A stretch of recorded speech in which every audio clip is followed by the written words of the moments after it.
дуруд ба шумо дӯстони арҷманд, мухлисони ҷудо, тамошобинони азизи телевизиони варзиш. дар маҷмӯаи бошукӯҳи пойтахти кишварамон шаҳри Душанбе чемпионати мамлакат оид ба ҷудо оғоз гардид ва нерӯсанҷиҳо ҳам аз вазни 60 кило шурӯъ шуданд. ба майдон омадани чеҳраҳои асил албатта имрӯз ҳам дар назар аст. ҳоло Қувватов дар ҳолати нигоҳдошти ба тахтапушт ҳарифро ҳам як фурсати муносиб дарёфт ва Муҳаммад Солеҳ Қувватов дар дақиқаи аввали нерӯсанҷӣ дар муқобили Эмомназаров Иброҳим ғалабаро ба даст овард ва ба марҳилаи дигар рафт, яъне ба марҳилаи дуюми сабқатҳои инфиродӣ вазни то 60 кило.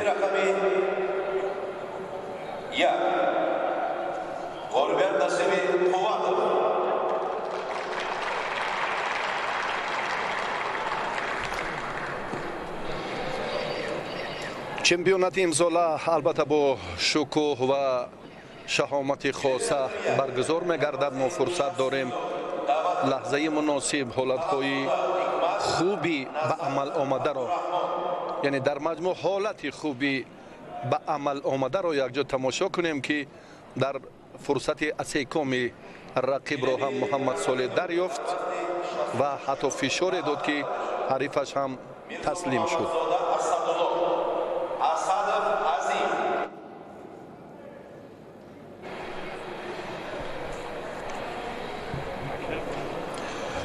Қувватов ба марҳилаи дигар рафт ва Азизуллоев, ки дар дидори аввал озод аст, бо ин чеҳра андари майдон мегардад дар даври баъдӣ ва бо ҳамин тартиб чанд нафар паҳлавонони дигар дар даври аввал озоданд, аз қабили Муҳаммадизода, Қурбонҷонов ҳамчунин ва боз Раҷабзода Боқӣ, Мирзошоев ва ҳамчунин Шеров ҳам дар ин давр озод аст ва Акрам Хоҷаев ҳам дар даври аввал озод аст, Идибекӣ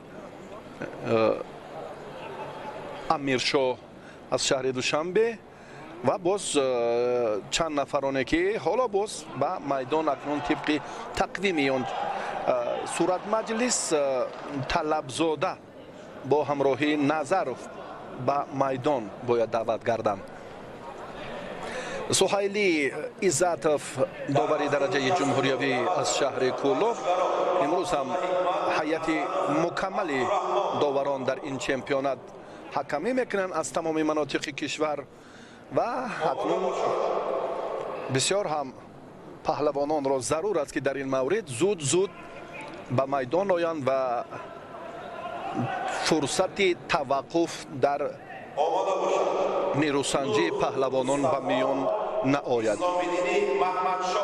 37 нафар муддаӣ дар вазни то 60 кило барои дарёфти мақомҳои ифтихории чемпионати имсолаи мамлакат талош мекунанд. боварӣ дорем, ки ин шаҳомат ва зебогӣ боз ҳам ба шумо бинандагони азиз писанд меояд ва имрӯз мо шоҳиди он чеҳраҳо ва паҳлавонони арзанда хоҳем шуд. чемпионати ҷумҳурии Тоҷикистон имсол ҳам чун гуфтем, ки барои ҳар як варзишгари шаҳру ноҳияҳои кишвар натиҷаи шоистааш хеле муҳим аст. дар гилеми дигар паҳлавонони вазнашон то 66 кило ҳунарнамоӣ доранд.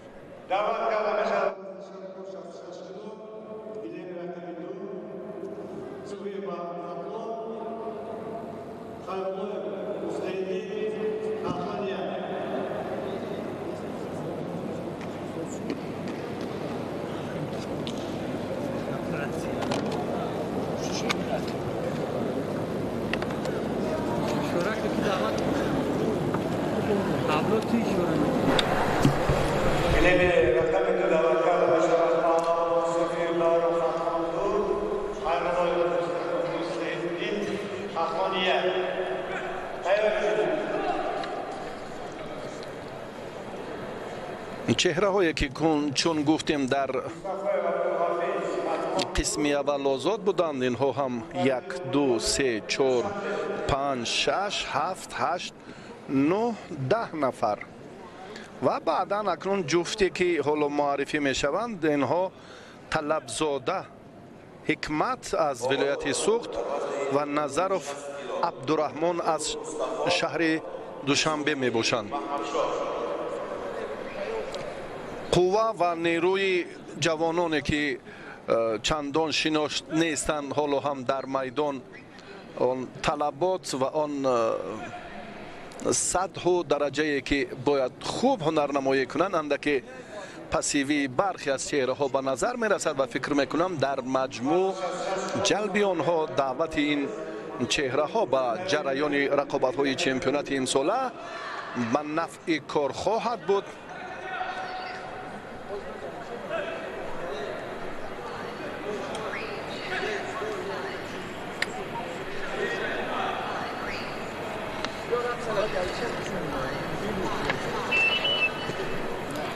پهلوان سوختی یک حرکتی خوبی خود را هم ابتدا منظور کرد، اما در روند تلاشش اندک باز سستی جهت همان تقویت آغاز اصول خوبی خود به نظر رسید و داور اکنون از این حالت نظر هم استثنا نبودن فرصت هایی که خیلی برایش مناسب بودند این رو هم ثابت کرد و پهلوان شهر دوشنبه، البته این چهره ها از میدان نیروسنجی های منتخب های جوانان کشور به مسابقات امسال راه پیدا کردند که هر یک مرحله را هم بهتر و جالبتر ثابت می سازد و رفتی نیروسنجی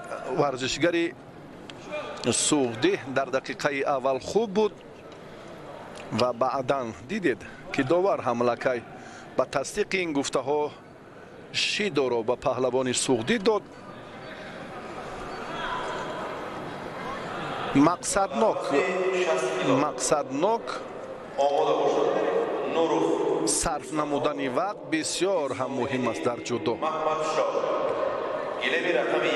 چون که وقت خیلی کوتاه و مسئولیت خیلی زیاد.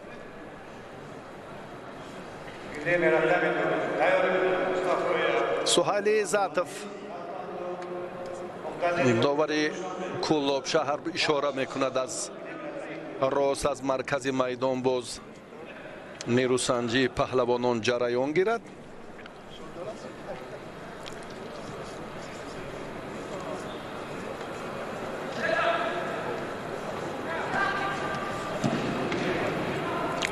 طلبزاده راستی این طرزی حرکتش مناسب نیست برای اون چیزی که او میخواهد. یعنی ببینید باز هم یک کوشش دیگری سستی خود را منظور کرد،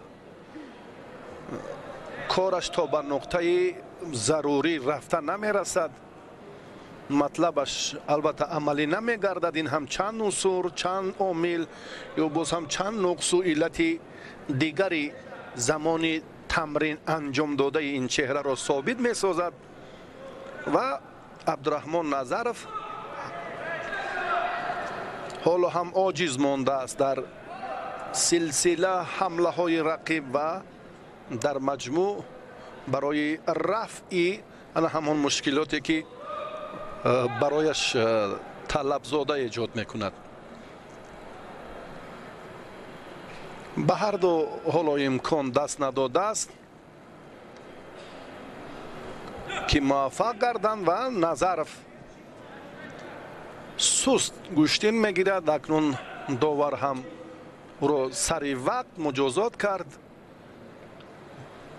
نادرست داشتن طلبزاده داور را هم به طرف نگذاشت و هر دو آگاهانیده شدند دو شیدایی دارند. آی مناسب خیلی نزدیک به وزری، اما کتفی چپی سفید پوش چندان درست به زمین نافتید و برای این کار باید نظرف از سری آستین رقیب برابری آغاز حرکتش کوتاه‌تر می داشت. آنگاه باز هم کار در این سمت رنگی دیگر می گرفت. نه،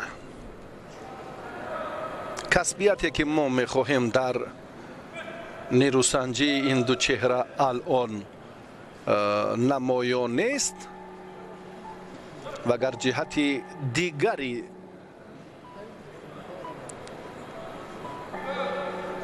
تفاوت داشتن نیروسنجی آنها رو هم قیاس کنیم، این چهره ها البته از میان جوانان رشد کردن، شکفتن و به این مرحله آمدن. در وقت اضافه هر دو برای امتیازی طلایی تلاش خواهند کرد.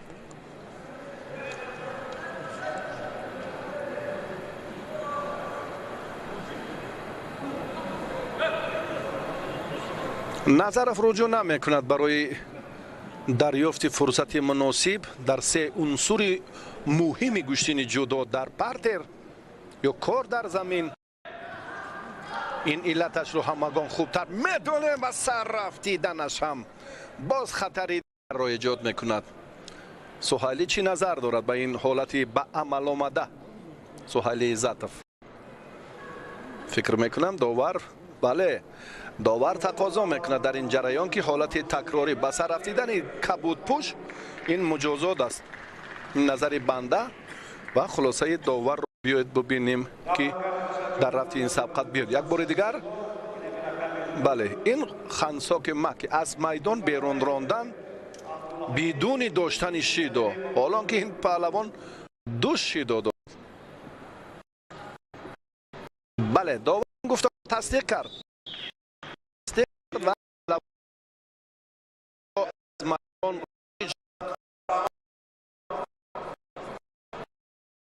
طلب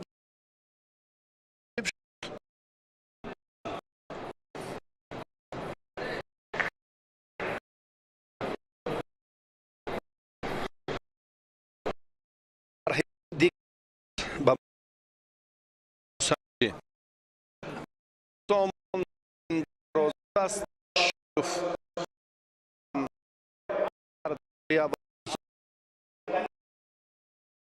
محمد و لازاد است در لازاد و هرزوت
پهلوانانی که حالا به میدان می آیند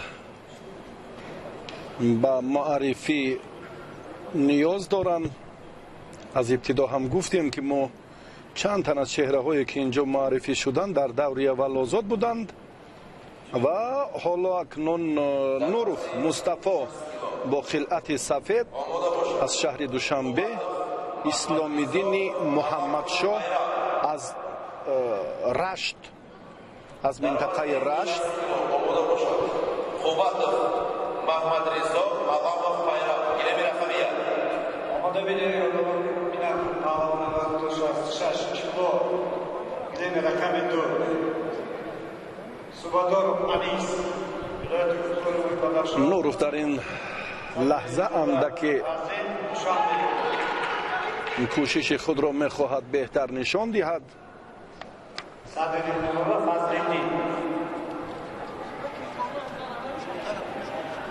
اسلام الدین محمد شاه پهلوان رشتی با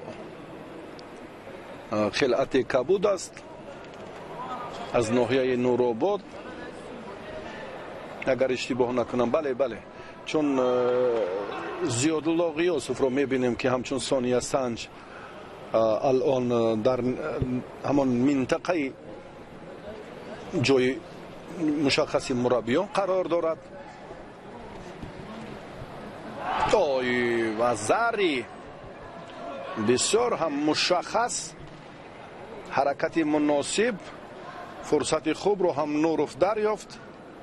مصطفی پهلوان شهر دوشنبه و صاحب امتیاز اول شد.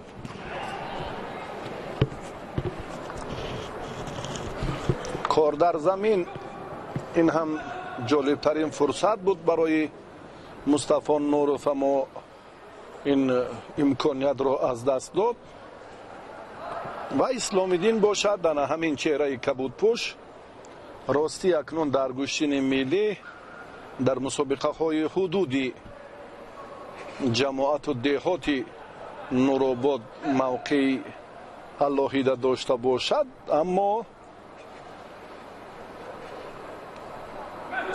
در مقابل پهلوانان دوشنبه شهر اکنون مشکلی برایش بیشتر ایجاد می‌گردد، چون این هم هست و زری پون با همین ترتیب هم سفید پوش دوشنبه شهر که مصطفی نوروف نام دارد در این دیدار غالب آمد و از این مرحله نتیجه ارزنده را به دست آورد، به مرحله دیگر رفت. با آخونزاده مصطفی در دوری بعدی نیروسنجی خواهد کرد.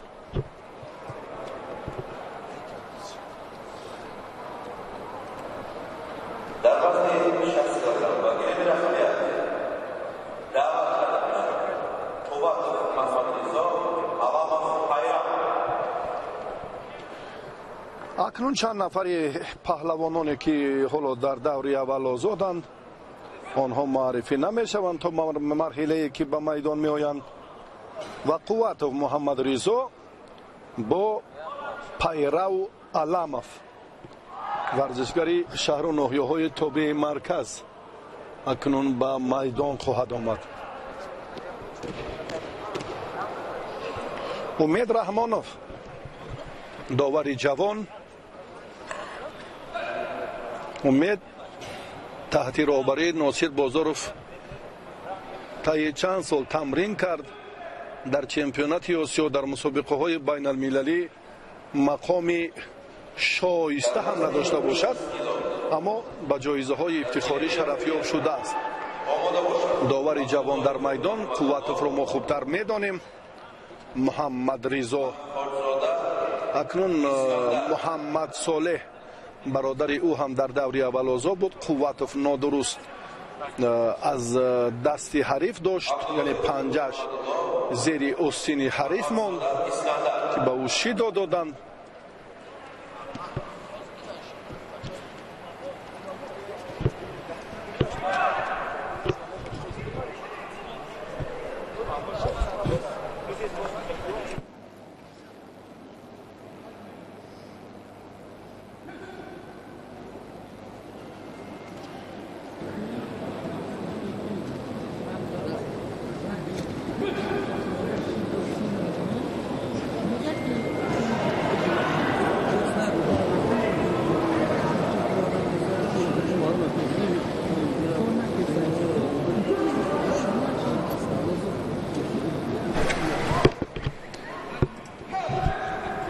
کار در این سمت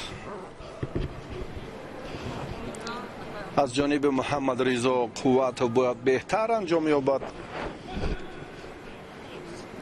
پهلوانی که راستی تجربه های مسابقات زیادی سطح بین المللی را دارد.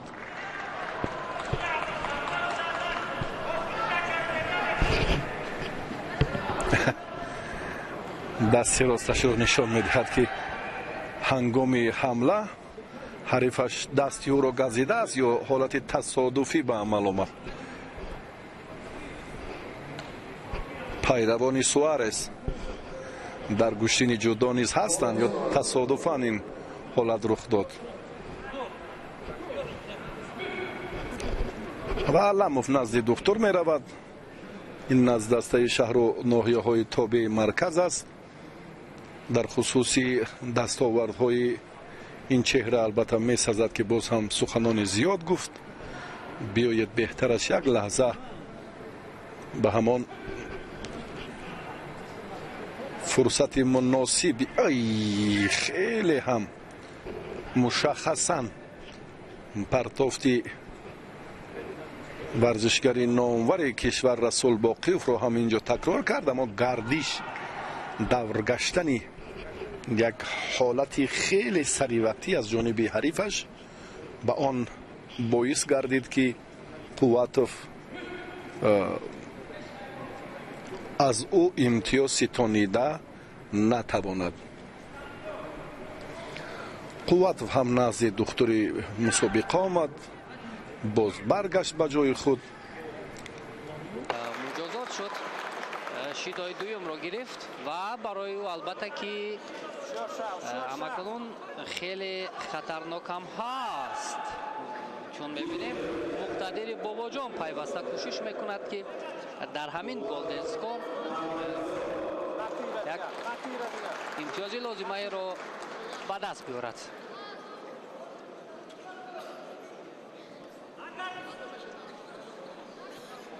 پایزنی از جانب مقتدری باباجان، ولی مصطفی عبدالفیض برایش امکانی پرتاب کردن را نداد. دقیقه دومی گلدن اسکور هم نزدیک می شود، اما هر دو این پهلوان تا کنون موفق نشدند. این پرتافت را وزری به او گذاری کرد داوری روی گلیم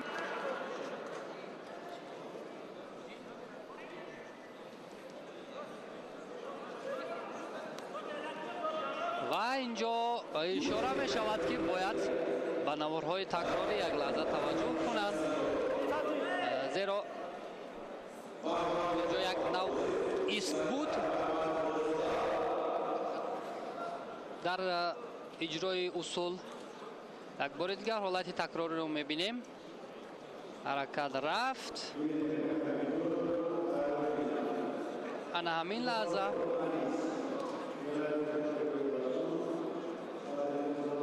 بله بالاخره نماینده ولایت ختلون توانست امتیازی وزری را در دقیقه های طلایی صاحب شود و مصطفی عبدالفیض روی خود را به دور دوم برد.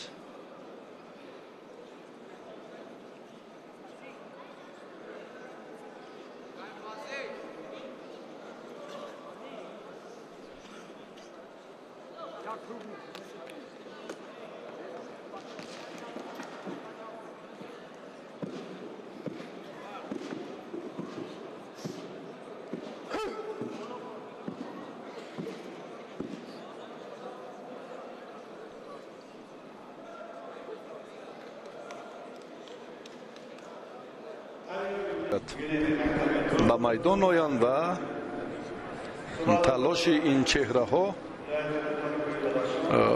بدون توقف اینجا باید با تماشابینان منظور کرده شود. انور ایدماتوف، ظفر قربانزاده، این نفرانی که یک لحظه چهره هاشان را منظور کردند در همه چهاربینی ها و ایدماتوف در тарбияи насли наврас дар риштаи ҷудо гӯштини миллӣ ҳам дар ноҳияи абдураҳмони ҷомӣ хеле хизматаш арзанда аст ва ҳамчунин зафар қурбонзода ҳам ки мо баргузории мусобиқоти сатҳӣ бо шукӯҳи гӯштини миллиро дар ноҳияи абдураҳмони ҷомӣ албатта тавассути роҳандозӣ кардани ана ҳамин чеҳраҳо бештар дидаем. биёед акнун бармегардем ба ҳолати кунунӣ, аммо инҷо боз варзишгарон ба майдон чун даъват шуданд, мураббиён ҳам муваззафанд ки зуд онҳоро омода созанд ва майдонро озод нагузоранд, яъне бидуни таваққуф ва нерӯсанҷии паҳлавонон зуд сурат гирад.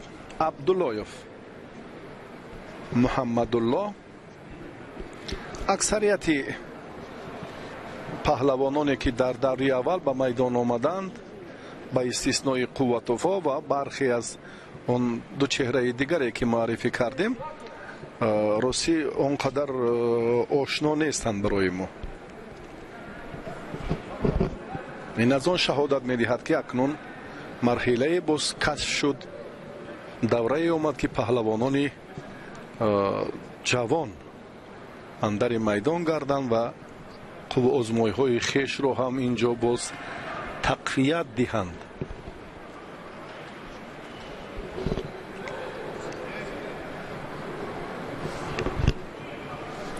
як нафарро муаррифӣ кардем, муҳаммад солеҳ омад.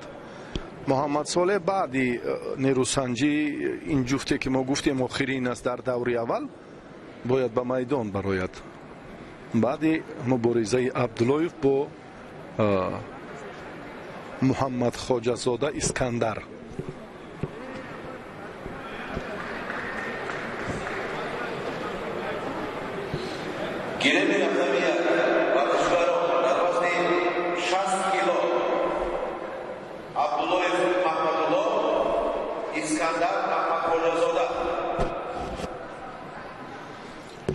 чеҳраҳо муаррифӣ шуданд.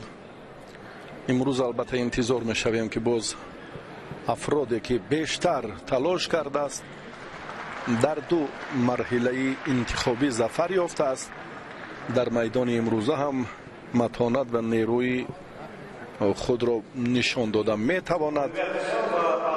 ва баъди ин албатта таваҷҷӯҳ ва ғамхориҳои рӯзафзуни сарвари муаззами миллат, президенти ҷумҳурии тоҷикистон муҳтарам эмомалӣ раҳмон ҷиҳати тақвият додани варзиши суннатии мо гӯштини миллӣ, дар ин замина ҳам боз роҳбарияти навтаъсиси федератсияи ҷудои кишвар ҳам тадбирҳои саривақтиро дар амал пиёда месозанд ки раванди кор албатта аз марҳилаи аввал хеле бобарору босамар бошад ва махсусан имрӯз интихоби беҳтаринҳо барои фардои кори дурахшони мураббиён ва муаррифии ватани маҳбуби мо дар арсаи байналмилалӣ дар риштаи ҷудо бисёр ҳам нақши созгор дорад. муҳаммад хоҷазода ҳарифаш ба майдон набаромад ва ин чеҳра бидуни мубориза ғалабаро ба даст овард ва ба марҳилаи дигар рафт.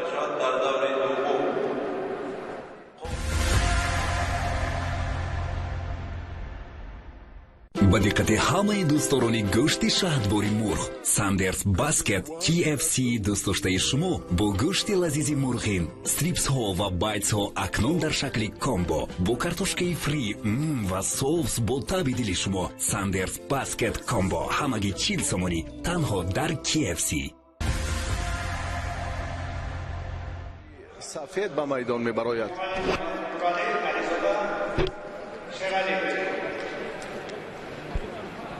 ва Азизуллоев Амирҷон аз дастаи Хатлон 2. Азизуллоев дар даври аввал озод буд.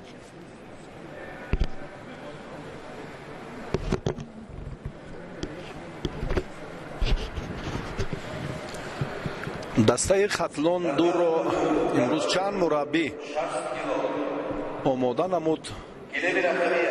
яке аз он мураббиён Зариф Назриев ва боз Хусрав Шоёв шидо ба паҳлавони шаҳри Кӯлоб нодуруст амал кард.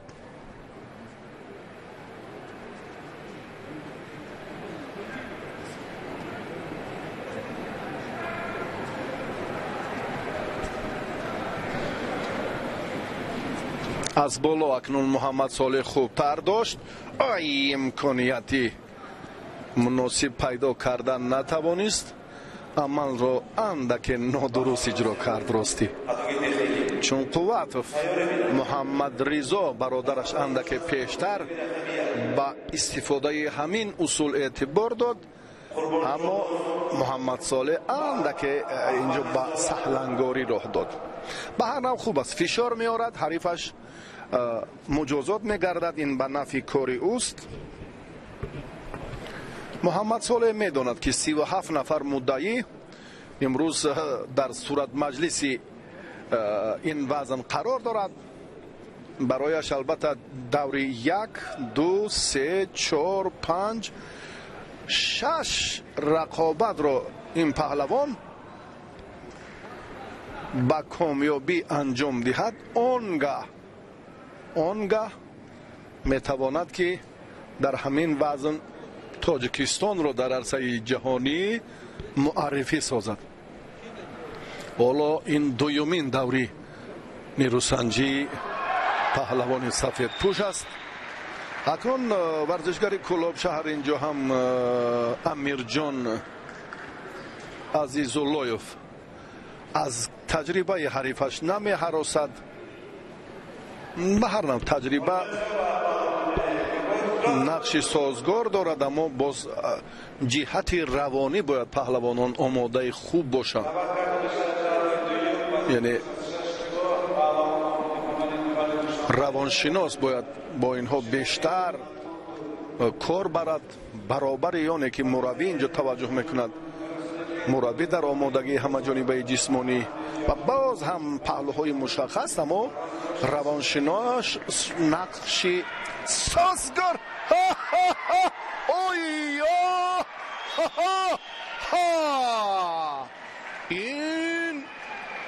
ин кори дигару қашанги Кӯлобшаҳр рафти сабқатро комилан дигар кард ва Муҳаммад Солеҳ биёд як лаҳза таваҷҷӯҳ мекунем. ягон ҷои гуфтугӯву баҳсу мунозираи дигар нест. ана дидед аз чеҳраҳои навкашфшуда ана ҳамин нафарро месазад ки аҳсан гуфт. Амирҷон Азизуллоев, варзишгари шаҳри Кӯлоб, воқеан ҳам бо ҳамон кӯпрук ё бо истилоҳи мостик дар ҷудо ва дар гӯшини миллӣ ҳам мамнӯъ аст ва воқеан бубинед кӯпрук кардан ягон зарфурат бисёр олӣ. ана кору мана кор воқеан ҳам олӣ. ана инро чеҳрае ки аз Кӯлобшаҳр кашф шуду Муҳаммад Солеҳро дучори шикаст намуд.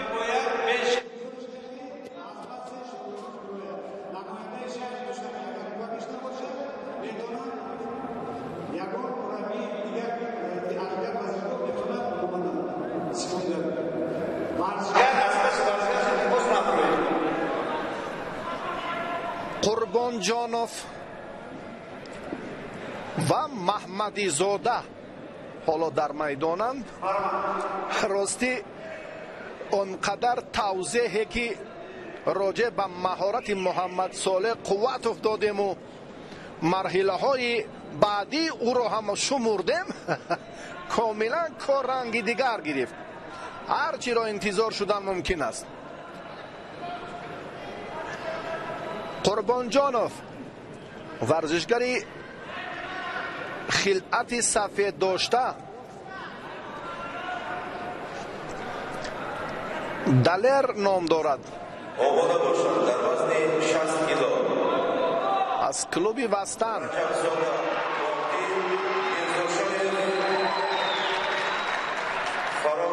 محمدیزاده محمد از شهر دوشنبه، انا همین چهره کبودپوش.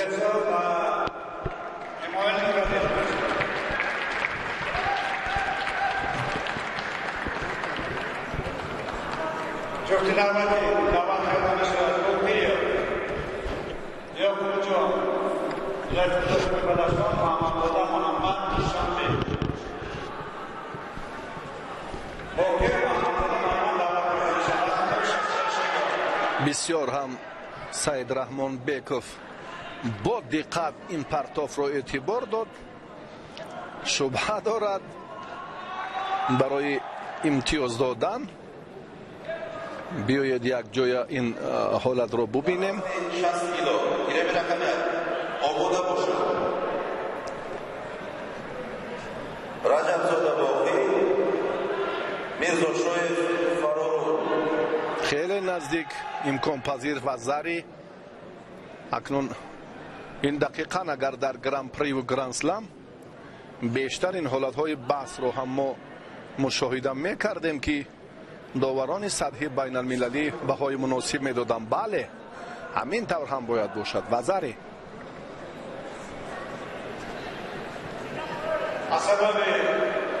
قربانجانوف خیلی خوب مهنت کرد، امتیاز رو صاحب شد. از این شهر مرکز محبت دوشنبه دعوت کرده میشه.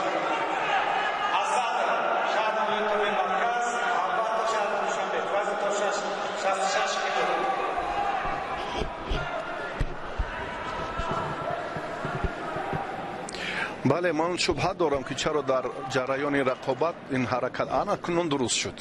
دیدید فکر کردم که سفید پوش داد، چون یک پرتافت خیلی مناسب انجام داد. این از جانب محمدزاده بود. بله شیدا با قربان جانوف دادن اکنون درست شد. در تابلو هم اندکی صعب شد. چگونه ای که لحظه تکراری رو خواستیم که طلب کنیم از وقتی بیکوف از این سفر در لحظه مناسب، اکنون اشتباه رو هم اصلاح کردم دقیقاش. محمدیزاده این کارو خیلی خوب انجام داد. رقیب رو جفت نزدیک کشیدن، با قفس سینه پرتاف کناری چپ و بیشتر پهلوان سمت راست رو اختیار میکند که بسیار هم در روند گوشتین ملی این اصول خیلی معمول هم هست. حالا تلاش پهلوانان در زمین چندان رنگین صورت نمیگیرد.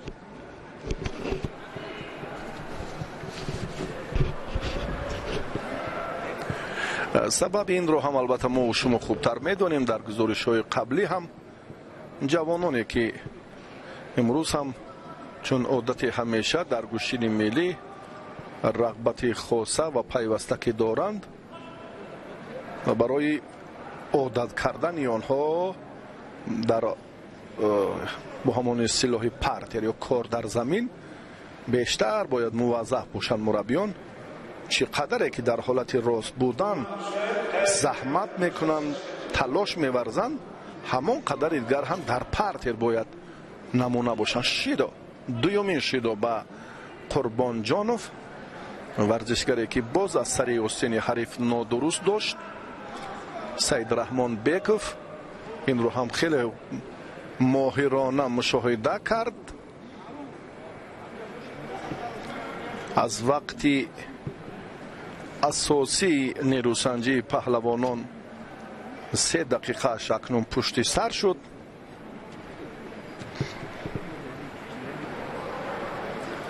قربان جانوف امکانیتی با تخت پشت نگاه داشتن رقیب را از دست داد.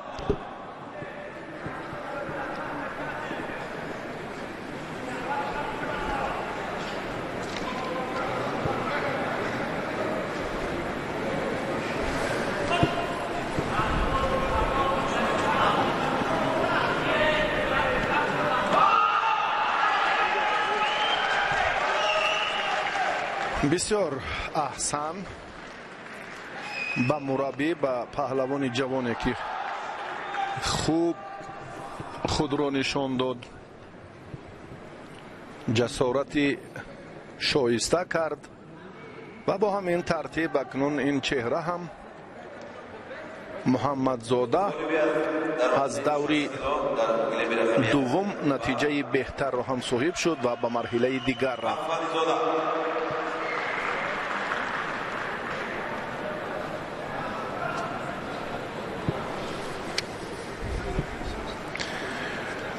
با عزیزاللایف پهلوانی که محمد صالح را مغلوب کرد، محمدزاده محمد نیرو میسنجد در وخوری های 8-1 نهایی.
раҷабзода бидуни мубориза дастболо шуд, чунки мирзошоев ба майдон набаромад. паҳлавони суғдӣ бахташомад кард ва ба марҳилаи 8-1 финалӣ рафт.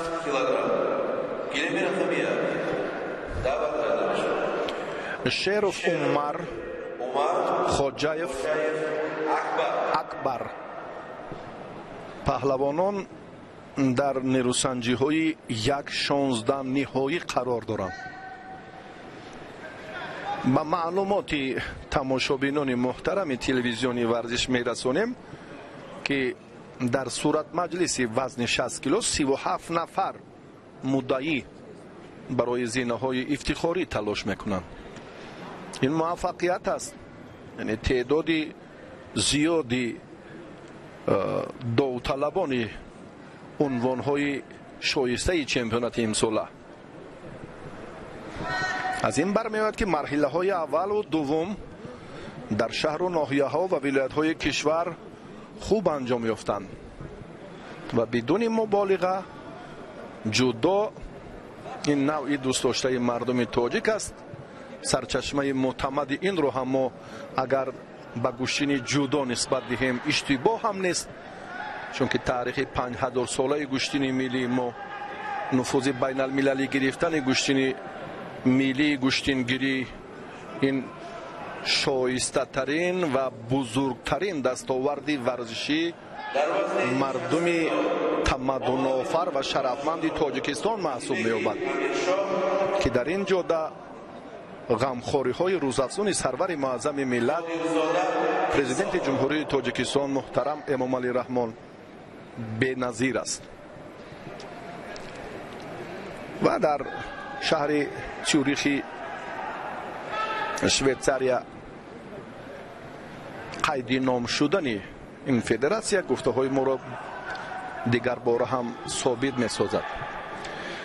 майдонро акнун чеҳраҳои боз ҳам пур мекунанд ки ба мо ва ба бинандагон ҳам ошно нестанд.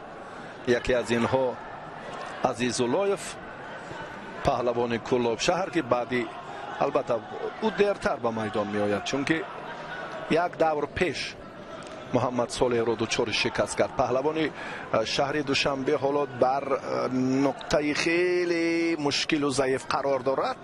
8-0 ақал 10 ва зарӣ дақиқан 12-13 14 аз якоми ҳолати нигоҳдошти бад тахтапӯш фурсати муносиб тамом.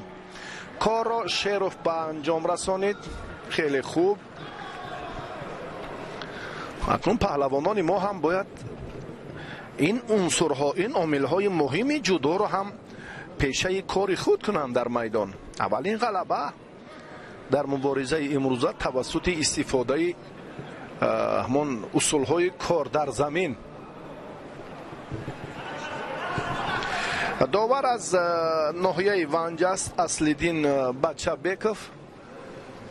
он ишораҳояш чандон паҳлавононро бале ҳоло тавсияеро боз интизор аст. бале ба паҳлавони сафедпӯш акнун баҳогузорӣ шуд ғалаба, чун музаффариятро ҳам дар 20 сонияи ҳолати кор дар замин хуб дарёфт ва шеро ба марҳилаи дигар рафт.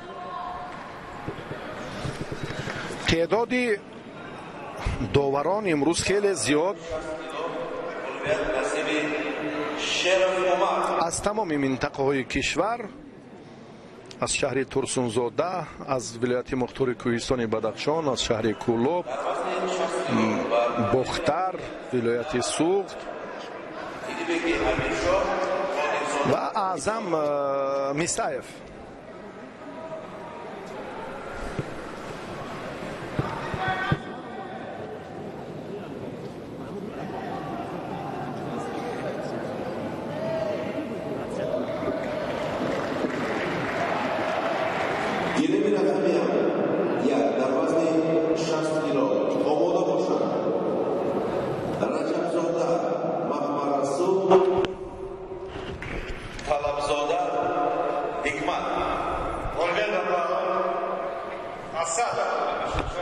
довар аъзам мисоқов мисаев насабое ки хеле шабоҳат монандӣ доранд ба якдигар. мисоқов довари дараҷаи ҷумҳуриявӣ аст.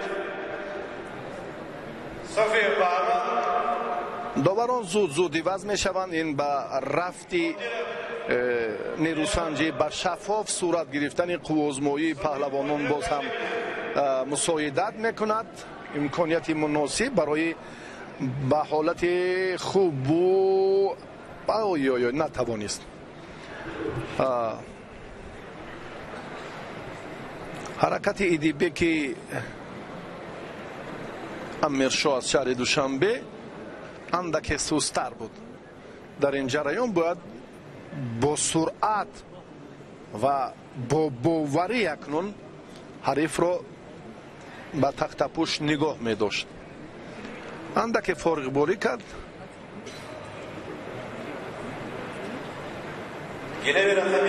ва қодирзода худро аз ин варта халос кард. исо ном дорад ин паҳлавон, ҳам аз шаҳри кӯлоб аст. варзишгари кабудпӯше ки ҳоло муҷозот мешавад.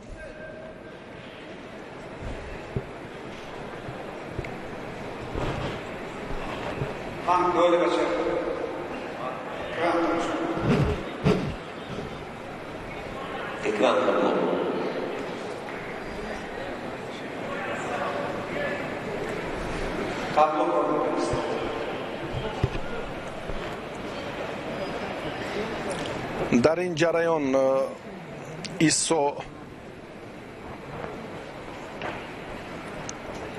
кӯшиши худро ҳам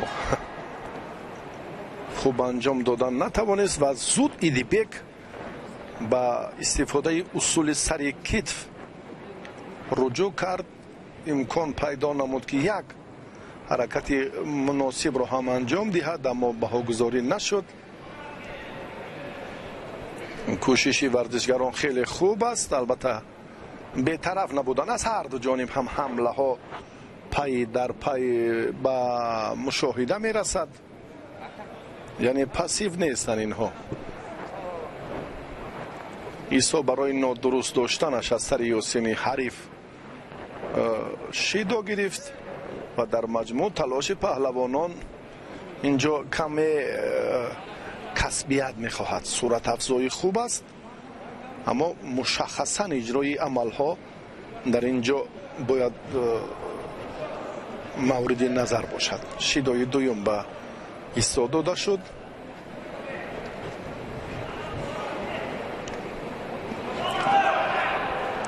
исо дар баробари нокомияш боз як ҳаракати بهتری خود رو هم اینجا سامان داد.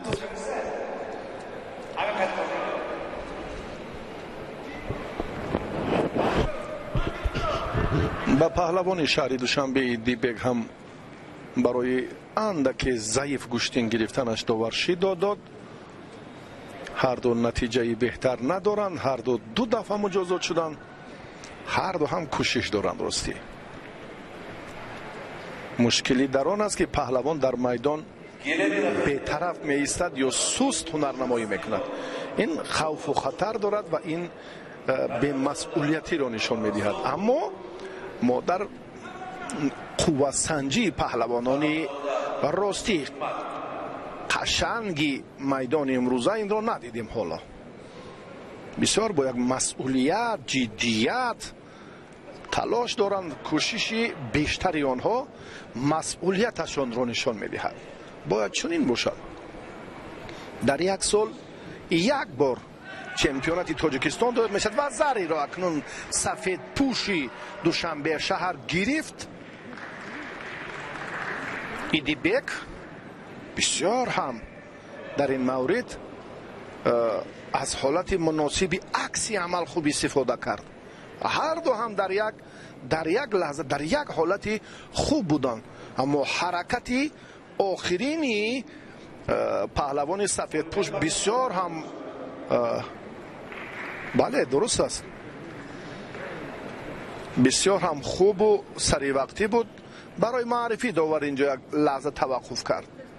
در ورزش 60 کیلو بله گیری به رقم یک اولویت نصیبی ایدیبک امیرشاه. ورزش 66 کیلو صوفی قادر دعوت کرده میشود. این لحظه خیلی خوب و مناسب بود که ایدیبک استفادهش کرد و لحظه های جالب یا فشرده جالبی این نیروسنجی را میتوانیم یک بار دیگر ببینیم. شیرالی بازاروف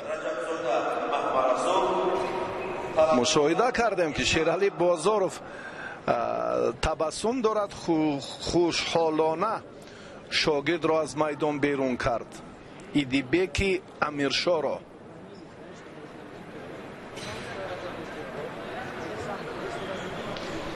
احتم رجبوف، سعدی مهدیوف، رحمتوف و چند هم از پهلوانان مردمی در گوشین ملی را اینجا هم چهرهشان را منظور کردند که خیلی استادان صاحب تجربه در جاده کاری خودند. امروز هم به تماشای مسابقات جمهوریوی آمدند. آماده باشد ورزشگران علی مصطفی، شایخ عبدالرحمن، رجب زاده محمد عیسی،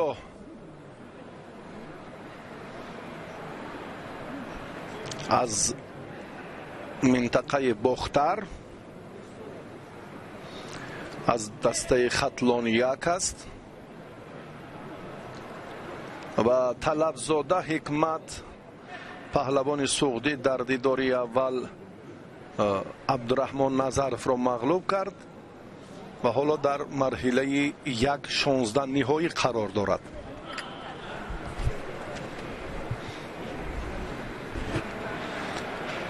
از سوخت هم اکثری هیئت منتخبی جودوی سوخت را دستپروران مکتب ورزشی ناحیه جبار رسولوف و مسچاه تشکیل میکنند. از کاخ ورزشی زرفشان، لنگلیف و مکتب ورزشی ناحیه مسچاه اینجا مربیان. حالا وضعیت برای فشار آوری همون حریف بوقی کردن، این هم یک عنصر خیلی مناسب برای تسلیم کردن حریف در حالت پرتیری است. داور اکنون زود سهراب بازاروف هم باید مشاهده کند که وضعیت باز هم ناگوارتر نگردد. از خوش رفتن ورزشگر اینجا هم در نظر است. ببینید چرخش دورگشتن زود هرچی زودتر این کار اگر رجب زاده انجام دهد اما نتوانست. بسیار فشار آورد، اما طلبزاده خود را از این ورتر رها کرد و باز از راست اکنون قوازمایی پهلوانان صورت میگیرد. طلبزاده نادرست کار را شروع کرد در استفاده اصول سر کتف.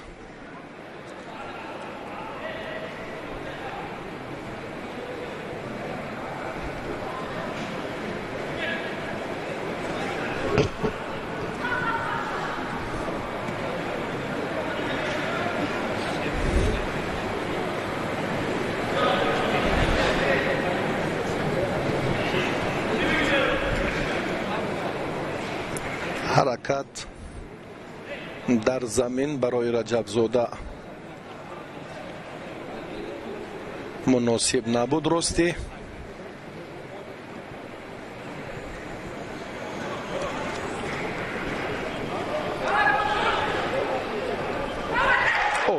بسیار هم کوششی رجبزاده خیلی خوب به مشاهده می رسد.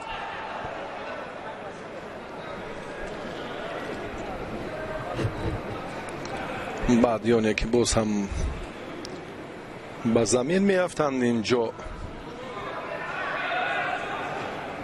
تلاش چندان مقبول صورت نمی گیرد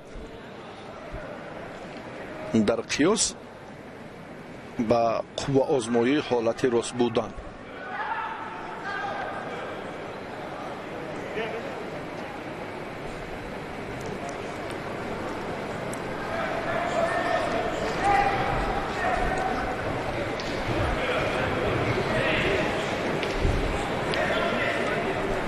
اگر این کوشش ها رو هم سرسری گویم خطا نمی کنیم، چون که ورزشگران مقصد ندارند در پرتر، مخصوصا در پرتر.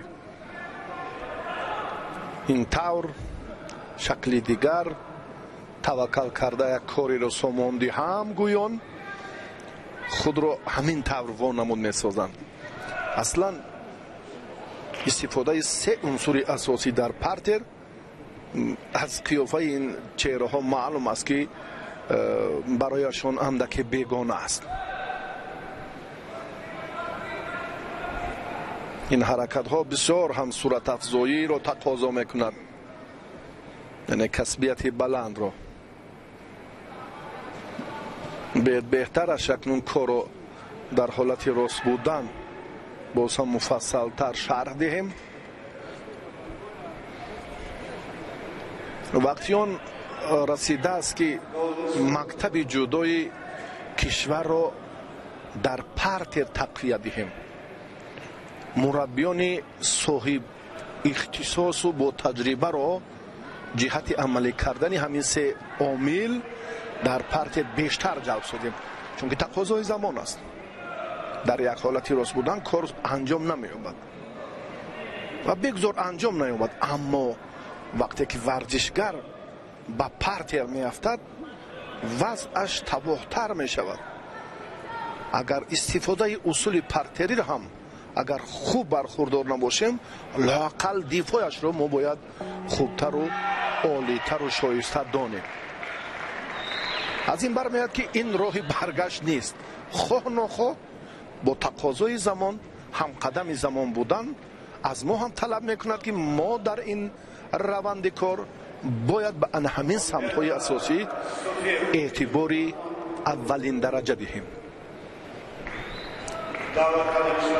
تاریخ گواه است که چگونه پهلوانان ما در پرتر شکست خوردن چندین ده‌ها مراتبه عنوان و نتیجه های شایان و شایسته مسابقات بین المللی و فراق‌قهروی و المپی رو هم از دست دادن، مخصوصا با علت همان مشکلات کار در زمین. باز هم یک رجوع رجبزاده بود.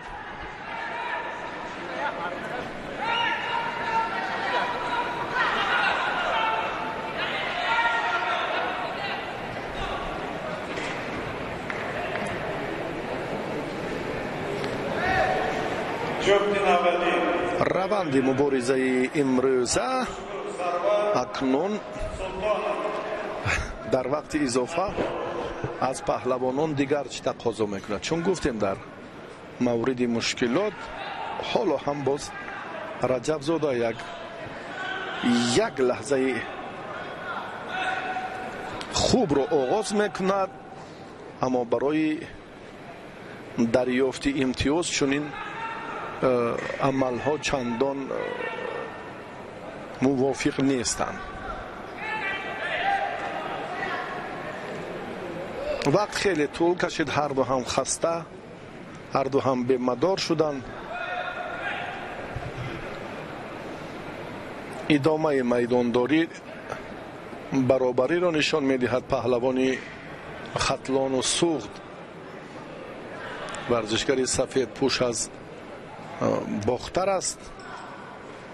талабзода аз вилояти суғд ва рафти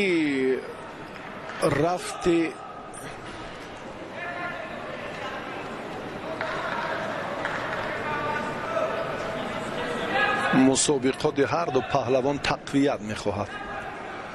инҷо нақши довар ҳам бориз аст ки назоратро ҳам ҷиддӣ ба роҳ монад. суҳроб бозоров амри идома додани қуввозмоиро кард. паҳлавонон бибинед ки ин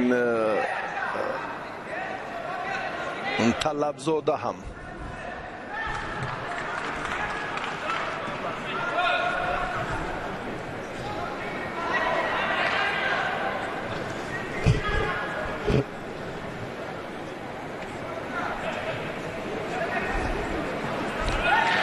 ба ин тарзи гӯштингирӣ бояд аз ин ҳам пештар довар ба Раҷабзода шидо медод.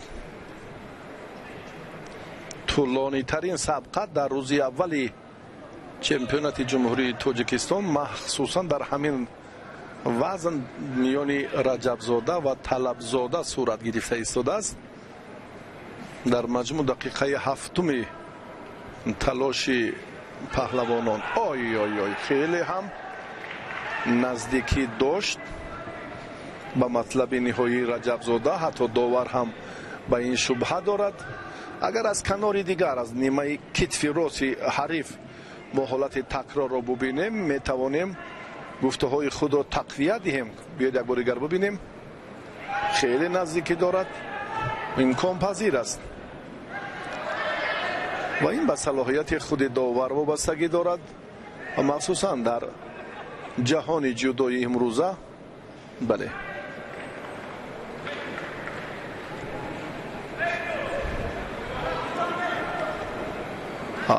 ҳолати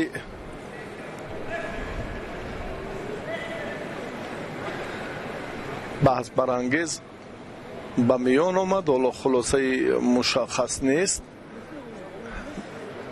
дар мавриди баҳогузории ин имтиёзи тиллоӣ аст.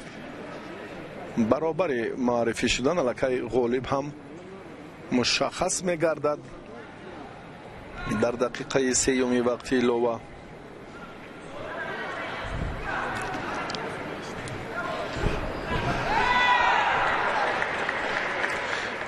то ин муддат биёд як бори дигар ҳам хеле наздикӣ дорад. хеле боз як бори дигар аз ин нуқта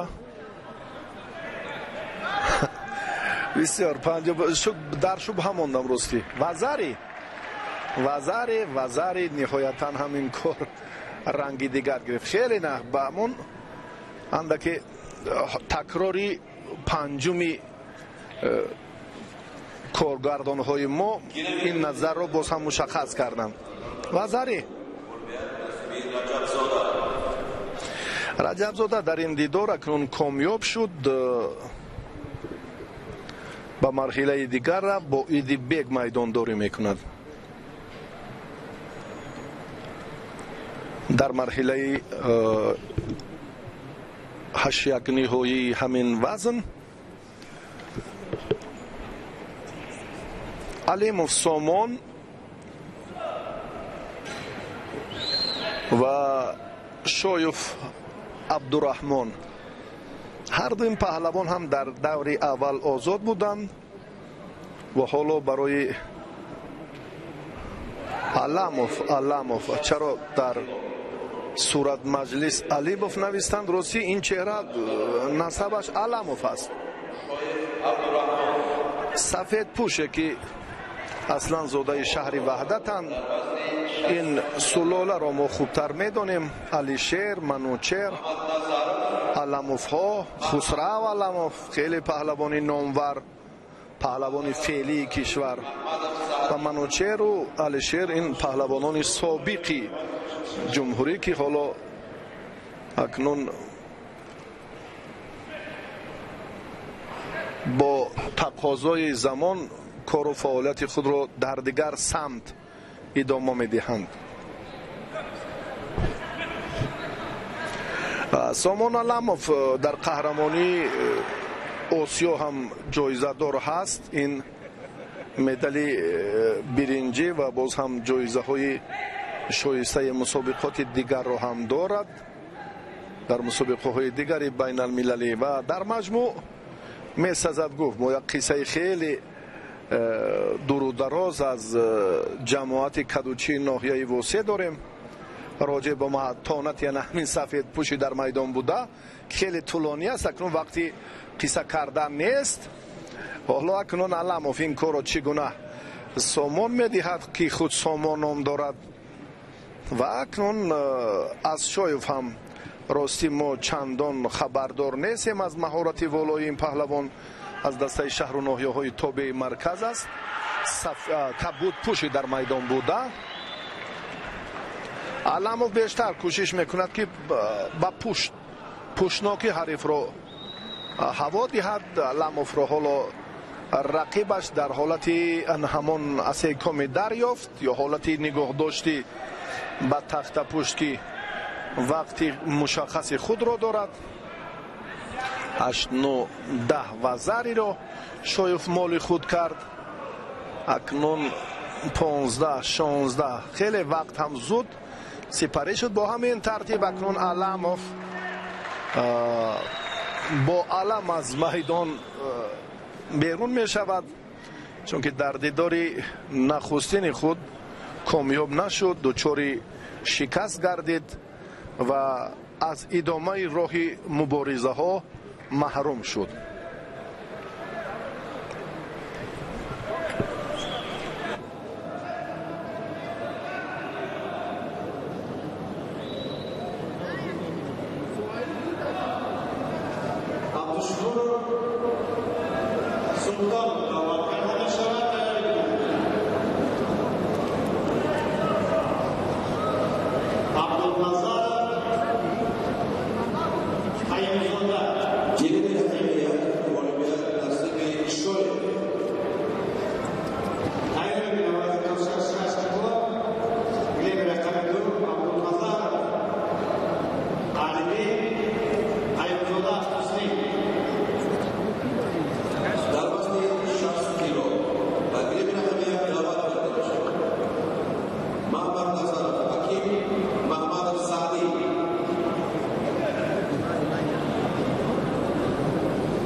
بسیار هم مبارزه با سرعت، حرکت خیلی خوب و زری.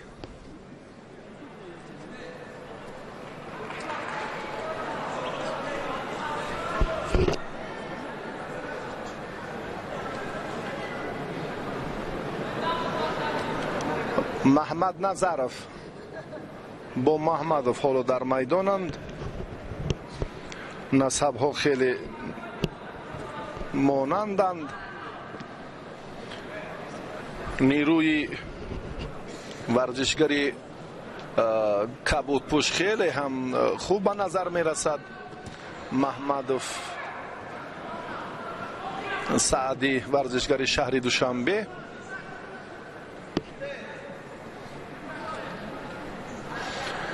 و اکنون با حرکت پهلوان هم در دقیقه اول خیلی اعتبار دادیم که بسیار هم سطح و صفت آمادگیش هم خوب مشاهده می گردد و محمد نظرف این از کلوب ورزشی وستن، بله، پهلوانانی که امروز خب حکیم نام دارد محمد نظرف، حالا چهره که با خلعت سفید است.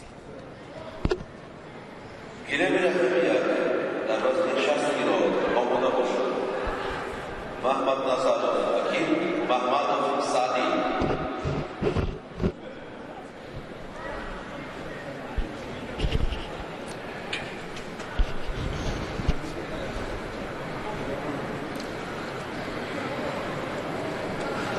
از حالت هیجان هر دو بیرون شدند، چون که در دقیقه اول بسیار هم با سرعت جرأت خود رو هم خوبتر و بهتر نشان دادم و لکه محمدوف با مقصد خود رسید. این خاتمه کار نیست، شد به هر دو ورزشگر برای سستر نیرو سنجی کردنشان. انا این ترتیب کاری دیگر رو واقعا هم مسئولیت دیگر دارد. محمد نظر رو باز هم توجه میکنه به کم داشتن کمربند رقیب از حالت از پشت حریف، از پشت گریبان، اما وزری رو از دست داد. وزری و دقیق هم این کار خوب صورت گرفت برای محمدوف.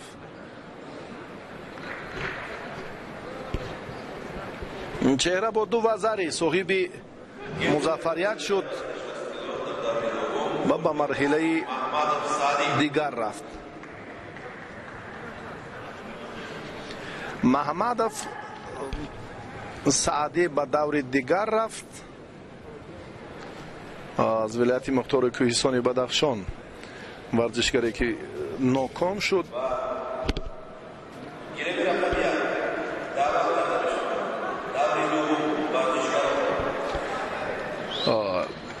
نفر دیگر رو ما از آن منطقه که معرفی کردیم، باشگاهی وستن، اون چهره راستی در میان پهلوانان نامور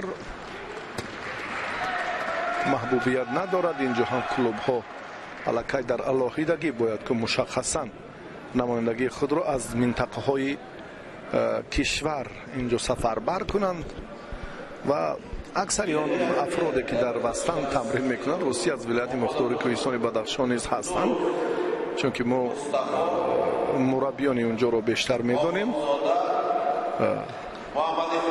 نظرف، رستم و باز دو مربی جوان دیگر و سلیم احمدوف هم نوکک به این باشگاه پیوست. و بیدکن توجه میکنیم به میدانداری پهلوانان دیگر. صوفیوف مهرزاد، زاده ناحیه جبار رسولوف ولایت سوغد است، از دسته دوشنبه هنرنمایی دارد. قهرمان جهان در قزاق کورش آخر سال 2022. استاد ورزشی درجه بین المللی در چمپیونات آسیا مدال نقره دارد. جام آسیا را در بیشکک به دست آورده است و راجع به فعالیت این چهره راستی بنده هم یک کارنامه، یک صحیفه درخشانی آن رو هم در تلویزیون ورزشی نکاس کردیم. خیلی هم خوب. سفربک اینجا ببینید که سفربک و پارتر خیلی خرسک ها دورن. راستی در این جریان هم که مشکلی برای صوفیوف ایجاد گردید. سفربک باشد پهلوان خطلان 2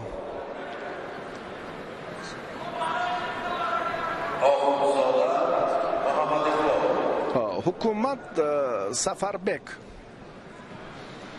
از دسته خطلان یک کوشش خود را همینجا بهتر آغاز کرد. بانوان هم حتی عکس برداری دارند. این خیلی خوب است. تعداد ورزشگران تماشابینان هم بیشتر می شود. لحظه خیلی مناسب برای دریافت امتیاز وزری. صوفیا باید گوشتین خوب گیرد. من فکر میکنم که در مقابل پهلوانان نه چندان نامور دیگر منطقه ها مهارت این ورزشگر کاملا باید فرق کند. قهرمان جهان شدن وزری. انا این کاری دیگر خیلی جرأت کرد.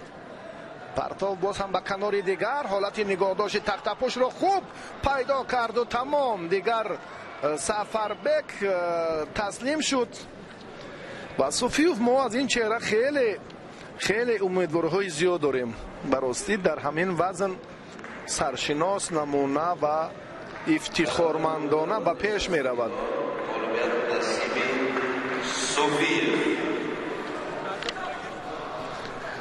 صوفیوف به دور یک هشت نهایی رفت.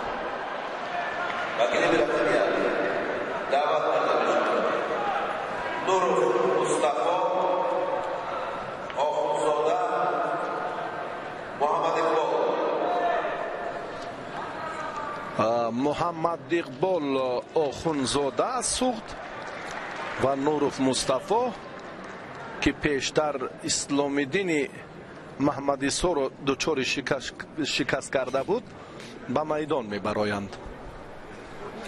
غالب همین جفت را مهرزاد صوفیوف در واخوری یک هشت نهایی انتظار است.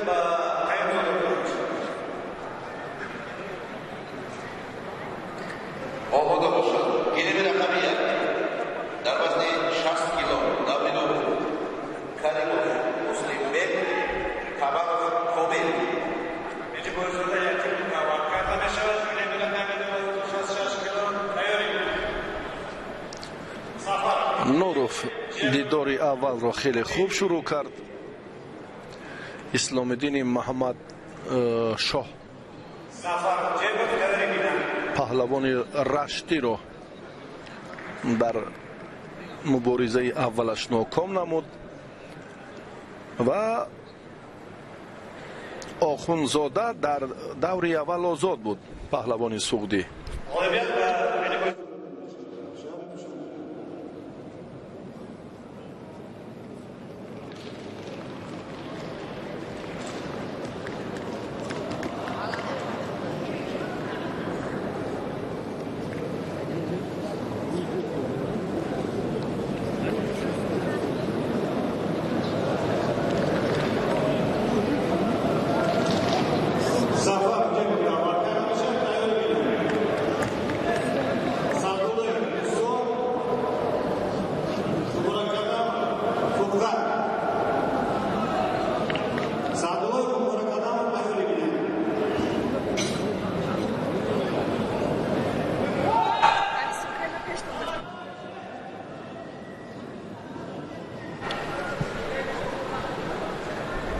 تلاش پهلوانان باز هم ثمره دلخواه به بار نآورده است.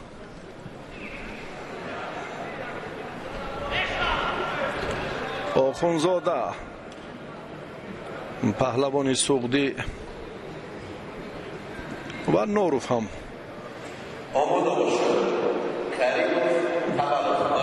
در تلاش هر دو پهلوان برابری هست. در مجازاتشان نیز بندهای علاهیده موجودند که آنها را باید پهلوانان خوب دانند، درک کنند که با اشتباه به خطاگی ها راه ندهند. این هم لحظه مناسب برای آخونزاده بود. می توانست که این را با کسبیت خوب боз аз ин ҳам ҷолибтар анҷом диҳад ва соҳиби вазаре шавад.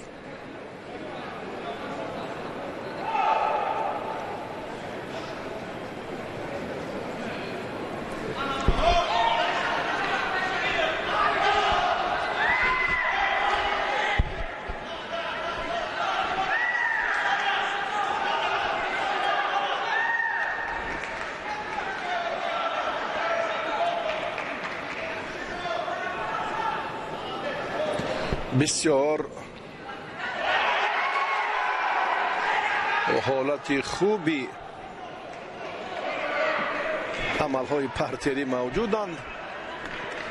аз нуқс гуфтем, ҷавонон ҳоло барои амалӣ кардани ҳамон фақат ҳолати ба тахтапӯш нигоҳ доштан эътибор медиҳанд, ҳолонки буғӣ кардан аз гиребон вақте ки мушахасан медоранд ва ин ҳам раванди амалисозии кори партерӣ аз варзишгар бисёр ҳамон чусту чолокиро тақозо мекунад.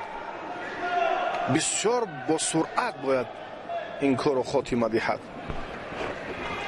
ки ҳатто рақибаш ҳам пайхас накунад ки кор дар ин замина чӣ гуна хотима меёбад. сабаби ана ҳамон суст анҷом ёфтани се унсури бо муваффақонаи партерӣ ҳамин аст. шидо охунзода боз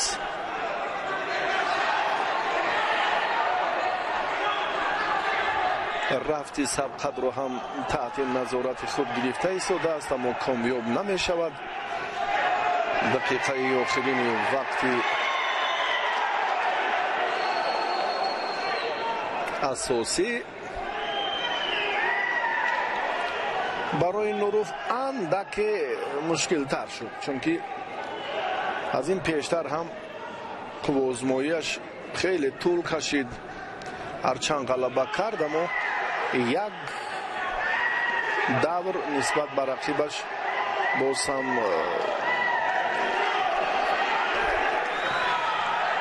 заҳмати бештар дошт. як давр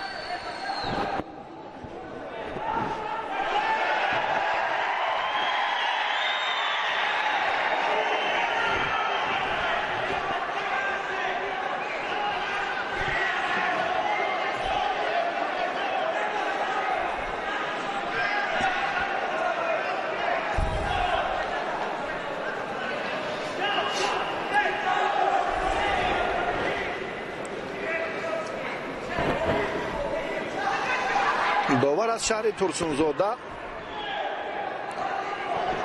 Шаҳидзода Ҷумабек. ин доварам довари дараҷаи ҷумҳуриявӣ аст.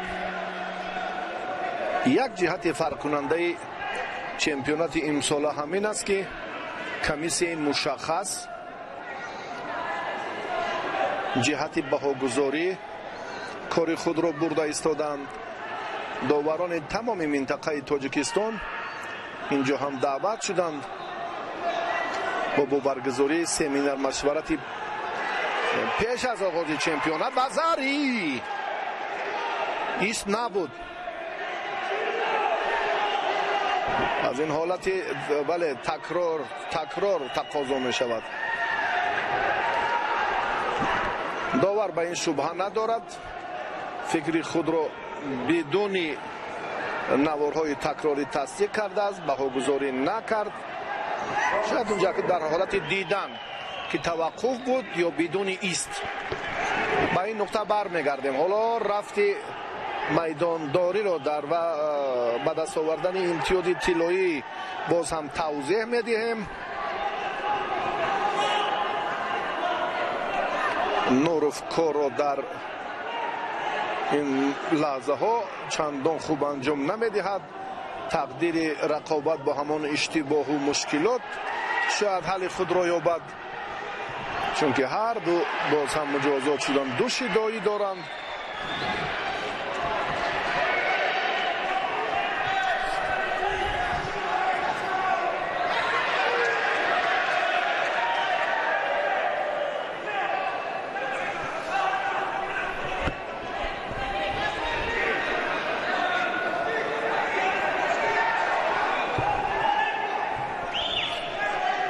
دقیقه دومی وقتی ایلاوگی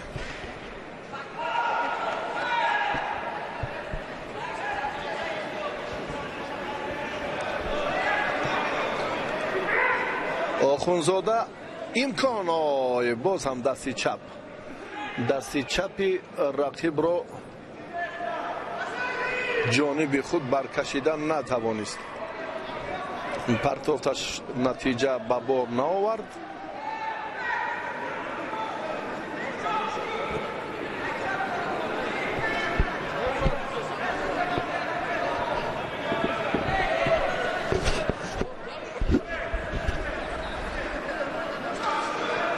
مبارزه ادامه می‌یابد.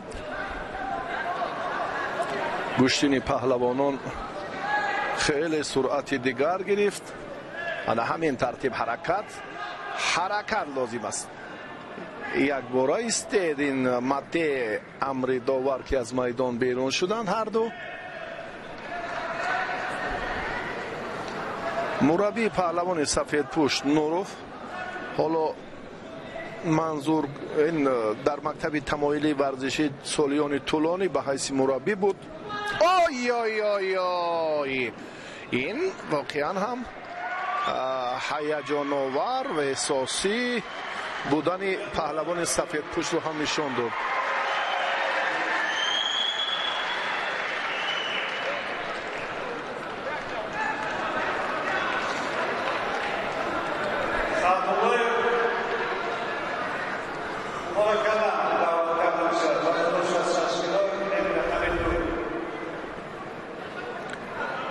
دقیقه سیوم پیشواز زد. بسیار هم خوب بود به طور کسبی. نوروف خونزاده هم بسیار جوانی که میخواهد در این روند باز دگرگونی رو به میان آورد.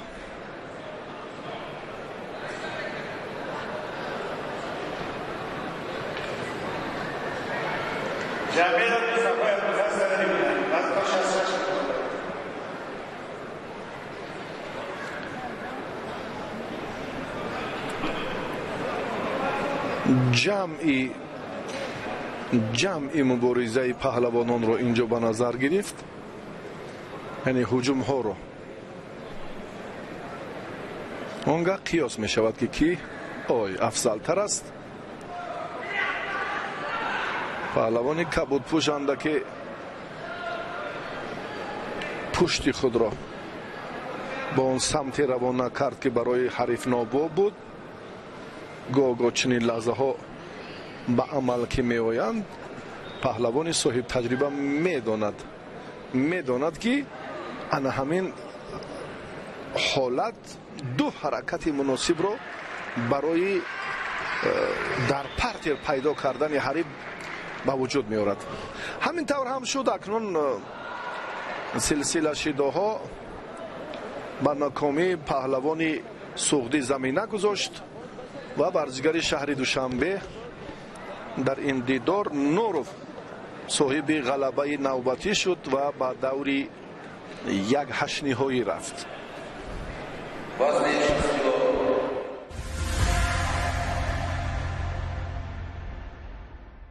Хатлон – это наше сердце, наш огонь.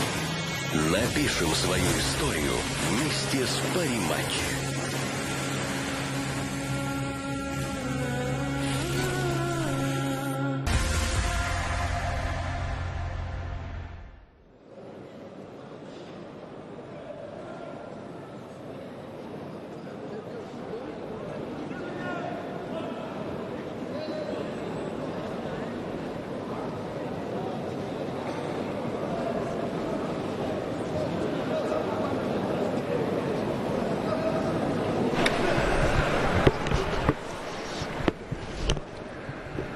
مسلمبек پهلوانی اصلا از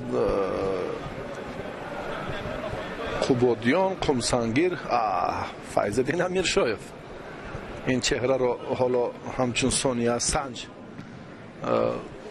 هنرنمایی‌اش را نظارت دارد. از دسته خطلان یک مسلمبек каримов ҳунарнамоӣ мекунад. бале аз ҳамин минтақа аст, чун гуфтем аз вилояти хатлон аст ё шартуз ё ман чеҳрае маҳсуб меёбад ки то ба марҳилаҳои ниҳоии чемпионати мамлакат дар ҷудо, дар гӯштини миллӣ ва дар самбо ҳамин чеҳраро мо чандин дафъа дидем. ҳунари хуб дорад.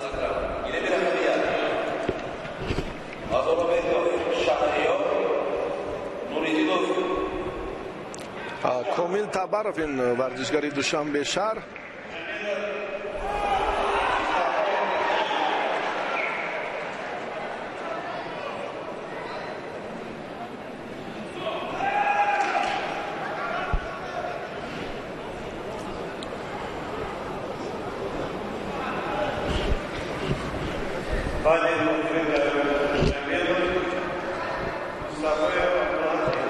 муслимбек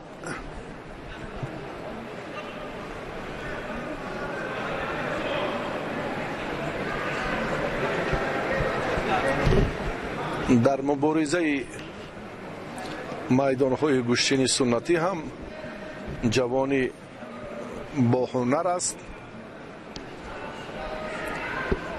дар мусобиқаи байналмилалии гӯштини миллӣ соли пор ки аз ҷониби мақомоти иҷроияи ҳокимияти давлатии шаҳри душанбе сурат гирифт, мукофотҳои олӣ ба паҳлавонони ғолиби 5 вазн ки таъсис ёфта буд, яке аз шоҳи ҷоизаро ана ҳамин муслимбек гирифта буд.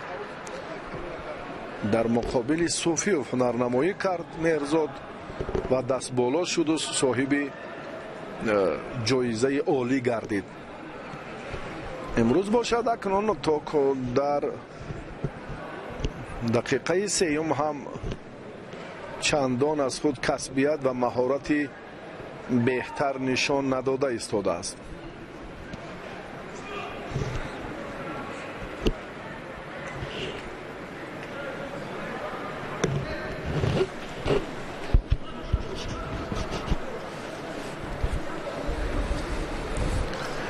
дар хусуси маҳорати паҳлавони кабудпӯш табаров комил рости маълумотҳо боз ҳам мушаххас нестанд. мо гуфтем ки имрӯз ҷавононе ба майдон омадаанд ва махсусан дар рӯзи аввал ва дар вазни то 60 кило ки бархе аз онҳо номвар нестанд ва дар марҳилаҳои ҳамон шаҳру вилоятҳои хеш зафар ёфтанд ва ба ин ҷо сафарбар гардиданд.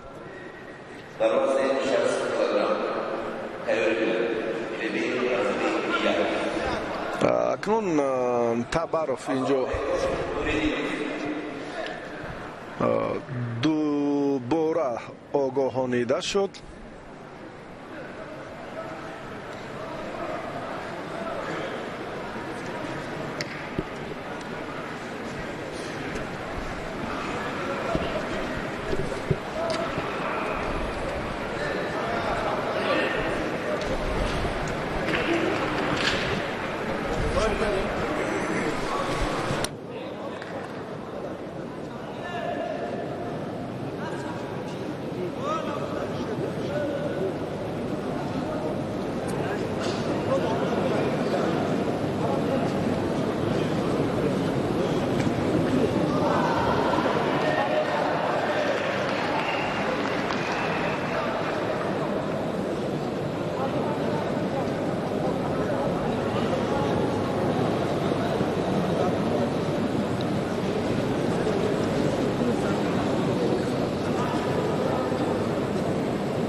рафти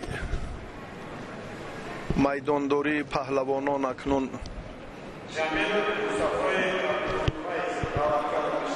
эътибор медиҳем муслимбек каримов ба қуллаи зафар расид, бале бо як вазари элчанинов имрӯз меҳмони мардуми тоҷикистон аст. ин чеҳра ҳам хеле барои мо ошност. در تربیه رسول باقیوف و دیگر کامرانشاه پهلوانان ما خدمتش هایشته. مسلم بک کریموف در این دور غلبه به دست آورد پهلوان خوتالان و به مرحله دیگر مرحله 1/8 نهایی Azorobekov Shahriyor Nuridinov Ajam.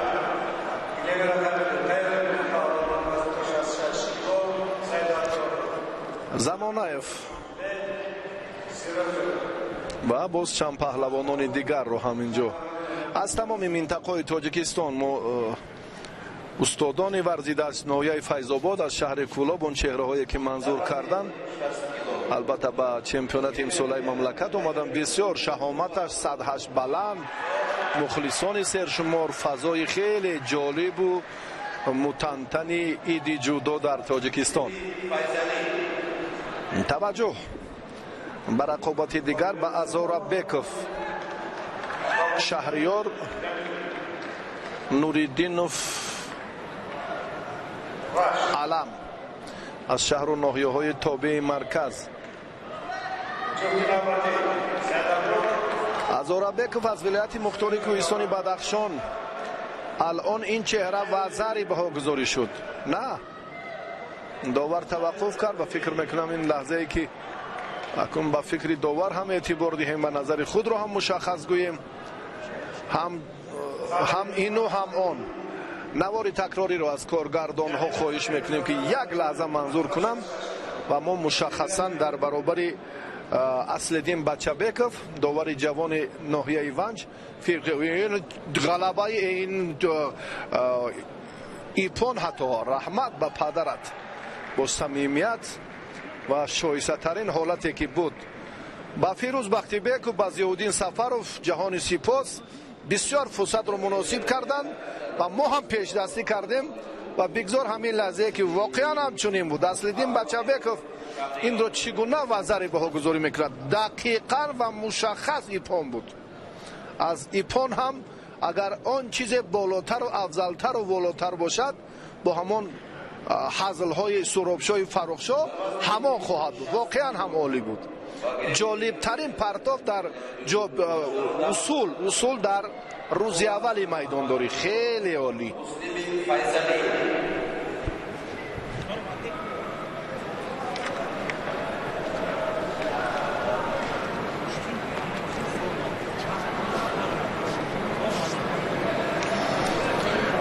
قواتف حالا به میدان می آید.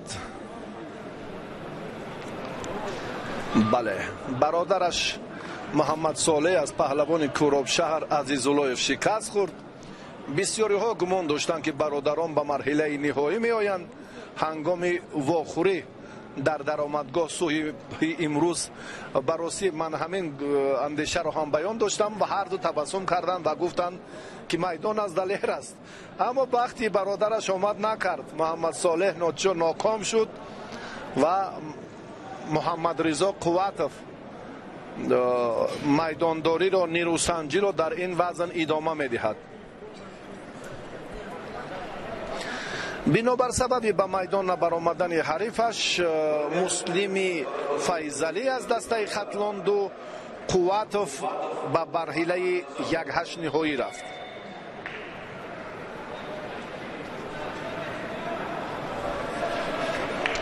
نفران دیگر اکنون به میدان دعوت می شوند.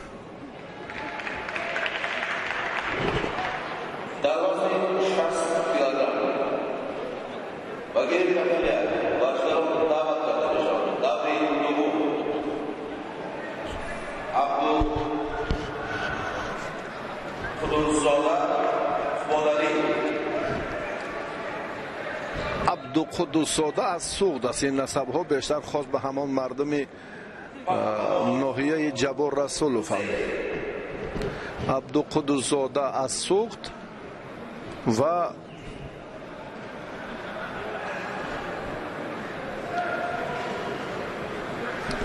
پهلوانوف حسین از دسته ختلان 1.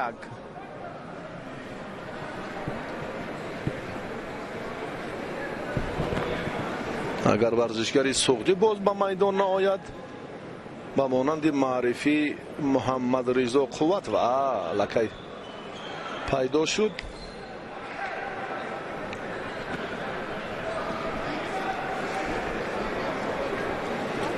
чунин ҳолатҳо ҳам аз мадди назари доварон дур нахоҳад монд. яъне омода кардани варзишгар, сари вақт ба майдон омадан.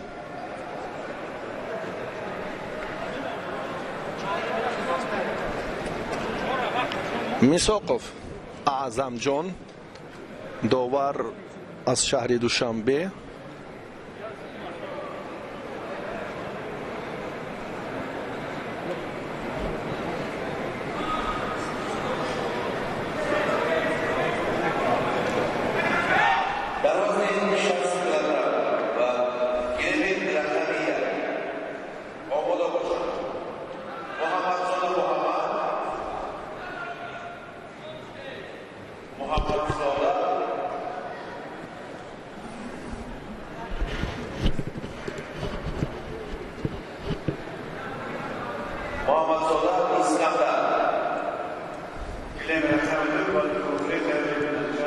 таваққуф андаке барои мушаххас ва муайян кардани боз лаҳзаҳои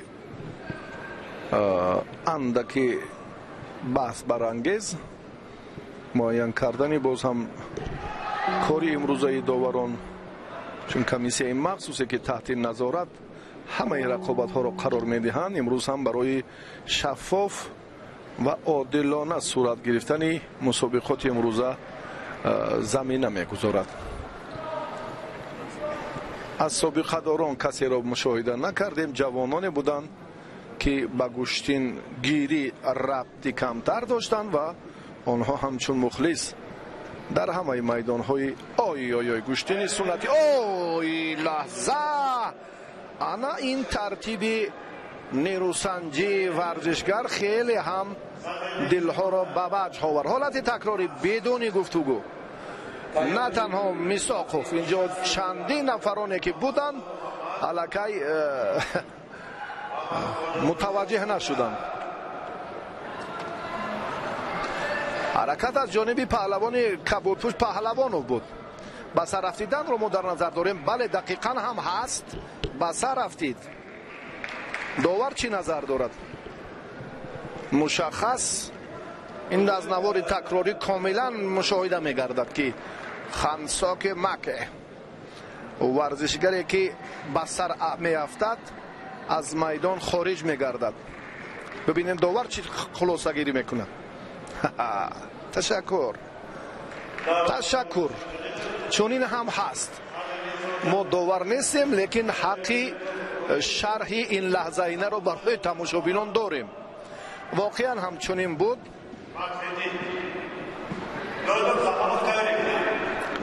паҳлавону ба марҳилаи дигар рафт. бо қувват факру нерӯ месанҷад. вазъияташ ногувор мешавад ё хуб, инро вақт нишон медиҳад. шабакаи моро тарк накунед. ҷолибтарин ва ҳассостарин лаҳзаҳои майдондории паҳлавонони бароманди тоҷикистонро шумо имрӯз шоҳид хоҳед шуд.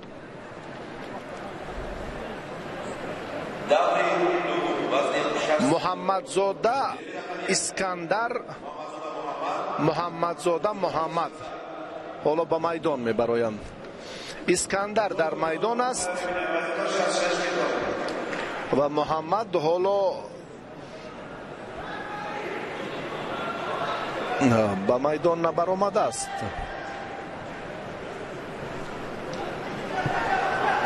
суҳроб бозоров, довари дараҷаи ҷумҳуриявӣ аз шаҳри душанбе, бидуни мубориза акнун инҷо муҳаммад хоҷазода искандар пирӯз мегардад. ҳарифак ба майдон набаромад.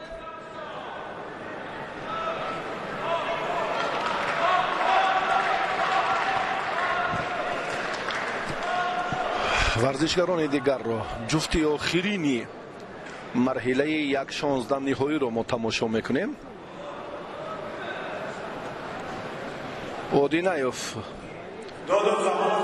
با 70 گلوف حالا در میدانند.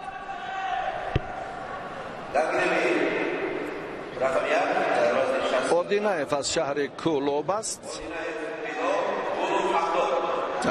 بیلال نام دارد. این جوانی که امروز شون گفتیم چند نفر مربی صاحب تجربه شهر کولوب هم ظریف نظریف، خسرو شایف و باز عبداللهیف و یک تن از مربیان جوان دیگر، 4 مربی شاگردان خود را به این مرحله آماده کردم. پیشتر در 10 شهر و ناحیه های منطقه کولوب مرحله دومی مسابقات دایر گردید و در مرحله بعدی هم در خطلان چهره های نمایان مشخص شدند و بعدا آنها به مسابقات امروزه سفر برگردیدند. 70 گل در سامبو، در گوشتن جودو نه یک بار و 2 بار بلکه بسیار هم جایزه دار و عنوان همان قهرمانی را در میان نورسان و بعدا جوانان در گوشتن بیشتر سامبو و میلی و در جودو هم زینه های افتخاری را کسب کرده است. خیلی متانت و جرأت قوی دارد. همچون سرباز قطاری در خدمت وطن مادر قرار داشت این چهره و این کار را هم با شرفانه انجام داد و حالا در مرحله که برایش بیشتر و زیادتر تمرین ضرور است قرار دارد، تحت رهبری صدرالدین عابدوف مشق میکند. داور به پهلوان کولوب شهر اکنون شید داد. برای گلوف این خوب است، اما اون چیزی رو که مربیش از این ورزشگر کبود پشت تقاضا میکند تا کنون ما در میدان مشاهده نمیکنیم.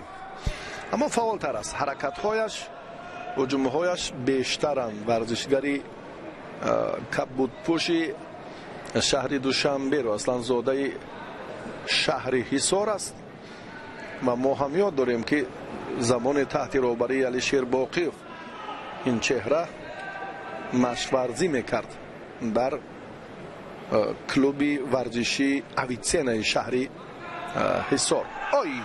بسیار هم وزری از این پهلو مناسب نبود. رقیب را هم بسیار در فرصت مناسب تسلیم کرد، بوغی نمود، فشارش آورد و پهلوان کولوب شهر با فشار گلوف تاب آوردن نتوانست و تسلیم شد.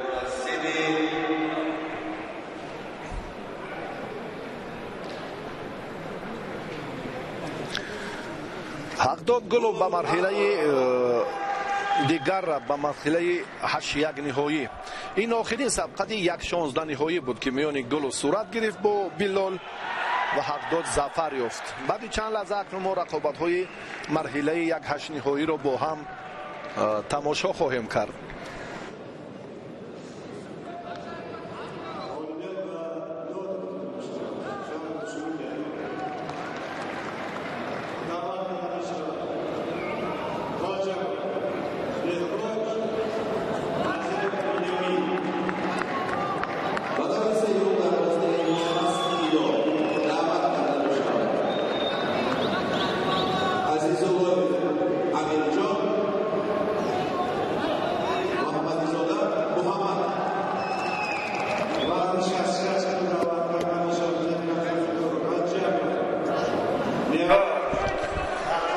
سهیلی زعتف داور درجه جمهوریوی از شهر کولوب حالا در میدان. انتظاری به میدان آمدن جفتی اولی مرحله 1/8 نهایی وزن تا 60 کیلو را دارد. فرصت فرا رسید که ما این چهره ها رو به شما معرفی سازیم. سفید پوشی که دلها را به وجه آورد از کولوب است، عزیزاللهیف پهلوانی که محمد صالح رو چگونه شکست داد. آن اکنون این کاری دیگر در دقیقه اول جوانی قوی اراده 19 ساله کلاب شهر بسیار جرأت کرد. کشف همین چهره راستی در چمپیونات امساله با همین چمپیونات امساله راست آمد. اکنون ببینیم که رفتی میدانداری در مقابل محمدزاده با او چی ثمر می آورد و چگونه این مرحله سپری می شود. رقابت اولین یک هشت نهایی علیشیر مستقیموف چند تن داوران دیگری که اینجا گفتیم مسلیدون بچه‌بکوف، باز هم شاهدزاده جمعبک، اعظم میساقوف، سهیلی عزتوف و جوانانی که امروز اکنون با مرحله های بعدی توصیه داده می شوند. کارشان البته با امان نظارت کمیسیه مخصوصی داوران باز هم مکمل تر می گردد. بسیار هم فرصتی مناسب از جانب محمدزاده بود. پیچ و تابیشی پهلوان شهر کلاب چندان خوب صورت نمی گیرد. محمدزاده هم نفر تصادفی نیست. محمد نام دارد، محمد محمدزاده.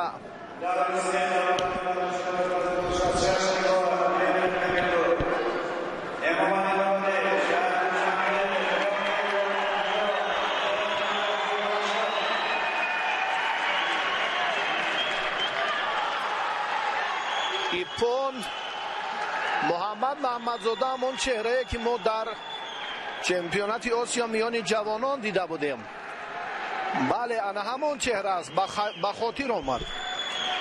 این ورزشگر حتی در مسابقات گران پری هم شرکت ورزیده است. جوانی که بله فعالیت ورزشی خود را بیرون از تاجیکستان در روسیه چند سال تقویت بخشید و امروز هم با آسانی موفق شد محمدزاده.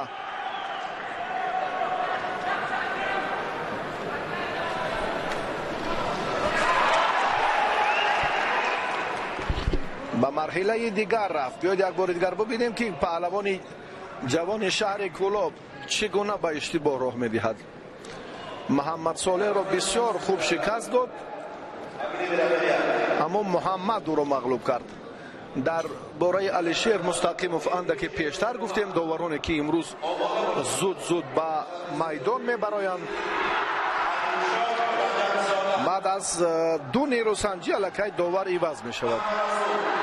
داور با روحیه قوی، اراده استوار، همه جانبه البته در این روند آماده است که کاملا هر یک سبقت را نظارت کند. طلبات هم چنین است. طلبات هم چنین است که یک داور حق حکمی در دو دور را دارد و بعدا او را باید زود عوض کنند.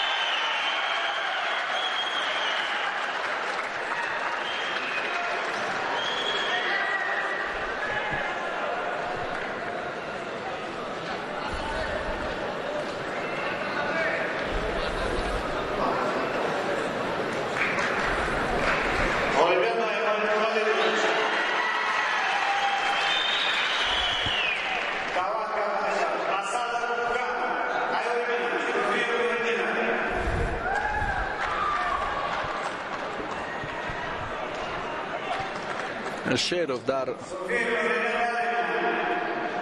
رجبزاده با همراهی شیروف حالا در میدان این چهره هایی که گفتیم جفتی دویمی مرحله یک هشت نهایی است و زاری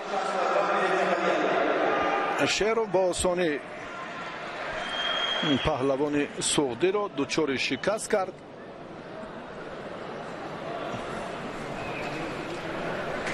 بله به مرحله دیگر رفت. با محمدزاده محمد در واخری 4-1 نهایی رقابت خواهد کرد.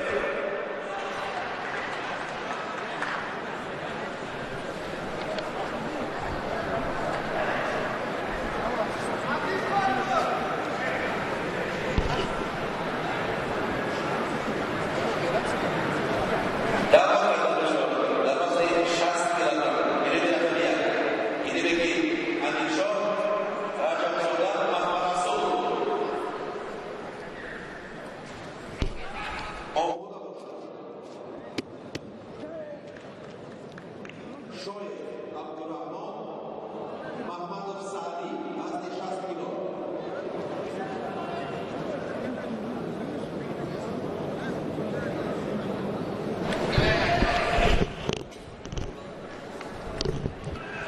بسیار فرصتی خیلی مناسب است که ما ایدیبک امیرشاه رو به شما معرفی سازیم. تحت رهبری شیرعلی بازارов مشق میکند. رجب زاده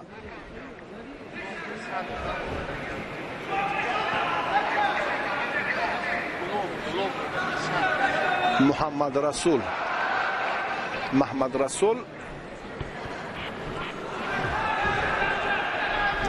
در مرحله اول این چهره هم تلاش و کوششش در رقابت اول با طلبزاده خیلی خوب بود. در مرحله از این پیش چون در خصوص شیرعلی گفتیم که ایدیبک رو خیلی خوب آماده کرده است. ایدیبک در دیدار اول هم خیلی به آسانی ورزشگری دسته ختلان دو رو مغلوب کرد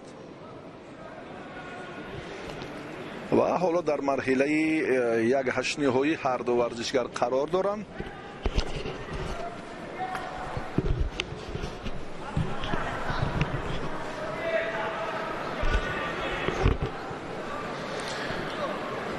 شیدو با رجب زاده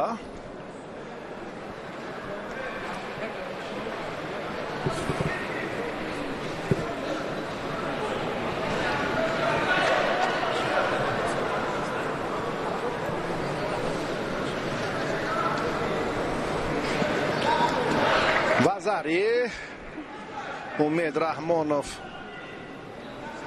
پهلوانی سابقی کلاب شهر از ناحیه واسه است. فعالیت ورزشیش رو بسیار هم بر وقت خاتمه داد. دلپور است. شیرعلی بازارov از چنین رقیبانی که حالا با ایدیبک آزمایی دارد هراس ندارد. راستی الکی اطمینانش قوی است. یگان هیجان در قیافه‌اش مشاهده نشد. یعنی از این هم مرحله های بعدی را بسیار هم حق داد. گولوف این کار رو خوب انجام داد با همان ترتیب مشخصی تسلیم کردن با اصول همان کار در زمین بوقی کردن و ایدیبک هم این کار رو خیلی استاکارانه ماهرانه سامان داد و حریف را دوچاری ناکامی کرد. تسلیمش نمود. بله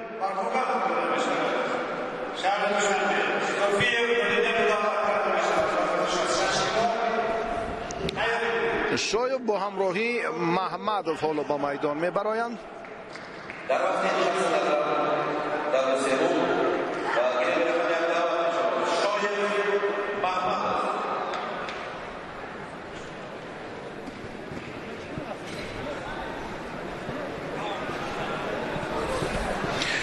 مربیانی رو که میبینیم زود مشاهده میکنیم که اکنون گپ سر کدام مربی و کدام دسته میرود.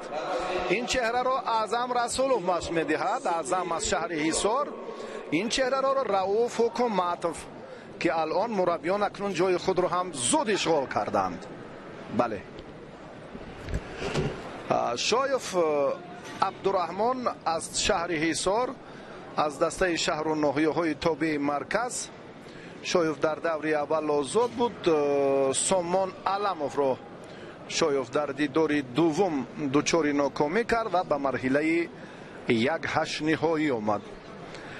محمدov باشد. سعدی نام دارد این چهره. محمد نظرov را پهلوان ولایت مختار کوهستان بدخشان را در دوره اول شکست داد و بعداً بسیار هم لحظه حساس در مبارزه دویمش هم خیلی با آسانی غلبه رو مال خود کرد. محمدov کبود پوشه که حالا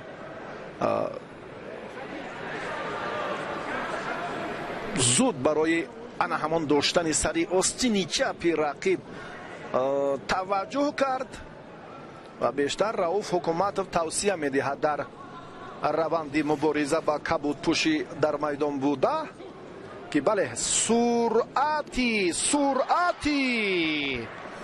نیروسنجی را تیزانیدن لازم است. وقتی که از سر اوستین داشتید برای موازنت را یا با اینو بعد گرفتن زود سرعت افزایی میباید. توصیه حکومت نتیجه به بار نآورد. اعظم رسولوف در 3 سال اخیر همچون مربی یک چند چهره رو هم با کمال رسانید که در سطح جمهوریوی معروف شدند. یکی از آنها عمر رسولوف حق نظرов محسوب می‌یابد. دو چهره که الکی نامورند در تاجیکستان. شیدا شاید باید از این هم خوبتر گوشتین گیرد. تقاضای داور است که سستر فعالی خود رو نشان میدهد، فعالیت خود رو.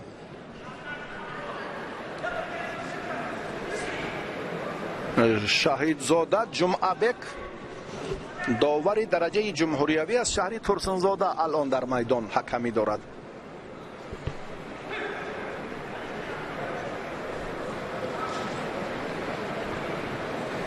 مرحله به مرحله نیروسنجی ها پرشدت‌تر می شوند. همین طور هم باید باشد. نفران تصادفی کم تجربه کم تمرین کرده الکی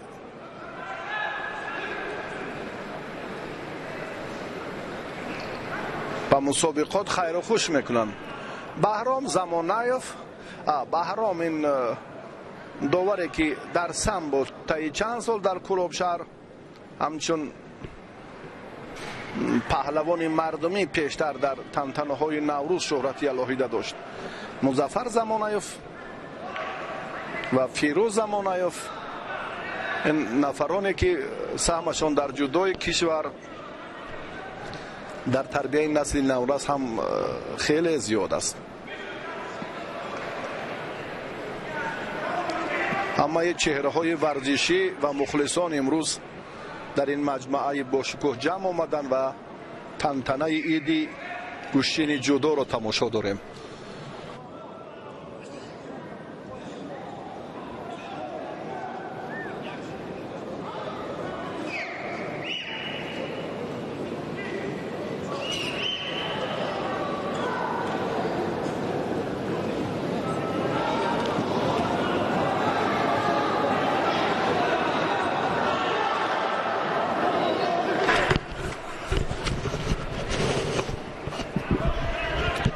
با پارتر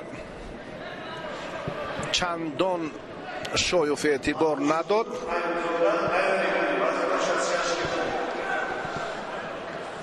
با حرکت های کار در زمین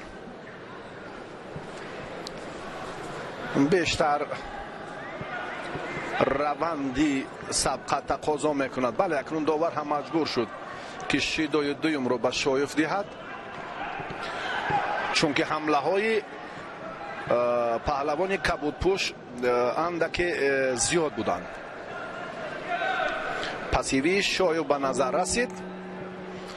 محمد شریف علیف هم برای تربیه ان همین چهره ها در شهر حصار، همین چهره سفید پوش رو در نظر دارم که امروز هم خدمتشان شایسته است و مخصوصا مربیان برادران اعظم و سنت الله رسولوف ها اکنون برای مکمل کردن هیئت یکچین جودوی شهر حصار بسیار خدمتشان شایسته است. حالا نمونن اون در اونجا باز هم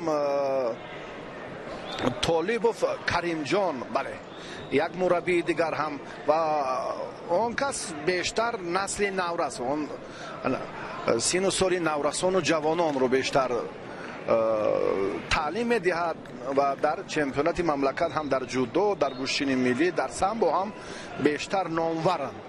اما در میان بزرگسالان همین تنها یک مکتب قوی شهر حصار با رهبری همین دو برادر طی سالهای اخیر رشد کرده ایستاده است. حالا اکنون شایف این گفته های ما رو چی گونه تقویت میدهد این رو اکنون یک جای تماشا میکنیم. نه این طرزی گریبان فشار آوردن برای بوغی کردن منصوب به این حالت نبود. راستی بهترش بله اکنون رقابت رو باز با دیگر طرز از راست امکانیت ها خوبتر می شوند. باز هم برای چند روند کاری خوبی پهلوانی با تجربه زمینه میگذارد وقتی که از پارتر به حالت راست بودن دستور می شود از جانب داور. شایف اندک پیصفی دارد. حالت ناباب است. رئوف حکومت و اشاره بله به دست چپ و راست یک حرکت های دیگری خود رو همینجا مخفیانه نشان میدهد اما اینها هم نتیجه به بار نآورده ایستادند. از وقتی اضافه از امتیاز تیل برای به دست آوردن امتیاز طلایی اکنون 2 دقیقه اش هم سپری می شود. آنا این ترتیبی وزاری آنا این کاری درست شایف با اشتباه را خواه ناخواه تجربه نقش خود را می بازد. شایف ایستادگری کرد 2 دقیقه وقت اضافه را هم چون به همون به تدریج پشت سر کرد اما رئوف گفتیم که توصیهش خوف و خطر دارد برای رقیبش چون این هم شد.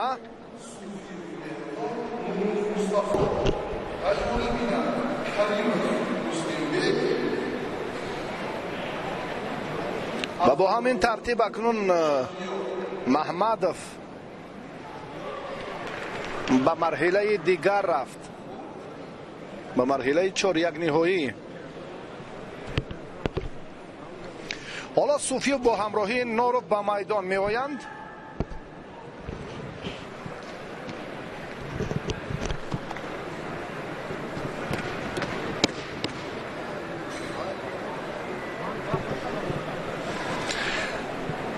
در مهارت سعدی جای شبهه نیست. این رو هم مربیش و هم جانی بیگ بیشتر تقویت میدهند که واقعا هم چنین هست. شخصی که از جهت روانی و آمادگی خوب توصیه می‌یابد.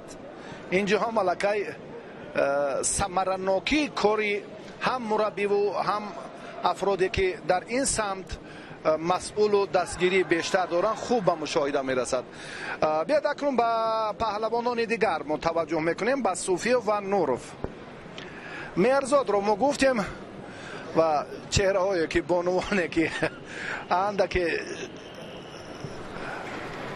چهره شرمگینی کبود پوش رو دیدیم. بانویی که به میدان خواهد آمد و دختران خوتلان شهر دوشنبه امروز نسبت به سوخت و بدخشان در چمپیونات امسال زیادند. صورت گرفتن رقابت های بانوان به نفع کار خواهد بود.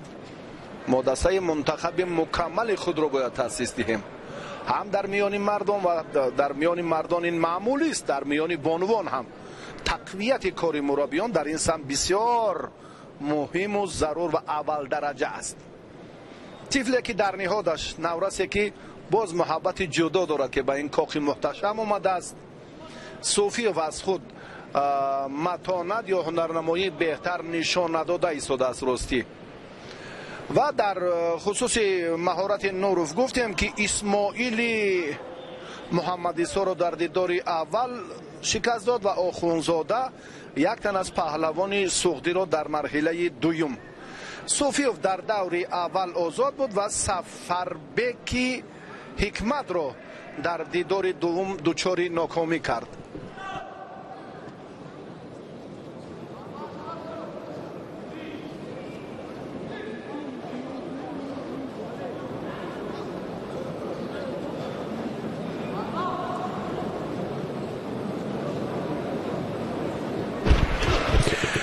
شیدو با ورزشگری کبودپوش با نوروف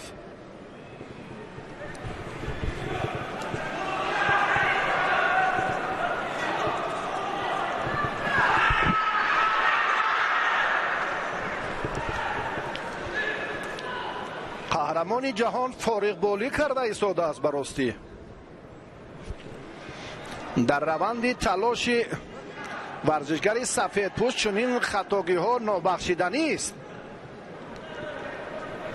وطن محبوب ما را در میان 34 کشور دنیا در قزاقستان سزاوارانه معرفی کرد. به افتخارش پرچم میهم برافراخته شد. یک تن جودوکار جوان را منظور کردند که الان در شهر ترسانزاده اقامت میکند.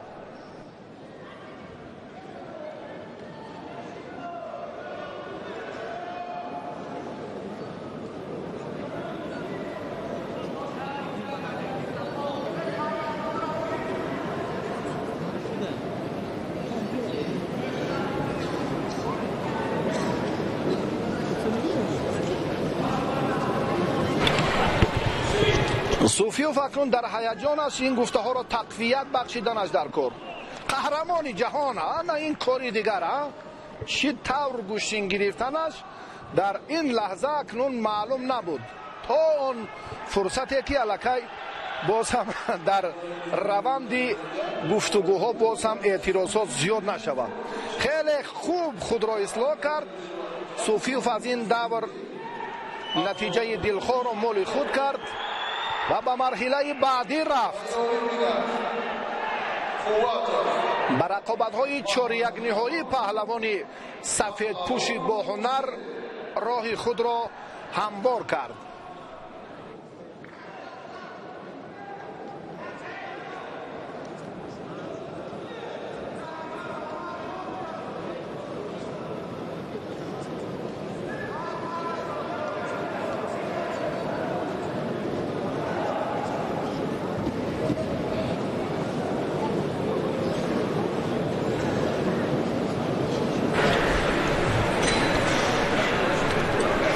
رقیب صوفیوف بعد خاتمه همین نیروسنجی معین میگردد. مسلم بیک کریموف. اگر مسلم بیک غالب باید اکنون بیا دیگر جای پیشگویی هم نیست. اینجا ما نفر تصادفی را نمیبینیم. هر یکی با امیدهای بیشتر و زیادتر اینجا اندر میدان میگردند و باز هم رفتی میدانداری مسلم بیک این را ثابت کرد و زری مشخص. اصلیدین بچه بیکف هم درست بهاگذاری کرد. احساس می شود که صوفیوف اگر باز با مسلم بیک نیرو سنجد هر دو هم نفرانی ارزنده اند. و ازاربک و پهلوان ولایت مختار کوهستانی بدخشان در دیداری از این پیشتر بسیار هم از خود مهارت خوب نشان داد و نوریدینوف اعظم را مغلوب کرد.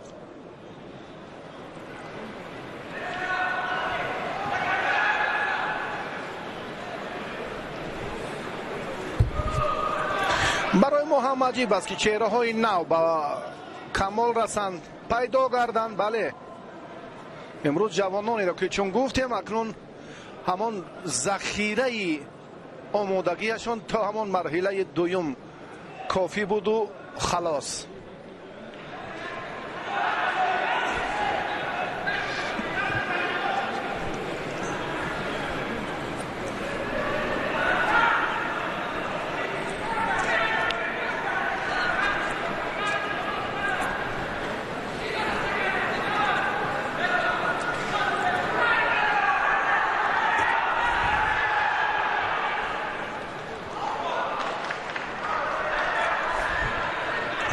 وزاری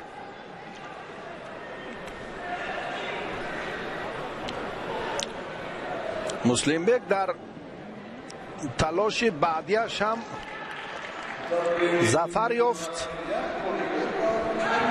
و سزاوار مظفریت گردید و به مرحله 4-1 نهایی راه یافت.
برای قواتوف رنگ دیگر گرفت. زود دقیقه اول وزری را مال خود کرد، بعدا پهلوانوف را مجبور می سازد که در این روند تسلیم شود، اما پهلوانوف وضعیتش حالا بیهوش شد، به مدار. بله، اندک داور سهراب بازار باید زود اینها رو نظارت میکرد. مدینه رستم، چهره که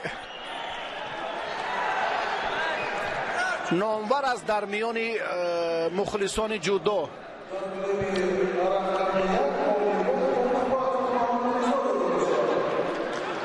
و پای در پای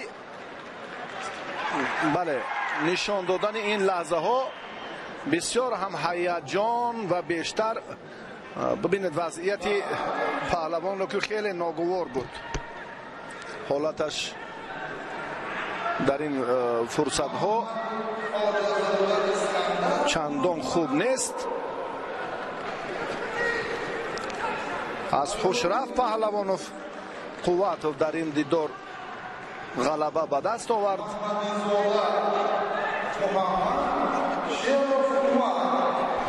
اکنون جفتی آخرین میدانداری پهلوانان در مرحله 8-1 نهایی حالا صورت میگیرد.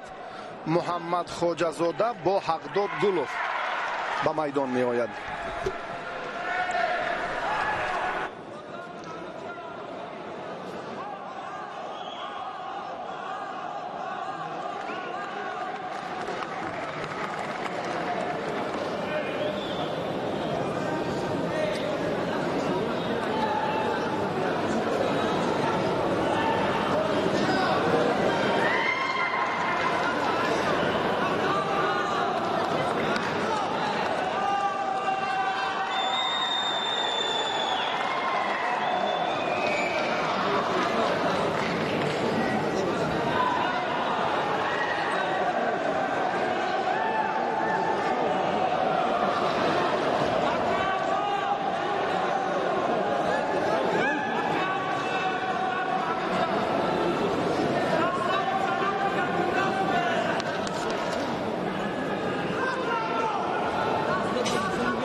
حقداد گلوف غلبه شد در دور پیشینه دیدیم و محمد خواجه زاده این پهلوان هم موفق است که حالا در این دوری 1/8 نهایی قرار دارد. با عبدالله محمدی محمد خواجه زاده خوب هنرنمایی کرد. بعدا هم ورزشگر ولایت مختار کوهستانی بدخشان را مغلوب نمود. به مرحله 1/8 نهایی راه یافت. گلوف در دور اول آزاد بود و در مرحله دوم پهلوان شهر کلاب را بیلال را مغلوب کرد.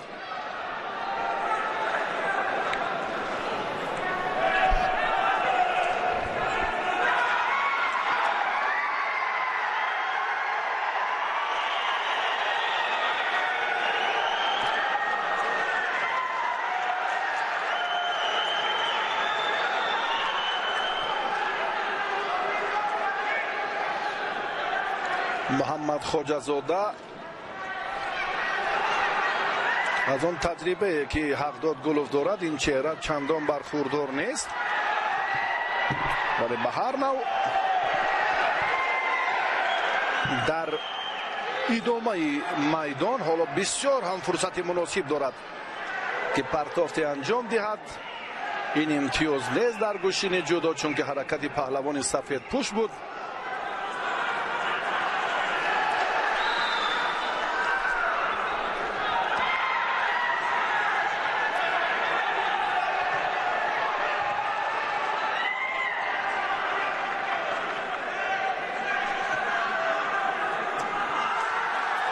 وزاری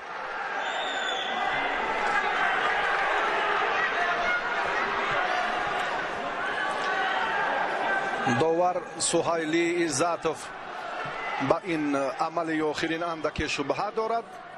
برای تقویت بخشیدن اندیشه طلب دارد که حالت تکرار، نوار تکراری رو ببینیم یک جای. بیاید که این لحظه با هم اندک توقف بود. فکر میکنم رفتی مبارزه البته برای بدون توقف. حالا هیئت کمیسی هم وزاری بکار کرده شد. برای توقف اندک بود، اندک صورت افزایی لازم بود که از جانب هقداد گلوف اون به نظر گرفته نشد.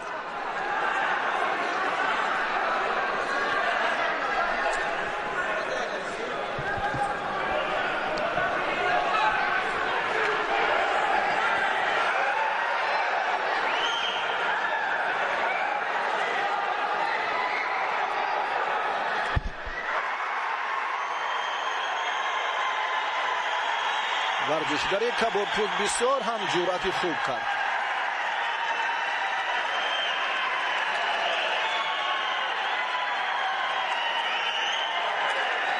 این است که محمد خواجه‌زاده اکنون در روند مبارزه مجازات می‌گردد. این وضعیت باز هم مرکب‌تر می‌شود برای محمد خواجه‌زاده. هقداد گلوف صاحب امتیاز شد. این وزری بود که الکی در جریان مبارزه و اکنون همین لحظه باز هم منظور از این حالت که هقداد گلوف ارزنده است.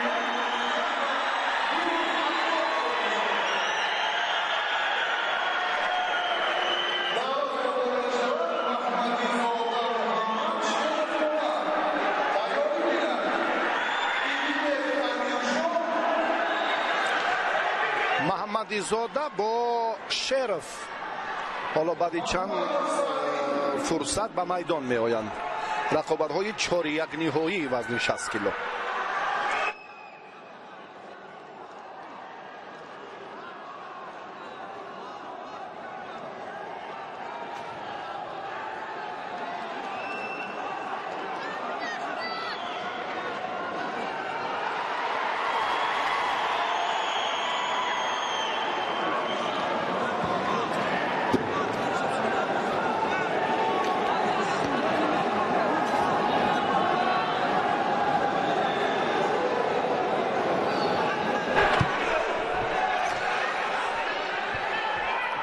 به مرحله 4-1 نهایی رسیدیم.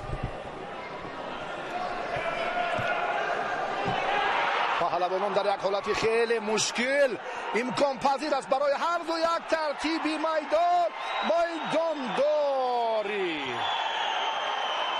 محمدی زاده با همراهی شرف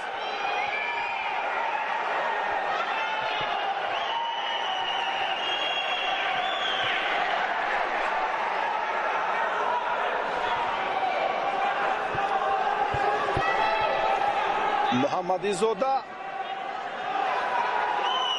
در دور اول آزاد قربان جانف را در دور دوم مغلوب کرد و زری را حالا مال خود نمود. ورزشگری سفید پوش بعداً عزیزاللهیف را که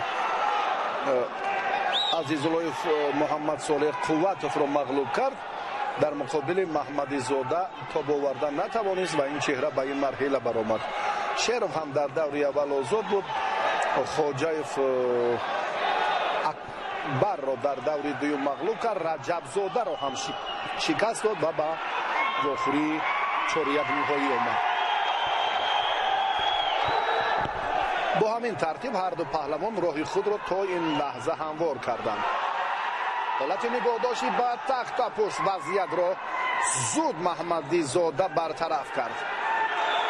боз ҳам ҳолати дигар, боз ҳам раванди мубориза тақозо кард ки бо усулҳои маъмули партерӣ торо дар ин самт боз ҳам пуршиддатар созад маҳмадизода.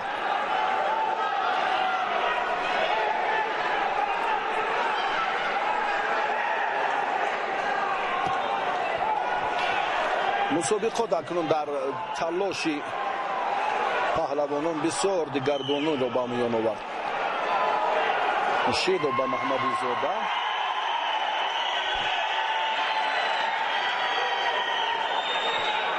барои сипарӣ кардани вақти боқӣ монда оли маҳмадизодаро ҳоло хеле масъулияти зиёдтар мебояд.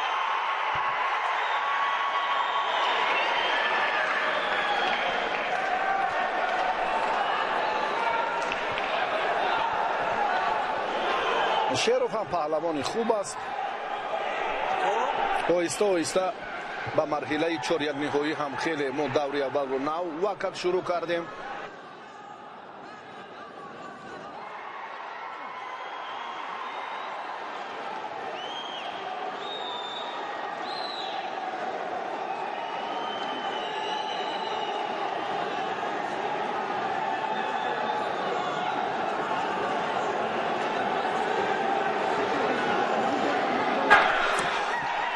ҳолати партери ё ба фурсати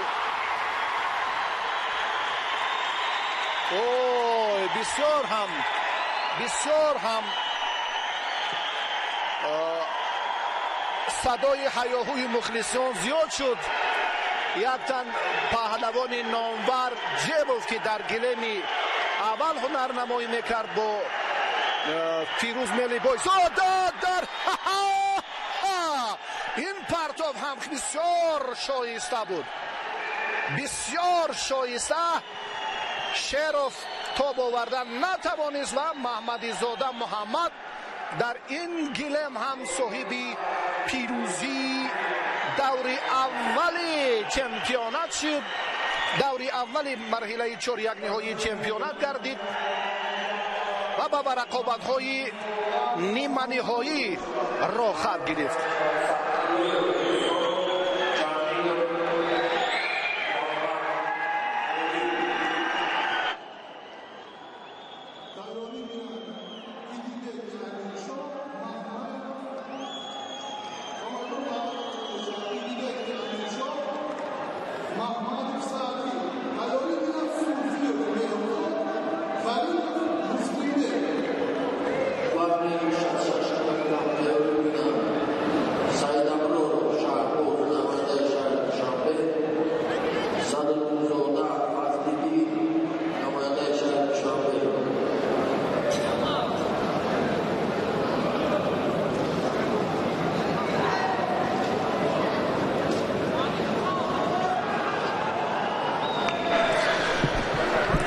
рақобати дигарро тамошо мекунем ки бисёр ҳам ҳаяҷоновар, бисёр ҳам пуршиддату хотирмон сурат хоҳад гирифт.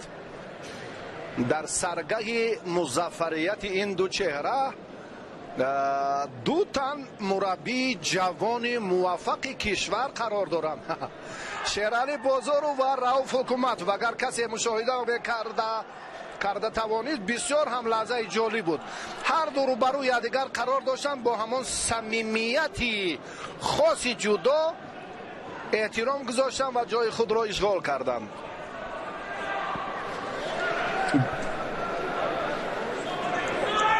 идибек паҳлавони сафедпӯш ایدیبک امیرشاه و واقعا شیرالی هم امروز جوانان برومند رو به کمال میرساند و رؤوف حکومتوف هم دو مربی جوان موفق کشور.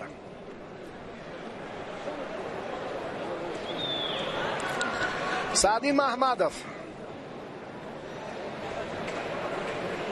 دو غلبه دارد، در دوره اول آزاد بود، رفتی مبارزه پهلوانان خیلی جدی خواهد شد. بسیار هم حرکت ورزشگری کبودپوش در این جریان خوب مشاهده گردید. رؤوف با هیجان اینجا هم یک لحظه مناسب را میخواهد که شاگردش خوب استفاده کند و در خصوص تقویت مهارت یا دستور بعضی از آن افرادی که با چنین چهره ها کمک میکند واقعا هم شایسته احترام و دستگیری هست. وقتی پهلوان لیاقت دارد، مهارت دارد و آهسته آهسته به تدریج این راه را هم پشت سر میکند، میسازد که بهر چنین چهره ها البته باز هم شرایط امکانیت های خوب را فراهم نمود. رؤوف و شیرالی چون مربیانی که امروز شاگردانشان الکی در سطح بین المللی معرفی میشوند، این خوب است. جوانان نو، چهره های نو، مربیان نو و شهامت چمپیونات امساله و بسیار هم اکنون ما را صحافات رنگین و دورنمای ساحه ورزش در پیش است.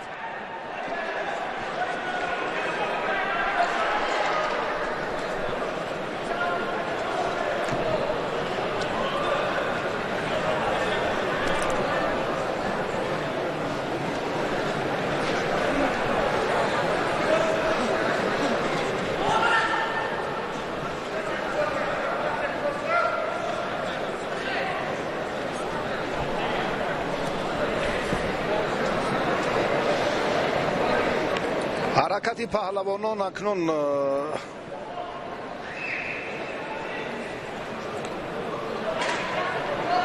وقتی نه چندان زیاد رو در اختیار دارد.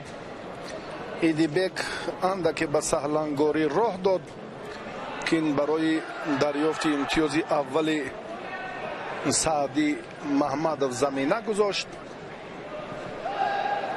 پهلوان سفیدپوش حالا اکنون از بالا از پشت گریبان رقیب کمربند رو اینجا باید داشتنش رو فراموش نکند و حرکت های دیگر رو نتوانست اشتباه کرد. وزری 2 رو از دست داد. در سبقت 4 نهایی اکنون این پهلوان کبودپوش محمدوف سعدی خوب هنرنمایی کرد و به مرحله نیمه نهایی رفت و ایدیبک در مرحله تسلی بخش شرکت خواهد کرد.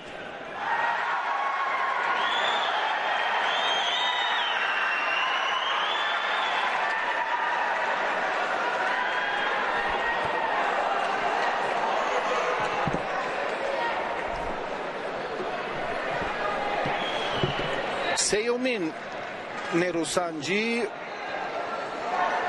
پهلوانان در مرحله 4 نهایی.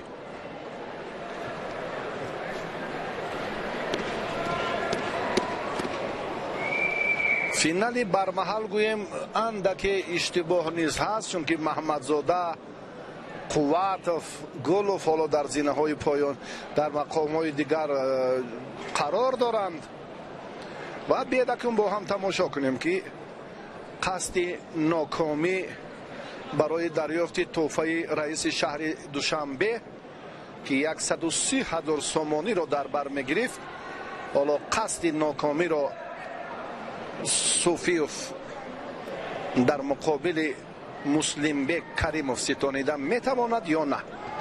آی نه، فرصت هم خیلی لحظه مشکل برای صوفیوف بود.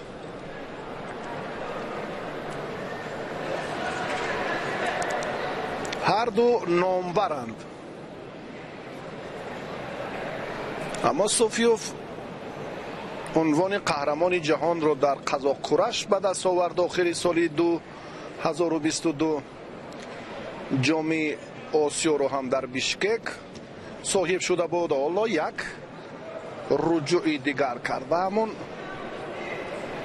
حرکت غیر عادی این پهلوان را ما در مقابل ورزشکاری ازبکستانی سالیپار هیچگاه فراموش نمیکنیم.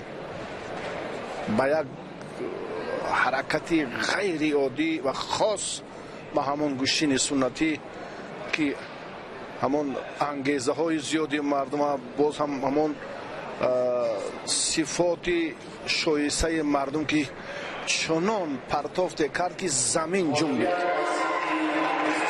راستی که بالای یک منبر بلند که از زمین تقریبا 1 متر هم بلندتر بود، بسیار پرتافتی عالی کرد مهرزاد صوفیوف. این رو هم در یک لوحه های اللهیده نیروسنجی های چهره های سرشناس توسط تلویزیون ورزش مخلصان بیشتر دیدند. مسلم بک کریموف برنده شاه جایزه در سال 2022، چمپیون چند کرته کشور، از دسته خطلان یک هنرنمایی دارد. با او فایزالدین امیرشاهیف توصیه می‌دهد اما وزاری یک قدم به پیش. مهرزاد خیلی فرصت مناسب را دریافت. برابری رزق‌الدین رجبوف تمرین میکند. ظفر قربانزاده در خصوص انتظام و کار شایسته‌اش در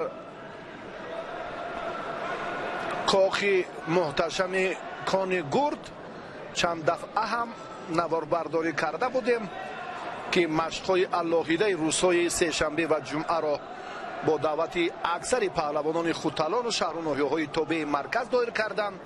در رشته جودو دعوت مربیان هم رستم باقیوف و محمد شریف و جهانگیر سلیمانوف ها و باز چندین مربیان دیگر به همان صورت تقویت مهارت والایش باز سخن دیگر را هم ضم کردن جایز است. صوفیوف حالا رجوع میکند در روندی مبارزه است که الان امکانیت دارد. اکنون همین با تدریج وقت را باید ثمرناک استفاده کند. فشار آوری زیاد مدینه رستم، زمان عکس برداری هم در کان گرد مدینه قرار داشت و پرتاب های اللهیده خود را دارد. هر یکی اینجا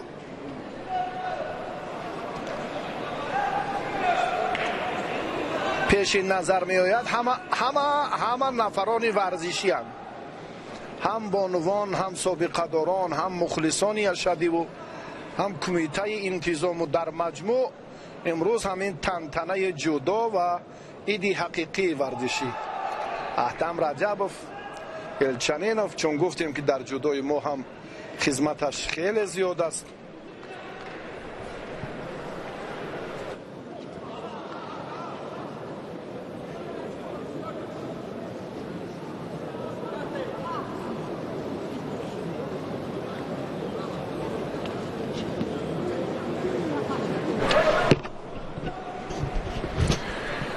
وقتی کم موند،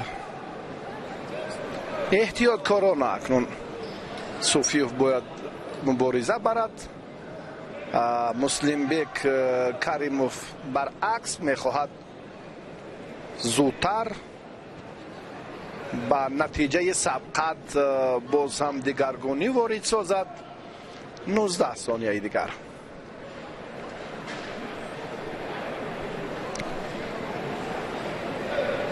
اکنون پهلوانان شایسته ورزشگران سرشناس باقی میمانند در جریان رقابت‌های باقی مانده و مخصوصا در وزن 60 کیلو وقت انجام یافت. با همین ترتیب اکنون قصدی ناکامی مکافات عالی جایزه را صوفیوف در دور 4 نهایی چمپیونات مملکت از مسلم بیگ کریموف ستانید و به مرحله نیمه نهایی رفت. احسنش میگوییم. بعدی انا همین رقابت که میان قواتوف و حقداد گلوف صورت میگیرد، ما حریف قهرمان جهان در قزاق کورش مهرزاد صوفیوف را به شما معرفی خواهیم کرد.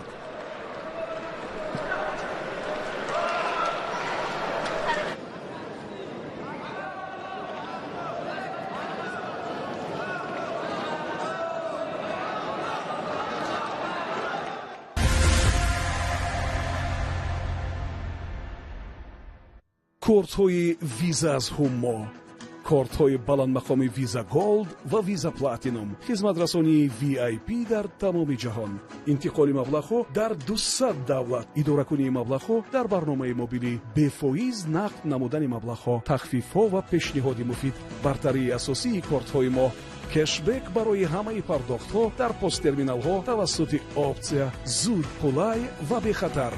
озодии молиявӣ дар тамоми ҷаҳон. در این دور چی متانت نشان میدهد. هر دو هنر خوب دارند و از نگاه بنده قواتوف اندک از حسابی تجربه مسابقه های بین المللی افضلی دارد، اما این معنای آن را ندارد که در این رقابت حقداد گلو با آسانی تسلیم می شود. وقت همه را نشان خواهد داد. هر دو هم با جرأت اصول سر کتف را اینجا خواستند که خوب استفاده کنند.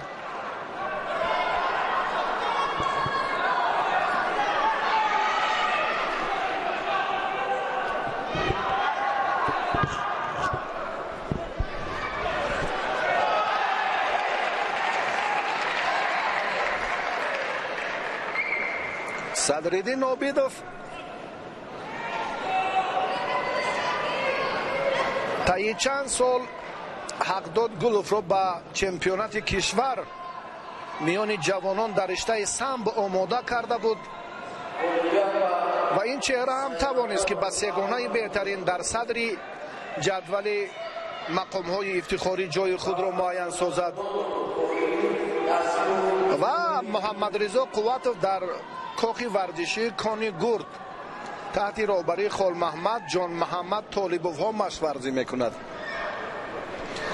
برادر محمد صالح و محمد رضا قواتوف ها 1.5 دقیقه وقتی اساسی را هر دو به نتیجه انجام وزاری. این مشخصا وزاری است. انا همین فرصت حق داد واقعا اثبات کرد. حالا این خاتمه کار نیست.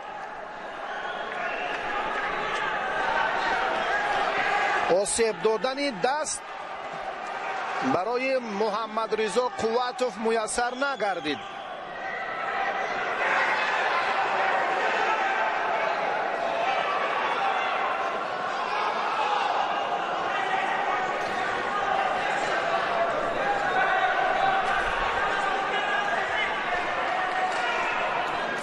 بسیار کار را در حالت راست بودن جانا کرد. یک بار دیگر این حرکت را خواست که تکرار کند، اما فشار را از دست راست به هر دو داور شیدا داد.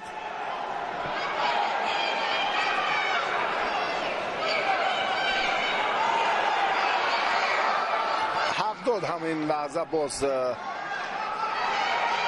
دیگر بار رجوع کرد. اکنون قوتов مجبور است که کارو باز هم تیز آند.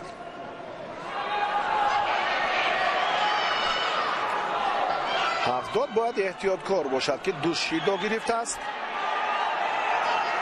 این مراتب هم باز با همون حرکت دائمیشون بسیار میخواهد با همون استفاده اصول سر کتف اعتباری علاهیده دهد.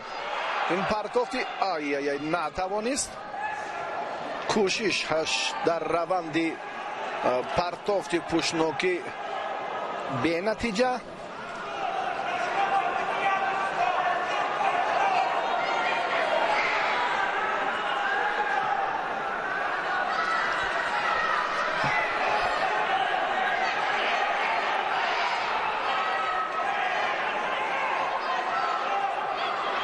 دقیقه آخرین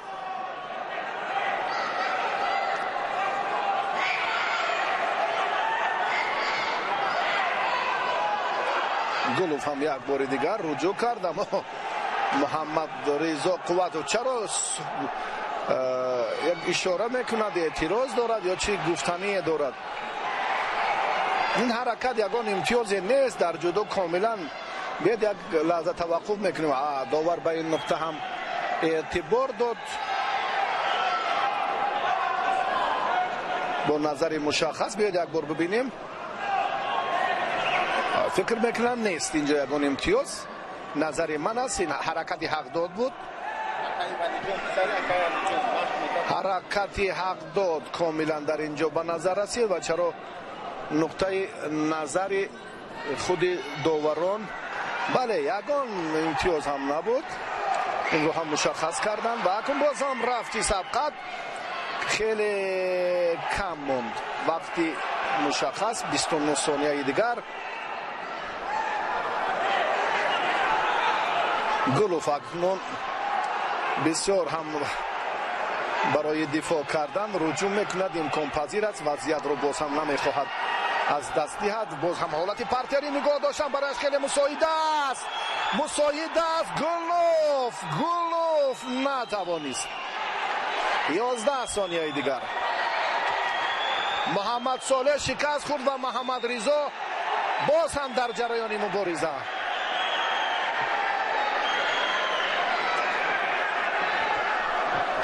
ثانیه دیگر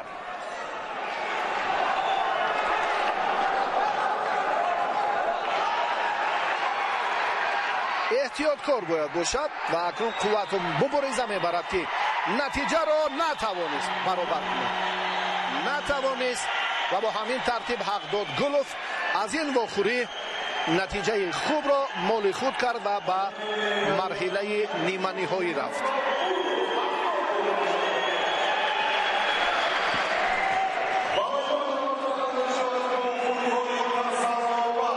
رقابت‌های تسلابخش وزن تا 60 کیلو اکنون صورت میگیرد. گلوف سزاوارانه این مرحله را پشت سر کرد.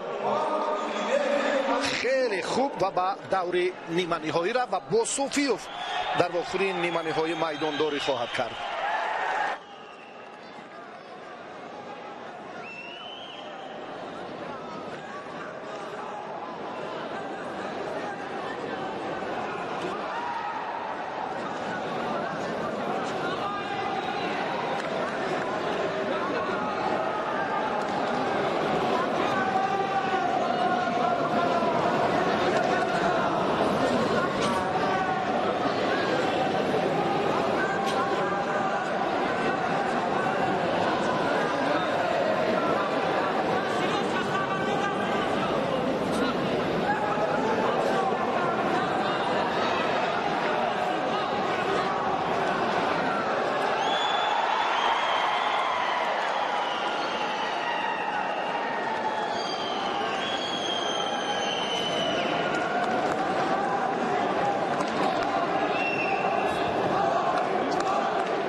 тасаллубахш ҳоло вазариро моли худ кард.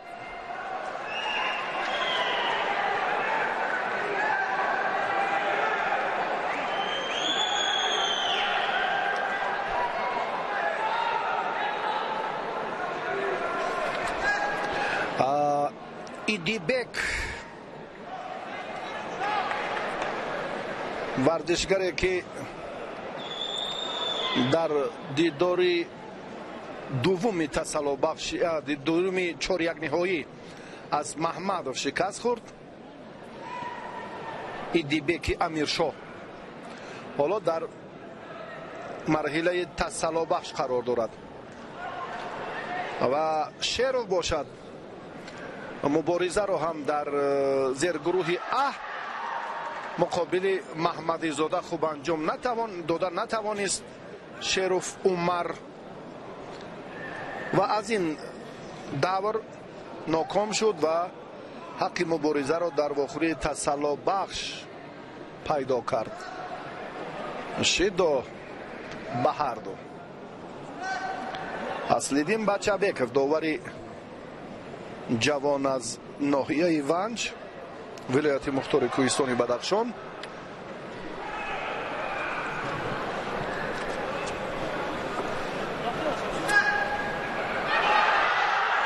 идибеки амиршоҳ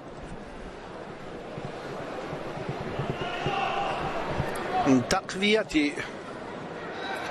маҳораташ дар ин лаҳзаҳо хеле муҳим аст.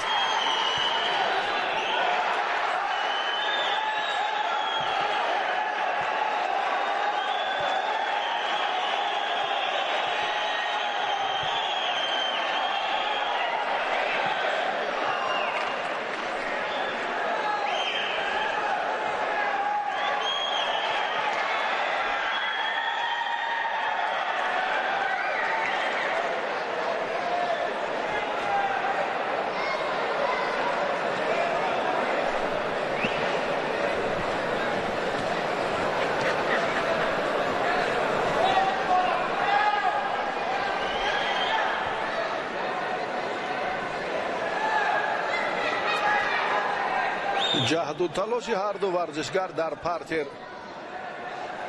мувофиқи матлаб нест. ҳаракат ҳаст, аммо иҷрои ҳамон се самти муфид чандон хуб ба назар намерасад.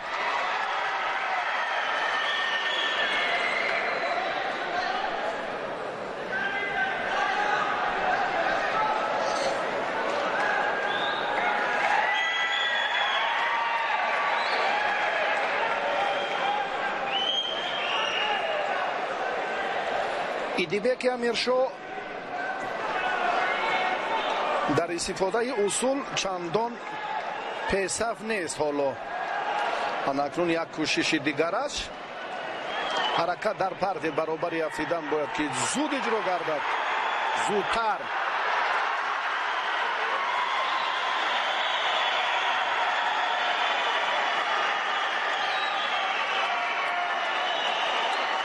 ҳоло имконпазир ҳаст барои тағйир ёфтани вақт, барои тағйир ёфтани натиҷа, маъзарат.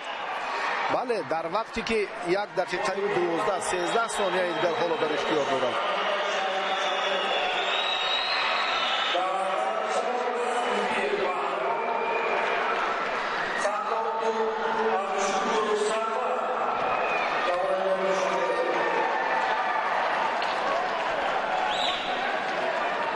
муҷозот паҳлавони сафедпӯш шеровро интизор аст. агар ин корро боз ҳам идибеки амиршоҳ дучанд созад, яъне тақвият бахшад, зиёдтар ба ҳуҷум гузарад ва бештар дар хатти албатта ҳаракати ҳамла боз ҳам намуна бошад. барои ин муҳим аст, роҳи дигар надорад. агар хоҳад ки соҳиби лоақал медали биринҷӣ гардад, пеш аз ин дар сабқати тасаллубахш бояд муваффақ гардад. шеров ин натиҷаро маҳфуз нигоҳ медорад. идибеки амиршоҳ талош мекунад барои самаранок истифода кардани وقتی خیلی کوتاه که 22 ثانیه را در بر میگیرد.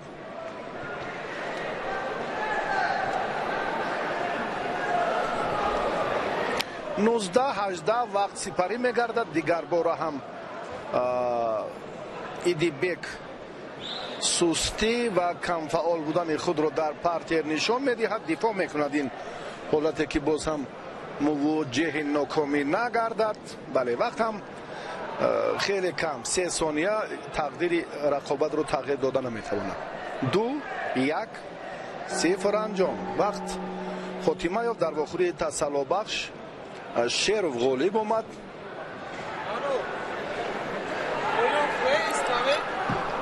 با همین ترتیب اکنون میدانداری پهلوانان در سبقت تسلا بخش به نفع شیروف خاتمه می‌یابد. عمر شیروف اکنون با یکی از ناکام‌های مرحله نیمه نهایی برای مدال برنجی حق مبارزه را پیدا کرد.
каримов муслимбек, муҳаммадризо қувватов ба медали биринҷӣ қаноат намекунад. ҳатто дар сабқати тасаллубахш ҳам хоҳиши ширкат варзиданро надорад. дорад, пайдо шуд. бисёр ҳам умедвории шоиста дошт ки ба марҳилаи ниҳоӣ роҳ меёбад. рустам боқиев ба ӯ тавсия дод. дар толори кони гурд машқҳои ин чеҳраҳоро мо чандин дафъа ҳам сабт карда будем. коршиносон ҳам ба он назар буданд ки қувватов нисбат ба бародараш муҳаммад солеҳ хеле арзанда аст ва ба ин чеҳраро мо дар марҳилаи ниҳоӣ хоҳем дид. акнун рафти мусобиқоти имсола комилан дигар шуд.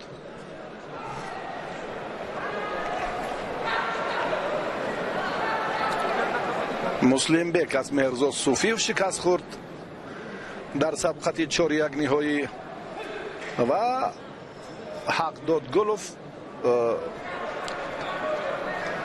муҳаммадризо қувватовро мағлуб кард. ду нокоми марҳилаи 4-1 ниҳоӣ дар вохӯрии тасаллубахш.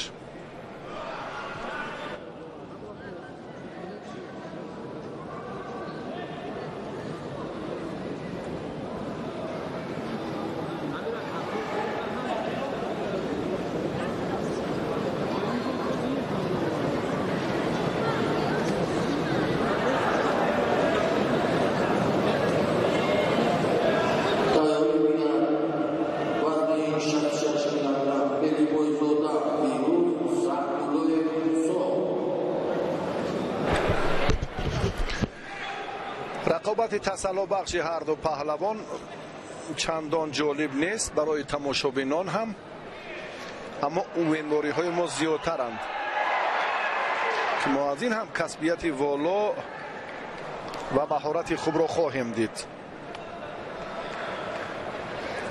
муслимбек каримов, файзиддин амиршоев, мураббие ки ҳаёти худро ҳам ба тарбияи насли навраз дар риштаи ҷудо бахшид.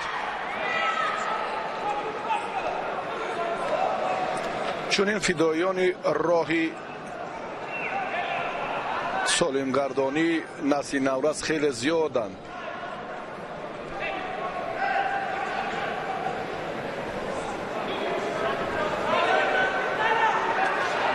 зафар ин гулдухтароне ки дар кони гурд машварзӣ мекунанд, қурбонзода бештар наврасони ноҳияи вахш, ҷалолиддини балхӣ, ноҳияи восеъ, шаҳри ҳисорро ба сабқатҳои инфиродӣ рӯзҳои махсуси сешанбе ва ҷумъа ба кони гурд дават мекарданд, ки ин аллакай самараи худро ҳам ба бор овард. ин ҳам як воситаи дигари боз ҷалби духтарон махсусан дар ин толори кони гурд гардид, ки дар он ҷо ҳам бародарон қувватовҳо машварзӣ мекунанд. қувватов ҳоло руҷӯъ мекунад барои таслим кардани рақиб, усули буғӣ кардан фишор меорад, наметавонад.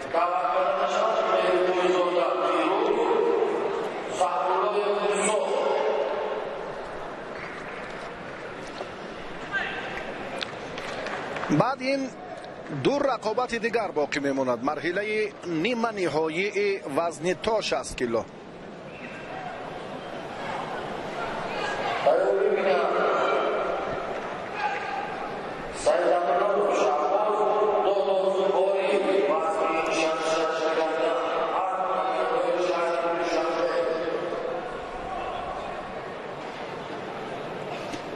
вазъашон чандон хуб нест. аз ҳисоби бенатиҷа хотима ёфтани ҳар як усул, ҳар як ҳаракат, ҳар як амале ки аз ҷониби ба ҳар ду шиддод довар ин корро бояд барвақттар анҷом медод аз нигоҳи ман. чунки варзишгар вақте аллакай дақиқаи охир шурӯъ мешаваду бемуҷозот мемонад, дар сурате ки ҳаракати самарабахш нест, пассивии онҳо худ аён аст. тезонидан дар то рафти сабқатҳои ҷолибу ҷозибро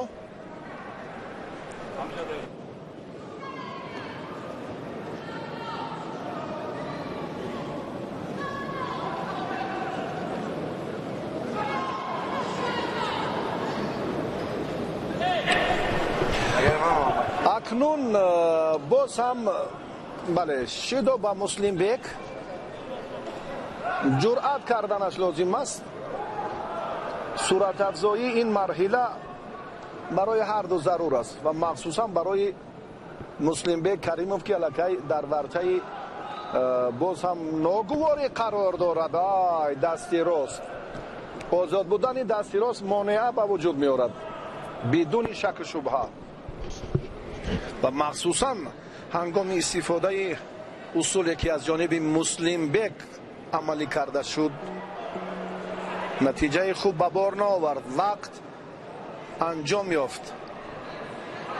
барои имтиёзи тиллоӣ дар вақти изофа акнун паҳлавонон боз ҳам нерӯсанҷӣ мекунанд.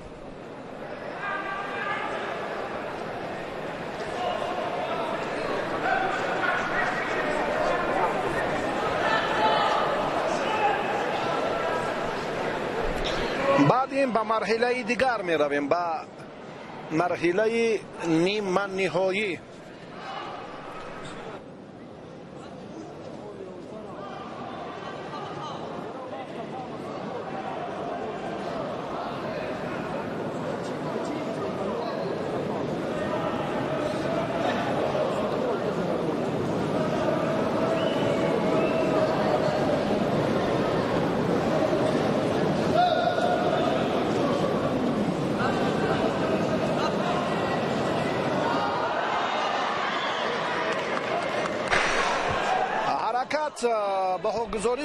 ҳаракат баҳогузорӣ шуд, аммо муслимбек дар ин ҷо худ дастфишорӣ мекунад. ифодаи он аст ки таслим шуд. аз ин пештар ҳам аллакай қувватов нерӯи худро боз ҳам пурзуртар кард.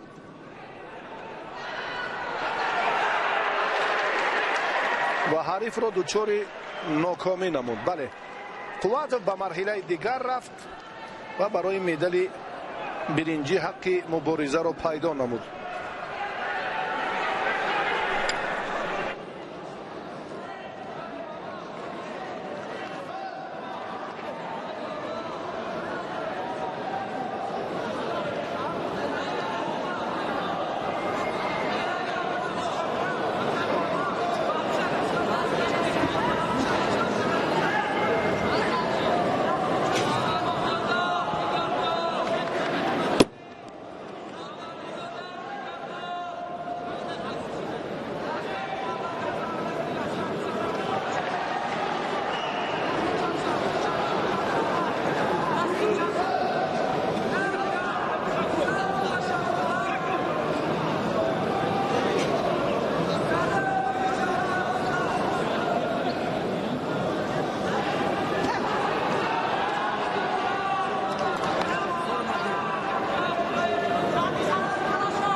محمدی‌زاده محمد محمد سعدی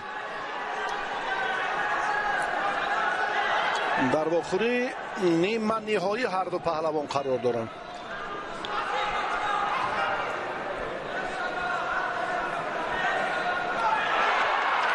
جوانان در مجموعه با شکوه ورزشی بیشتر شدند. پرافشانی پرچم مخلصان سرشمار رکای لحظه به لحظه زیاد میگردند. رفتی میدانداری تقاضا میکند که داور به هر دو شیدا دهد که سرعت هنرنمایی باز هم جالبتر گردد.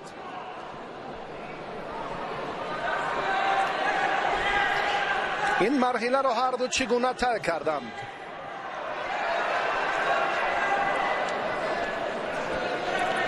رقابت پنجم هر دو پهلوان است با استثنای آزاد بودن یک دور. 5 دور را این مرحله در بر میگرفت تا به آخری نیمه نهایی. بله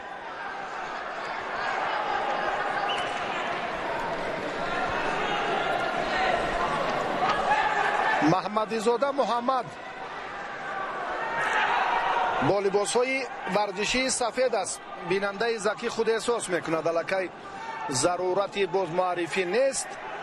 سعدی محمدов با رهبری رؤوف حکومتов چون گفتیم که تمرین بیشتر کرد. بعدیانی که موقتا فعالیت مؤسسه مکتب مهارت عالی ورزش شاهد به نمودهای گوشتین در آن کاخ ورزشی در شفت ورزشگاه مرکزی قرار داشته موقوف گذاشته شد. رؤوف حکومتov مخصوصا زمینه همان تمرین بیشتر را هم برادران به وجود آوردند و مخصوصا یوریبک، جانیبک، قناعتشاه لایقوف ها که مخصوصا در یک مکتب تحصیلات میانه عمومی واقع در زرافشان بسیار هم هیئت مکمل در آنجا با مشق ورزی و تمرین های بیشتر فرا گرفته شدند و بسیار هم یک تالاری بر هوا برای تمرین جوانان مجهز گردید، تعمیر شد و این هم یک دستگیری است. این هم یک واسطه دیگری هوسمند گردانی جوانان خیلی خوب براه مانده شد. حالا میبینیم که در جریان مبارزه محمد خیلی برتری دیده می شود و محمدی‌زاده محمد این پهلوانی که چون گفتیم در میان جوانان در مسابقات گرند پری و گرند سلم هم بار شرکت ورزید. این چهره که فعالیت پرثمر خود را کبود پوش نست سفید پوش رو در نظر دارم. بیرون از فدراسیون بیرون از تاجیکستان در فدراسیون روسیه سیقل داد و امروز خوش است که در تاجیکستان انا همون چهره هایی که ما میخواهیم آنها را در سفره ظفر بینیم از مرحله اول شروع کردن و تا به این دوره راه خود را هموار کردن تا به مرحله نیمه نهایی. خوب است، محبت به جودو بیشتر است. سرچشمه معتمد روشیابی جودو توجه خاصه سرور معظم ملت پرزیدنت جمهوری تاجیکستان محترم امامعلی رحمان با نمود ورزشی نیاگان گشتینگیری بود که آن هم نفوذ بین المللی گرفت. قشنگی کبود پوشه که درباره متانت و آمادگیش حرف زدیم اینجا خیلی جرأت کرد، اما سهیلی عزت و شبهه دارد چی؟ بیاید یک بار ببینیم. فکر میکنم دقیقاً وزری است. این نظر من است. بدون ایست حرکت پهلوان تا به نقطه مشخص یک توقفی که حتی این رو هم میتوان در این جریان اگر توقف صدی را نگردد به همون بله این کار شد، بیکار کرده شد وزری. به حالت دیگر باره چون مشاهده کردیم اکنون بیاد وقت رو باز هم حالت مناسب را چون نه دقیقاً در این سمت هم الکی داور اشاره کرد و ادامه مبارزه. یعنی وقتی که اگر این کار میشد آنگاه الکی اعتماد هم از میان میرفت، اما چون این نشد. خیلی بهتر رؤوف اکنون در اون مکتب تحصیلات میانه عمومی زرفشان کار را از یک نقطه شروع کرد که تأسف میگوییم. محمد اینجا هم باز شبهه رو به میان میارد. محمد هم خیلی جسارت کرد. بیاید یک بار دیگر به همین لحظه بحث برانگیز توجه کنیم چی حالت رخ داد.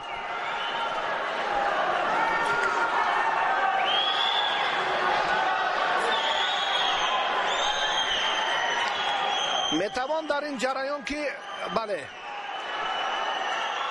کمیسیه مخصوص هیئت مشاورت در رابطه وزری و بعداً چی حالتی که از طرف داور این سم بود ایپون با همین ترتیب محمد محمدی زاده ادامه مبارزه را در این مرحله خیلی جانا کرد و سعدی از واخوری نیمه نهایی ناکام گردید و برای مدال برنجی اکنون سعدی مبارزه میبرد.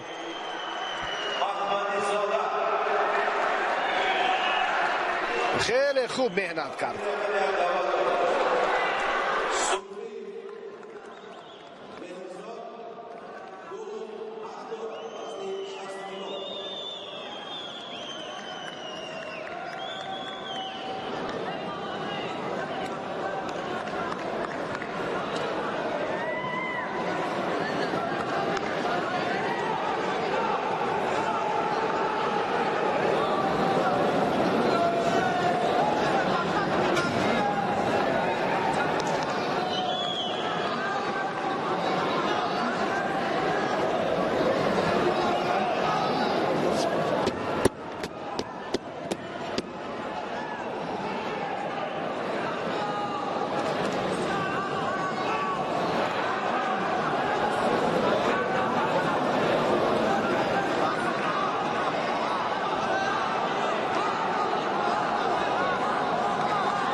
نیروسنجی پهلوانان در واخوری نیمه نهایی صورت میگیرد.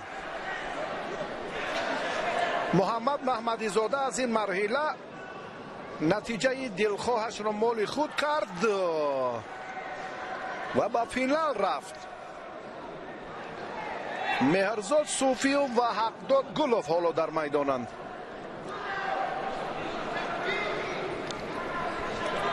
دو نفر پهلوانی که امروز از سطح راهشون چهره های نمایان را دور کردند، صوفیوف مسلم بک کریموف را و حقداد گلوف محمد رضا قوتوف را. بسیار هم یک حالت مناسب برای صوفیوف پیدا شد.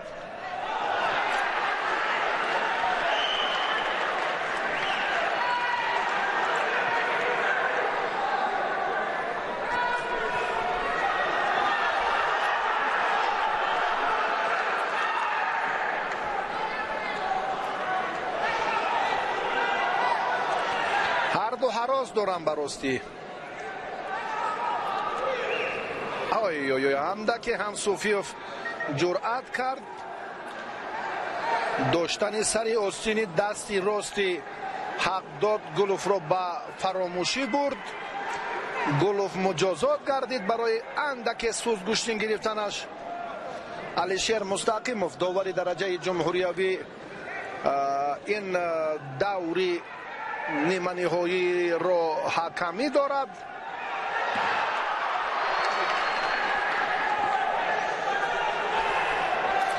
رقابت‌های حساس باقی ماندند. این آخرین نیروسنجی وزن تا 60 کیلو در چمپیونات جمهوری تاجیکستان است. بعد این رقابت‌های پهلوانان وزنشان تا 73 کیلو در همین میدان صورت می‌گیرد.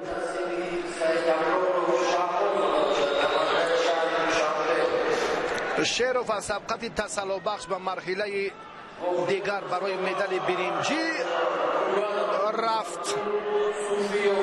از اینجا کنون در خصوصی محمدوف سعدی باید گفت که این چهره هم مستقیما برای مدال برنجی مبارزه میبرد.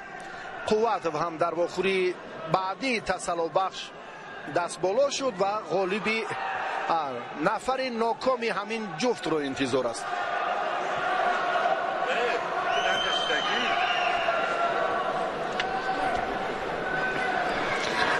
آخرین نیروسنجی پهلوانان در مسابقات امروزه در مرحله اول، یعنی در نیمه اولی روزی یکمی چمپیونات. بعد این پهلوانان وزنشان تا 73 کیلو به میدان می آیند و مرحله نهایی مسابقات شام امروز صورت می گیرد و علاقه معلوم می شوند. حالا محمدی زاده محمد غالبی همین جفت رو انتظار است. هر دو پهلوان هم قواسمایی رو اینجا برابر انجام داده ایستادن. حقداد گلوف پهلوان شهر حصار حالا باز هم جرأتش بیشتر میگردد.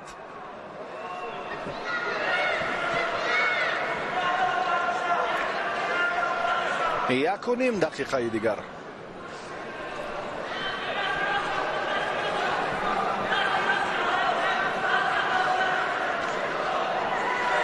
پرتوک پشنوکی مهرزاد صوفیوف حالا ثمر نآورد.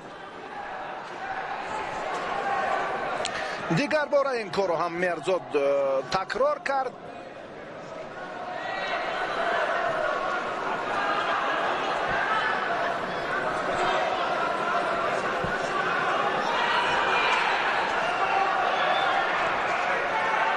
تلاش پهلوانان در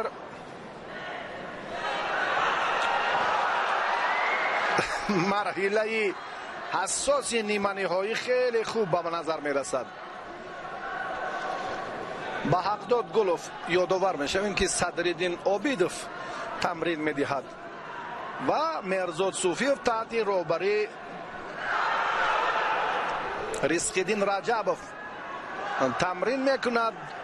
باز هم در وقتی از اساسی اکنون حالا تا این مدت غالب معین نشده است. دقیقه آخرین کار در زمین حالا هم چندان سرعت تازه نمیگیرد.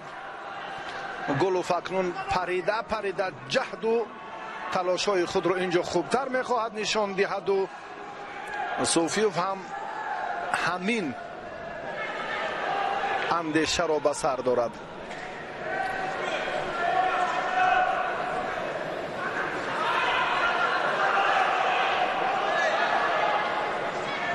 امر داور بود، حرکت رو خوب، یعنی داشتن حریف یا از خلعت حریف، این هم مقصدناک و هدفمندانه باید باشد که از کجا و چی ترتیب.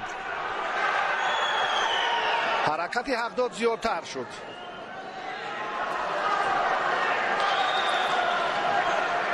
صوفیوف را میباید که در این روند کاری دیگر رو انجام دهد. یک لحظه مناسب به وجود آمد. از خاتمه‌اش حقداد گلوف واقف بود. وضعیت اکنون در پارتر چگونه صورت میگیرد برای صوفیوف؟ البته خوب نه. حقداد این حالت رو برطرف کرد و دیگر بار هم به همین سمت توجه کردن نتوانستند. هر دو پای در هم در حالت پارتری قرار داشتند. زود جای خود را عوض کردند. با کامیابی مشرف نگردیدند. کار به وقت اضافه طول کشید. در وقت علاوگی باز حقداد گلوف اولی شده رجوع نمود برای استفاده اصول سر کیف. حرکت دیگری غیری چشم داشت رو هم خواست اینجا که خوب شروع کند. بسیار هم روند مبارزه تقاضای دیگر دارد. دست چپی حقداد اندک آسیب دید. بله، وضع سلامتیش چندان خوب نیست. اگر آسیب دیده باشد که دکتر اگر به او توصیه ندهد یا گوشین را ادامه میدهد. این فرصت کار در زمین. دستی چپی حقداد. اینجا صوفیوف خواست که حریف را با همون فشاری سری وقتی خود به تپوش خواباند که این حالت رخ داد. وضعیت اندکی برای پهلوان کبودپوش مشکل تر شد. اما قوازمایی را او ادامه دادن میتواند.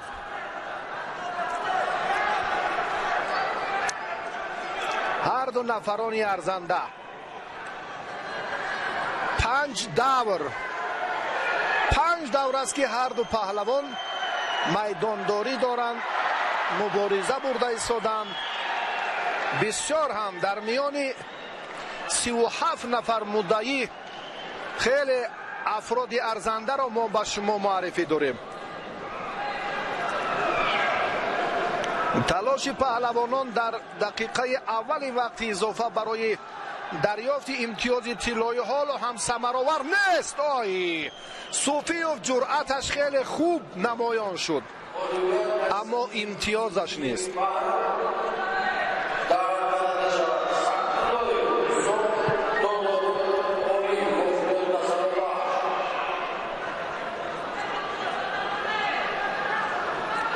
دیگر بار هم صوفیوف امروز 4 مراتبه همان اصول پشتناکی معمولی، همان عنعنه رسول باقیوف را خواست که منظور کند. صوفیوف موفق نشد.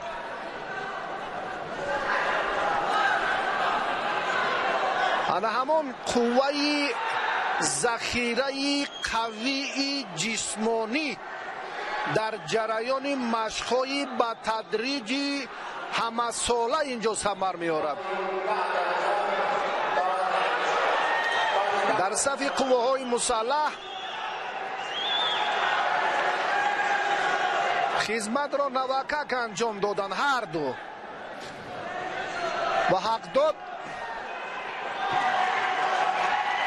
سرباز قطاریه که خیلی و نهایتا در این جریان حق داد خیلی و خیلی تأسف های بیشتر از آن مسابقات سطحی باشکوه داشت و امروز بخت طالب مددش کرد. زحمت هایش هم شایان شایسته بودند که در این مرحله ظفر یافت و به دوری فینالی رفت.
бо арзи салому вақт бахайр ҳаводорон алоқамандон ба гӯштини ҷаззобу зебои ҷудо гузориши мустақими мо аз ҷараёни рақобатҳои рӯзи аввали мусобиқоти қаҳрамонии ҷудои тоҷикистон дар соли 2023 ё чемпионати ҷумҳурии тоҷикистон оид ба ҷудо дар соли 2023 манзури шумо мегардад, ҷое ки шурӯи варзишгарони тозанафас дар дастаи вазни 73 килограмм ҳаст. Бо ҷудогии сафед Дилмуродзода Шаҳобиддин аз дастаи вилояти Суғд аст, бо ҷудогии кабуд Сунатулло Мусоев аз дастаи Душанбе.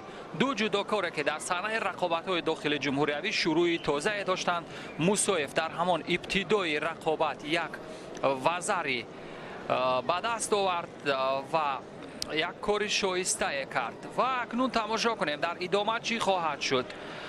оё Дилмуродзода тавони ҷавоб гуфтан ба як вазари ҳарифро дорад ва ин ҳам як партоби дигари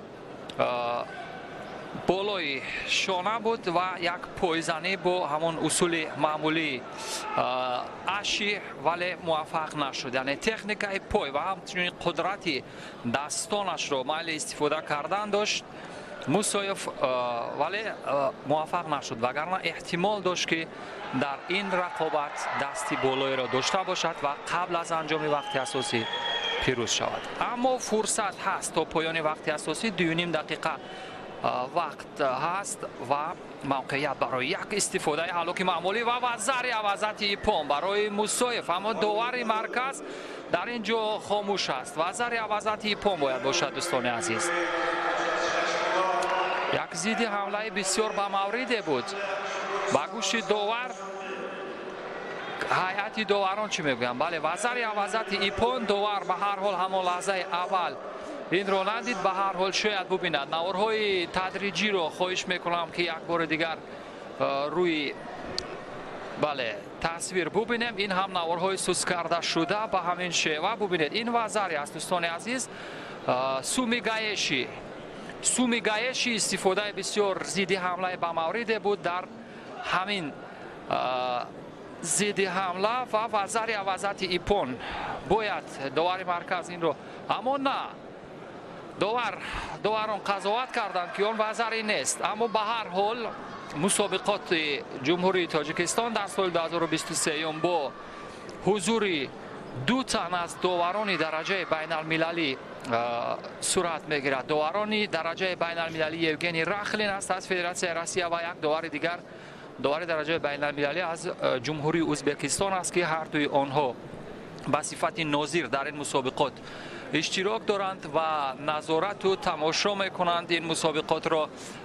ва қабл аз ин рақобат бо Евгений Рахлин довари дараҷаи олимпӣ ҳам як гуфтугӯи сари роҳӣ ҳам доштем. бисёр изҳори умедворӣ кард, бисёр хушнуд буд аз ин ки дар як мусобиқоти дохили ҷумҳурӣ ки иштирок мекунад ва сатҳи як гран-приро бар аъло мебинад. ва довари ӯзбекистонӣ ҳам ки бо ӯ як суҳбате доштем, ӯ ҳам ибрози назар кард ки 7 сол пеш ба тоҷикистон омада буд ва ба ин сатҳ мусобиқотро бори аввал мебинад. ва ба ҳамин тартиб 1.5 дақиқа то поёни вақти асосӣ фурсат ҳаст барои Дилмуродзода ки аз як вазаре ки ба Мусоев дода аз он дифоъ кунад ва ҳамчунин фурсате барои Сунатулло ки тавонад ба ин кор, яъне ба нуқтаи ниҳоиро қабл аз анҷом шудани вақти асосӣ гузорад. Дилмуродзода паҳлавоне ки дар рақобатҳои мусобиқоти дохили кишварӣ ба виҷа дар мусобиқоти вилояти Суғд пайваста иштироки фаъол дорад. коши ваза усули мавриди истифодаи Сунатулло бенатиҷа буд, вале фурсат ҳаст. то поёни вақти асосӣ фурсат зиёд ҳаст.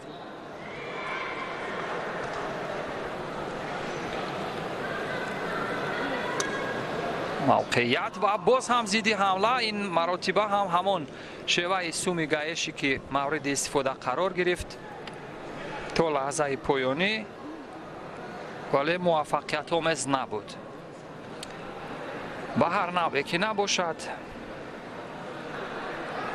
تو 40 ثانیه دیگر سنت الله موسویف در این رقابت دستی بالایی را دارد.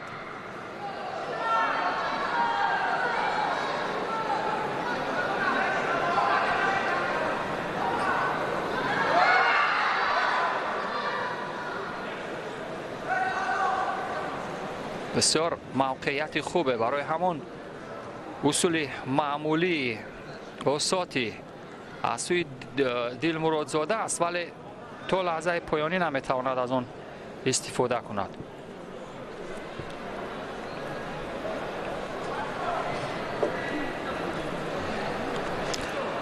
و این هم اولین شیدای دلمرادزاده با دلیل اینکه در این رقابت در بخش کمیکت یا همون قپیدن اشتباه داشت.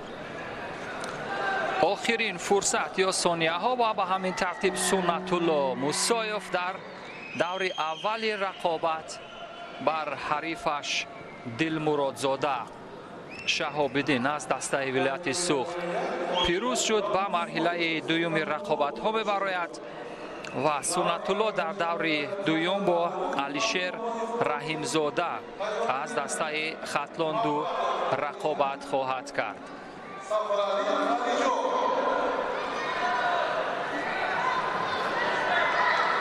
نوارهای سوز کرده شده را از صحنه های تکرار یک بار دیگر میبینیم چگونه از یک دهشی برای بسیار اصول موردی نظرش که بسیار جذاب بود، دیدنی بود، اشی وزه و بعد از اون این هم یک زیدی حمله که به وزری خیلی نزدیک بود، اما اینجا داوران وزری ندادند. دلیل ندادن وزری را خود داوران میدانند. به هر حال به دور بعدی سنت الله موسویف رفت و اینک رقابتی دویومی ورزشگران وزن 73 کیلوگرم را میبینیم روی تصویر. کریمزاده نوروز را میبینیم، یکی از ورزشگران ناماشنای کشور، سالها در میان ورزشگران وزنهای سبک اشتراک کرده است و در برابر کریمزاده نوروز عارف عبداللهیف از دسته ختلاندو رقابت خواهد کرد. از سمت چپ تصویر کریمزاده با جودوگی سفید هست، از سمت این هم روی تصویر میبینیم تجربه اشتراک در چندین فصل از رقابت‌های جودوی جهانی را دارد، هم در گرند پری هم در گرند اسلم اشتراک کرده است و با چهره که رقابت میکند یک ورزشکاری گویم نچندان شناخته شده است.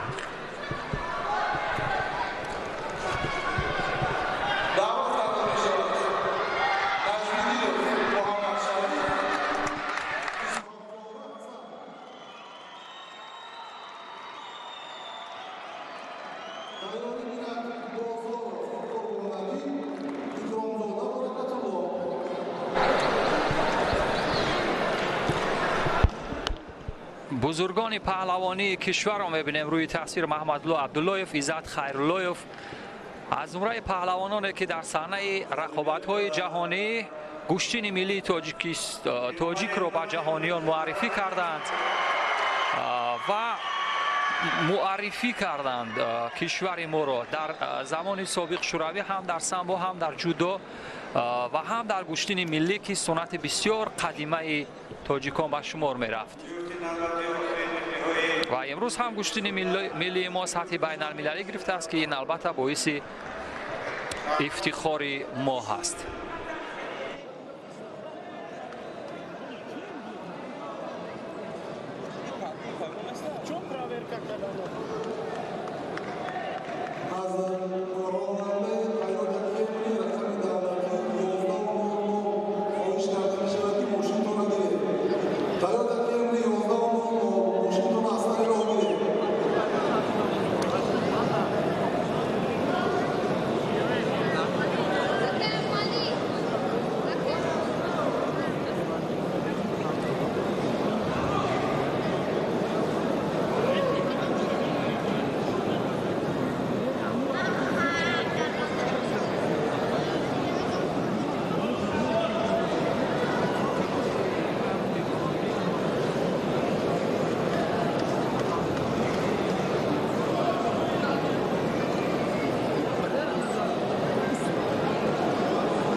دوستان عزیز، یک بار دیگر خاطررسان میکنم که با دلیل اینکه مسابقات امساله چمپیونات جمهوری تاجیکستان آید به جودو با یک روش، سبک و همون قوانین فدراسیون جهانی جودو میگذرد، هر یک عمل، هر یک نکات این مسابقات به نوبت گرفته خواهد شد و همونطور که در اینجا یک لحظه توقف رو میبینیم، اینجا باید همون آستین جودوکاران سنجیده شوند. ارگش محمد بیکوف هم اینجا با رمزی شامیروف داور درجه المپی، همون کیمانوی ورزشگران که آستین آنها با طلبات اگر جوابگو نباشد یک همون درجه سانتیمتری مشخص دارد. اگر همین رو نداشته باشد آنها به رقابت اجازه داده نمیشوند. همونطور که چند لحظه پیش هم رقابتی کریمزاد نوروز با حریفش عبدالله عارف برگزار نشد و این ورزشگر نجمیدینوف محمد شریف اکنون ببینیم اگر قبول شده باشد او بر رقابت خواهد کرد. بله، کیمانوی محمد شریف با طلب و جوابگو هست، همین ترتیب او رقابت خواهد کرد. یک بار دیگر یادآور میشم که با جودوگی سفید است محمد شریف نجمیدینوف، ورزشگر ناماشنای تاجیکی با تخلص خیرس میان پهلوانان و هواداران جودو شناخته شده است. او در برابر اسحاق زاده حسن رقابت میکند. اسحاق زاده حسن از دسته خطلان یک است و نجمیدینوف محمد شریف از دسته دوشنبه و ما هنرنمای این پهلوانان رو به نکی یاد داریم. در جام پرزیدنت جمهوری تاجیکستان آید به جودو در ولایت سوخ در دو مرحله حسن اسحاق زاده اشتراک کرده بود و یک مرتبه مدال برنجی به دست آورده بود و در مرتبه دوم موقع پنجم رو اشغال کرد. این چهره که روی تصویر نزدیک میبینیم تجربه اشتراک یا رقابت با پهلوانان یا جودوکاران سطحی بین المللی رو دارد. از اون جمله این چهره نیز محمد شریف نجمیدینوف هم در مرحله های گراند سلام، گراند پری اشتراک کرده است ولی در رقابت های سطح جهانی دستاورد ندارد، ولی در میدان رقابت های داخل جمهوری شایسته هنرنمایی کرده است و چند لحظه هم با این ورزشگران خاطررس شدند یا یادرس کردند که باید همون کیمانو یا همون لباس ویژه ورزشی آنها با طلبات جوابگو باشد و رقابت ها طبق قوانین فدراسیون جهانی جودو صورت بگیرند.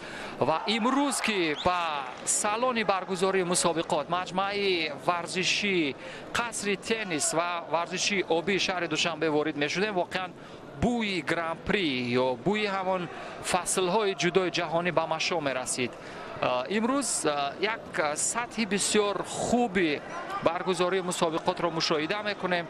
دستاندرکاران هم خیلی مهنت کردند و این رو هم واقعا وقت روی تصویر میبینه دوستان و یک برداشت زدن او رنگ از سوی محمد شریف نجمودینوف بود تا کدام اندازه داوران در این مورد قضاوت میکرده باشند. داور مرکز میگوید که باید نوارهای سوز کرده شده رو ببینیم و در این مورد قضاوت کنیم. اما چیزی نیست، رقابت ادامه مییابد. او رنگ یا همان برداشت و پرتاب امتیاز نداشت. یک بار دیگر به همون روش و وزاری او رنگ خیرس همون عمل کردی و تسلیم می شود. خیرس در فرم معمولی خود هست، حالت ورزشیش بسیار به مورد است. محمد شریف نجمیدینوف که با تخلص خیرس هست امروز واقعا با همون چنگال یا شیوه قپیدن یا در افتادن به حریف رو به سان همان تخلص خودش اجرا کرد. دو مرتبه اورنگ اجرا کرد، یک باری آن با امتیاز وزری مطابق هفتید موافق شد و یک بار دیگر در بخش کار در زمین بعد از آن همین پرتاب ببینید برداشت و زدن یک وزری و بعد از آن در بخش کار در زمین هم کار کرد. ببینید موقعیت بسیار خوب داشت و شیم وزر رو استفاده کرد. بعد از آنه که این اورنگ استفاده شد ببینید که فوراً با شیم وزر گذاشت، حالت بوغی کردن یا нафасгир кардани ҳариф ва ба ҳамин тартиб қабл аз анҷоми вақти асосӣ муҳаммад шариф наҷмиддинов дар даври дуюми рақобатҳо дасти болоеро дошт, муваффақ шуд. ҳамин тартиб ба даври сеюм меравад. ғолиби ҷуфти баъдӣ бо муҳаммад шариф дар даври сеюм рақобат хоҳад кард. комроншоҳи устопириён пурифтихортарин варзишкори тоҷикистонӣ ки дар рақобатҳои байналмилалӣ иштирок кардааст ва теъдоди медалҳои хуб дорад. рустам боқиёв бо шогирди худаш ба саҳнаи рақобат наздик мешаванд. довари дараҷаи ҷумҳуриявӣ ин рақобатро доварӣ хоҳад кард ва бубинем дастпарвари рустам боқиёв ин чеҳра ки бо либосҳои сафед аст. қурбонали бозоров дар баробари ҳамовардаш ки бо либосҳои кабуд аст. баракатулло икромзода аз шаҳру навоҳии тобеъи марказ миёни ҳам рақобат мекунанд ва бубинем чӣ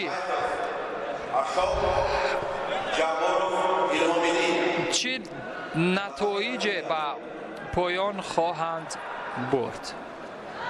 дар ҳамон лаҳзаи аввал чанги бисёр ба маврид аз усули ва зари барои баракатулло. як вазари ба армуғол меояд ва дасти ҳарифро ҳам бисёр маҳкам мегирад. бубинед консетсу ваза, инро мегӯянд усули дарднок. агар тавонад ки дасти ҳарифро биканад вале натавонист.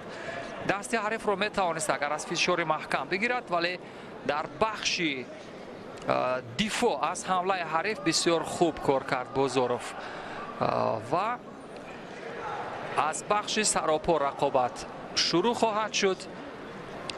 имрӯз дар ҳамон айни қомати росто ё саропо истифодаи усулҳои маъмулии ҷудо бисёр хуб буд аз сӯи икромзода.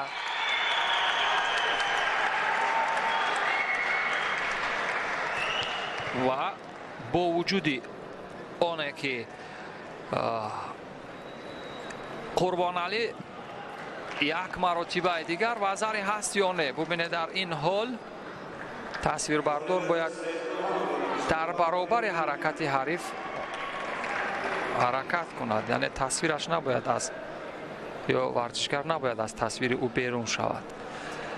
вале ба ҳар ҳол баъзан мешавад ки усулҳо бисёр ба зуд иҷро мешаванд ва тасвирбардор фавран наметавонад ки ҳамон дастгоҳи худро тоб диҳад. як маротибаи дигар сумигаеши истифодаи усуле ки аз сӯи бозоров буд бенатиҷа ба поён расид. усулҳои сумигаеши ва басони суми гаеши дигар партобҳое ки варзишгарон худро аввал ба болои татаме мепартоянд ва баъд аз он ҳарифро партоб мекунанд. ҳамин гуна усулҳо таи солҳои охир истифодаашон хеле зиёд шуда, вале ба назар мерасад ки на ҳамаи онҳо хуб ва сари вақт ба иҷро дар меоянд.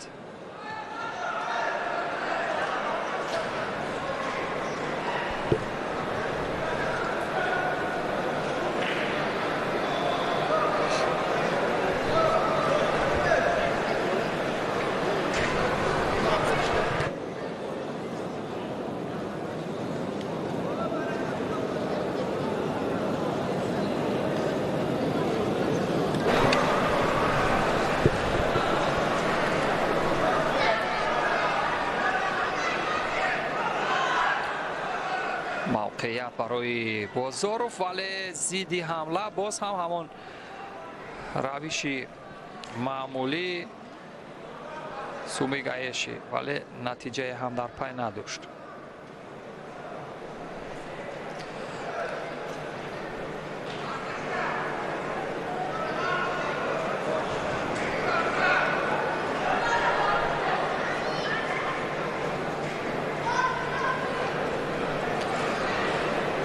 яке аз афзалиятҳои бисёр ва як бори дигар иҷрои усули осотогари бисёр ба мавриду ҷазо буд ва ба ҳамин тартиб вазари авазати ипон ба армуғон овард барои икромзода.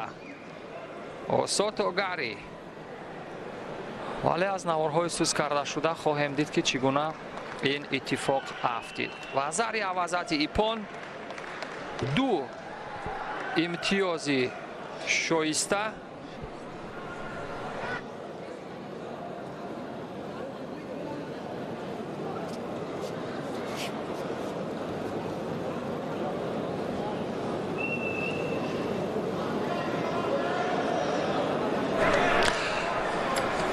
از صحنه‌های آهسته یک بار دیگر مشاهده میکنیم که چگونه کوچی را استفاده کرد و به همین شیوه ببینید تصویر بردار الکی سری وقت رسیدن نتوانست، در حالی که باید فوراً همون دستگاه نواربرداری رو تاب میداد و در اینجا بسیار خوب روی تصویر افتیده. کوچیگر یک بار دیگر مشاهده میکنه ببینید چگونه موقعیت. نه اینجا اوساتی کوچی در لحظه اول بود، یعنی از چنگ از داخل و چنگ از بیرون با وسیله پایها 2 شیوه یا نحوه رقابتی که در پیروزی قبلی نقش داشت.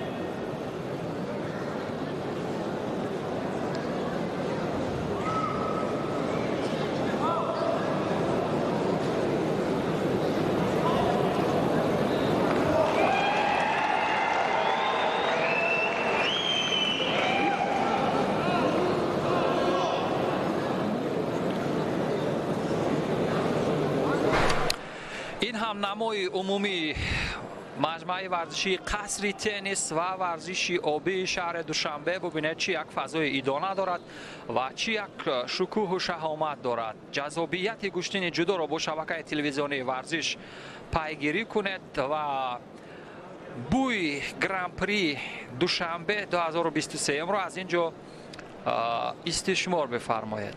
و امروز داور درجه المپی یوگنی رخلین روی تصویر به نظر می رسد. دوستان عزیز در قطار داوران هست. اگر روی تصویر ما هم بیافتد شاید گمان میکنم بسیار خوب خواهد بود. در قطار داورانی که در صف پیش نشستند یوگنی رخلین داور درجه المپی امروز این رقابت ها را تماشا میکند و قضاوت خواهد کرد و احتمال با فدراسیون جهانی جودو هم از این مسابقات چیزی بگوید. و بر رقابتی چهارم در دسته وزن 73 کیلو تماشا میکنیم، جایی که در دور دوم اصحاب شیخوف با جودوگی سفید است. اصحاب شیخوف ورزشگری که تازه به دوران جوانی رسیده و در برابر کلان سالان رقابت میکند. اصحاب شیخوف در برابر جابیروف الهامیدین است. الهامیدین جابیروف با لباسای کبود است و اصحاب باشد از دسته دوشنبه. اصحاب شیخوف واقعا وقت خورد بود و تمرین میکرد ما مشاهده میکردیم که چگونه مخلص و هوادار و همچنین شیفته این رشته ورزشی جذاب هست. و ببینیم اکنون در برابر آنه که بسیار محبت دارد نسبت به این ورزش از روش و بندهای فاخری این گوشتین چگونه استفاده میکند و آیا در صنعت کشتی یا در صنعت گوشتینگیری از بندهای فاخری گوشتین برخوردار هست یا نه. این هم یوگنی رخلین داور درجه المپی است که روی تصویر میبینیم و رمزی شمیروف را هم کناری او. بسیار عالی، بسیار خوب و همین است که واقعا امروز دستاندرکاران فدراسیون جودوی تاجیکستان هم داوران درجه المپی را دعوت کردند، یکی از ازبکستان و دیگری از فدراسیون روسیه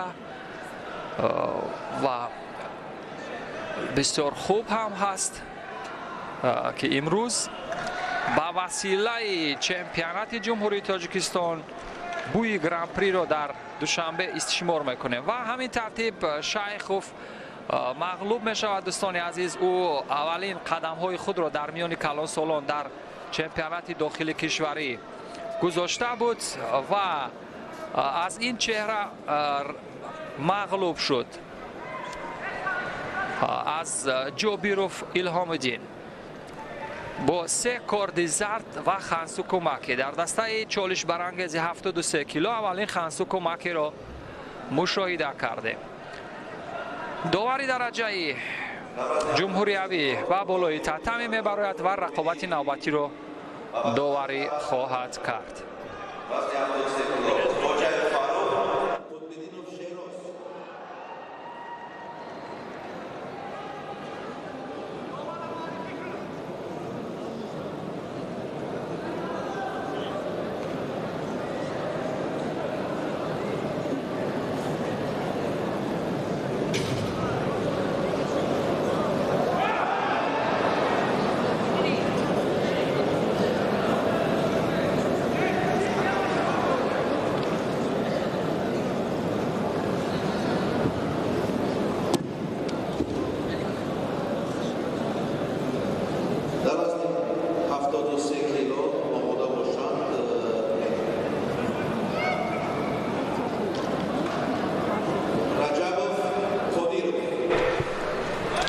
رقابت نوبتی ورزشگران دسته وزن 73 کیلوگرم را مشاهده میکنیم با لباس‌های سفید. فرخ خوجایف از دسته خطلان 2 هست. او در برابر قطب‌الدینوف شیراز از دسته ولایت سوخت رقابت خواهد کرد. همانطور که میدانیم واقعا یکی از ویژگی‌های نفوذ جودو در تاجیکستان همین است که در تمام مناطق کشور جودو را تمرین میکنند.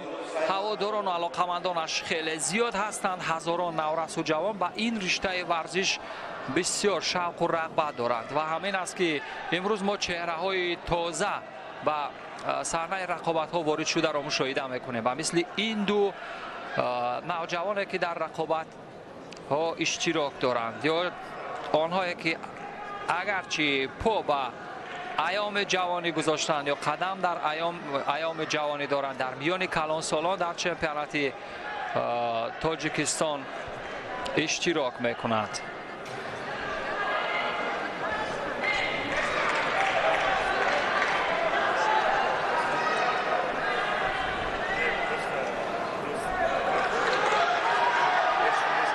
از اصولهای معمولی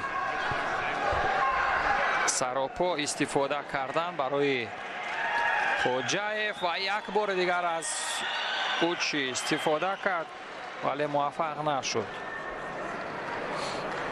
تایوتوشی در حالی که به اجرا ندر آمد و فوراً استفاده اصول کمری کرد.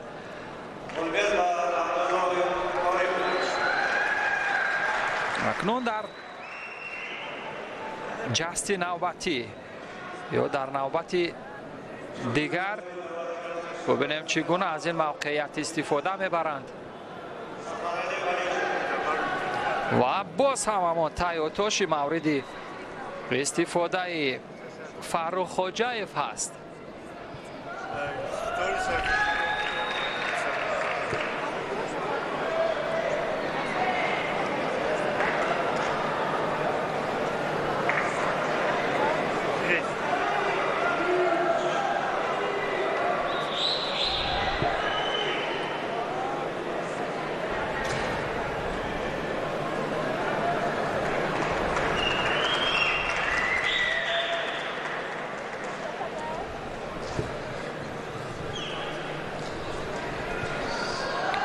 و این هم سومیگایشی از سوی خوجایف ولی نتیجه در پی نداشت. داور اشاره میکند که هیچ امتیاز در پی نداشت. اکنون یک بار دیگر از بخش سراپا شروع خواهند کرد. کمتر از 2 دقیقه دیگر تا پایان وقت اساسی فرصت هست. قطب‌الدینوف با 2 کارد زرد جزا یا شیدو در این رقابت رو به تنزل دارد، یعنی در حال باختن هست. اگر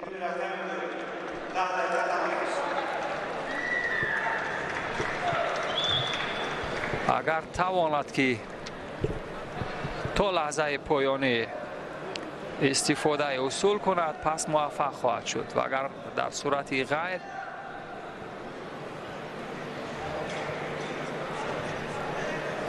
صورت غیر شانسی خوجایف بیشتر خواهد بود.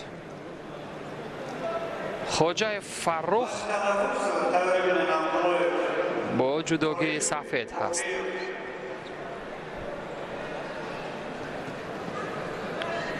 از مسافه دور استفاده همان اصول معمولی سوتو ولی نتیجه نشد.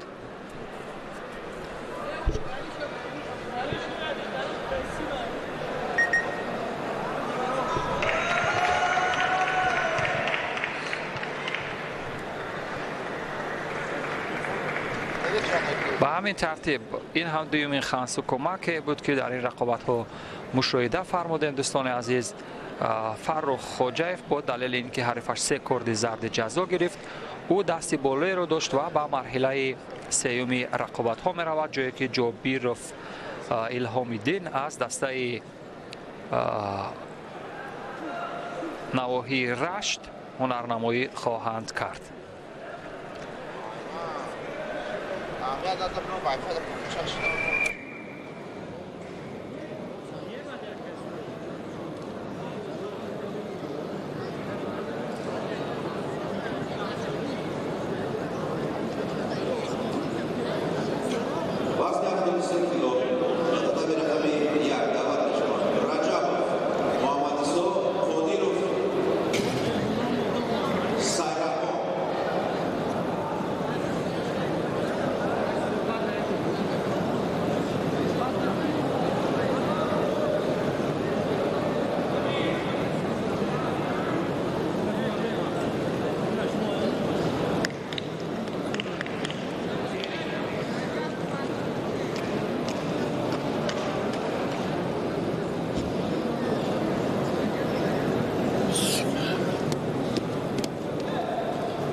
اینک رقابت نوبتی ورزشگران دسته وزن 73 کیلو در دوره دوم رقابت ها را با هم خواهیم دید.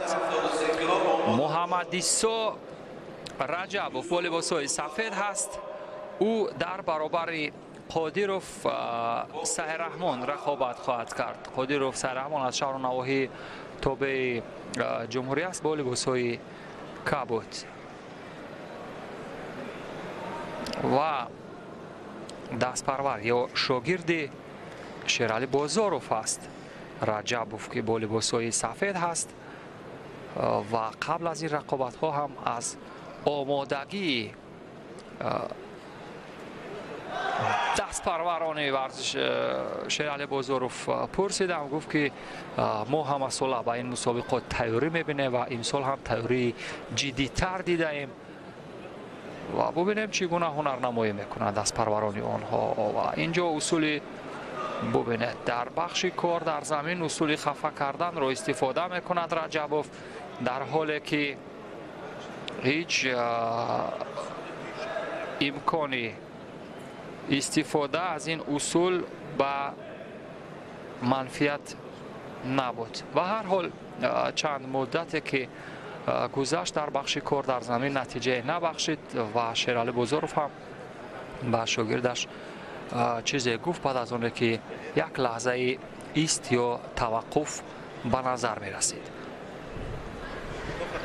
اکنون فرصت برای اجرای استفاده تامای نگ فن خودانداز به تتمی و بعداً اداره کردن حریف، اما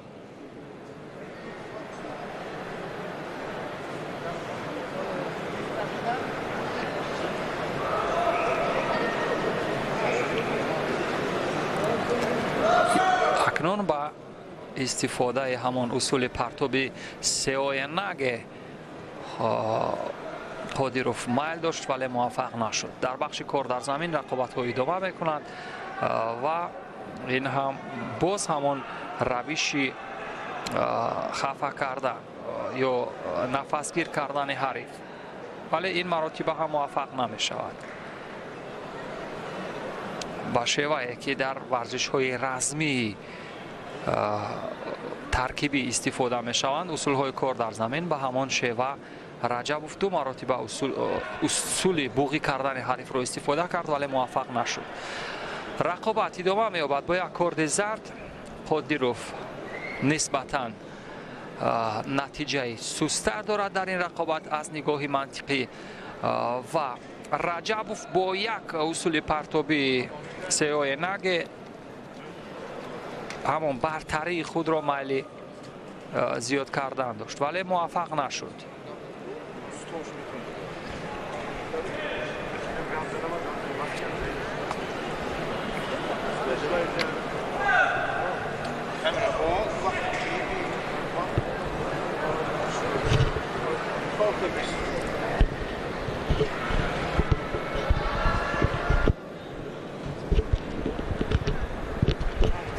сеоенаге як бори дигар мавриди истифодаи Раҷабов, вале натиҷае ҳам нест. Муҳаммадисур Раҷабов варзишгаре ки умеди медал ҳаст барои устодаш дар ин рақобатҳо.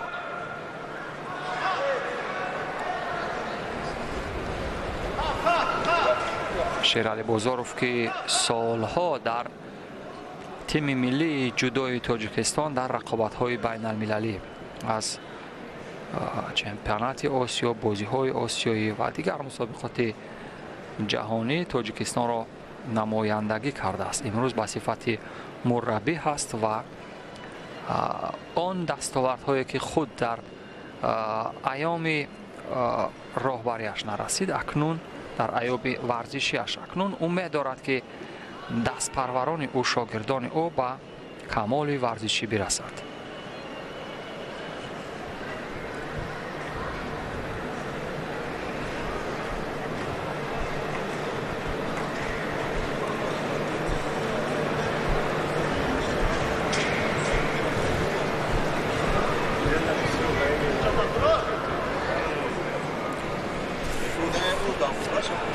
дар бахши кор дар замин истифодаи усулҳо имрӯз зиёд шуд, аммо ҳеҷ кадом аз онҳо фурсатро истифода карда натавонистанд. Қодиров майли истифода кардани он ва он шансро дорад. акнун тавонист. Асикоми Ваза билохира усуле ки ду маротиба Раҷабов онро мехост истифода кунад ва ҳарифро мағлуб кунад, натавонист, вале билохира дар ҳамон сонияҳои поёнӣ вақти асосӣ Қодиров тавонист аз асикоми Ваза истифода кунад, яъне идора кардани ҳариф ба тахтапӯш дар замин ва ба марҳилаи баъдӣ равад. Сайраҳмон Қодиров аз шаҳру навоҳии тобеи марказ имрӯз бартар зоҳир шуд ва дар ин рақобат акнун дасти болоеро дорад. ӯ ба марҳилаи баъдӣ хоҳад рафт. инҷо рақобат ба поён расида. баъзе варзишгароне ки воқеан таҷрибаи иштирок дар мусобиқоти сатҳашон болотарро надоранд, ба онҳо дастандарткорони мусобиқот як нав мефаҳмонанд ки бояд адои эҳтиромро чӣ гуна ба ҷо овард, ки яке аз рукнҳои муҳим ҳаст. аммо дар ин рақобат, дӯстони азиз, дар сонияҳои поёнӣ истифодаи усули кансетсу Ваза ё мазарат асикоми Ваза буд. аз ин лиҳоз натиҷаи мусбат надод барои Қодиров, яъне имтиёзе нест. голден ско ҳаст. дар голден ско акнун оддитарин имтиёз метавонад ки натиҷаро бар суди варзишгари фаъол рақам бизанад.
در گلدن اسکور رجبوف با یک وزریه که به دست آورد کار را بر سود خویش به پایان برد و به همین ترتیب به مرحله سوم رقابت ها می رود.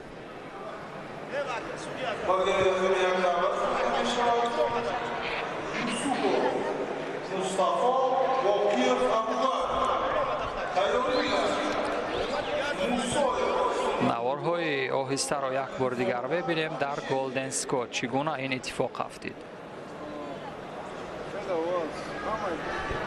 اصول کمری را اول استفاده کرد، موفق نشد، ولی بالاخره همون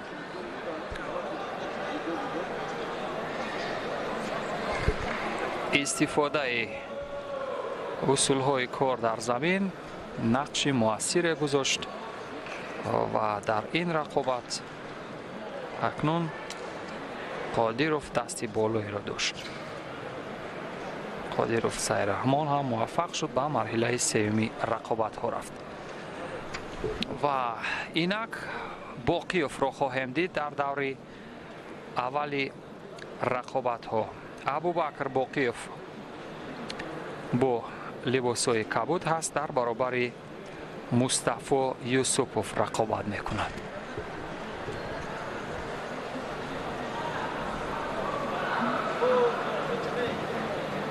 در بخش کار در زمین ابوبکر باقیوف از سلسله یا سلاله پهلوانی باقیوف ها، ولی در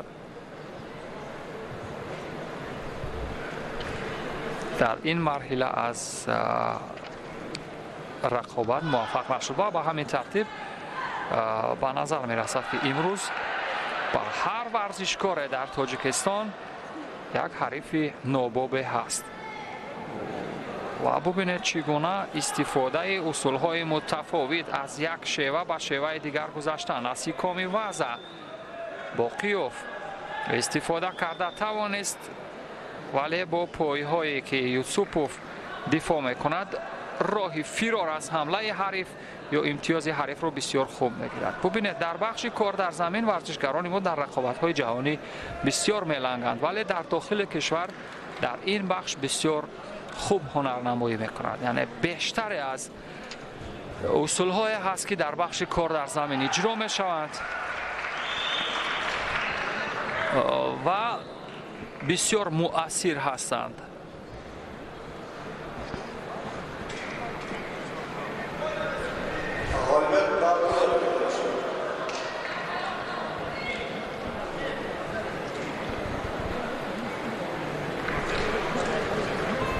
رقابت از بخش سراپا ادامه دارد.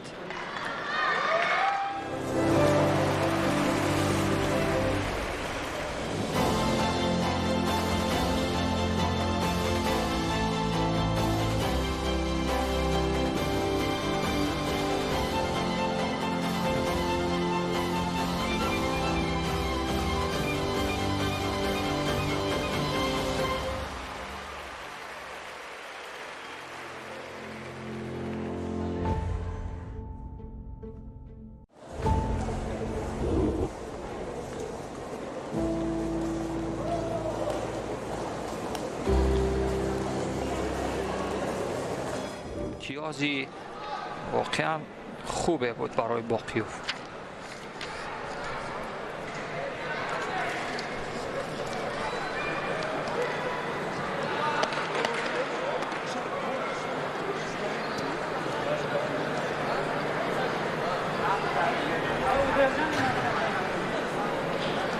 Фахреддин Сунатулло, Ахматов, Шамсиддин, Айрон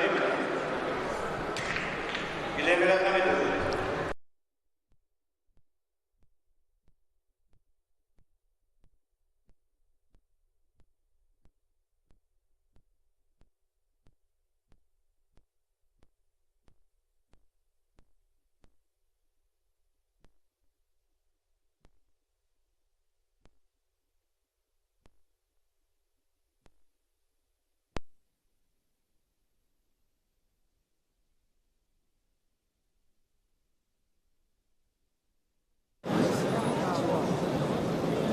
这样不大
مرحله سیومی رقابت ما میرود.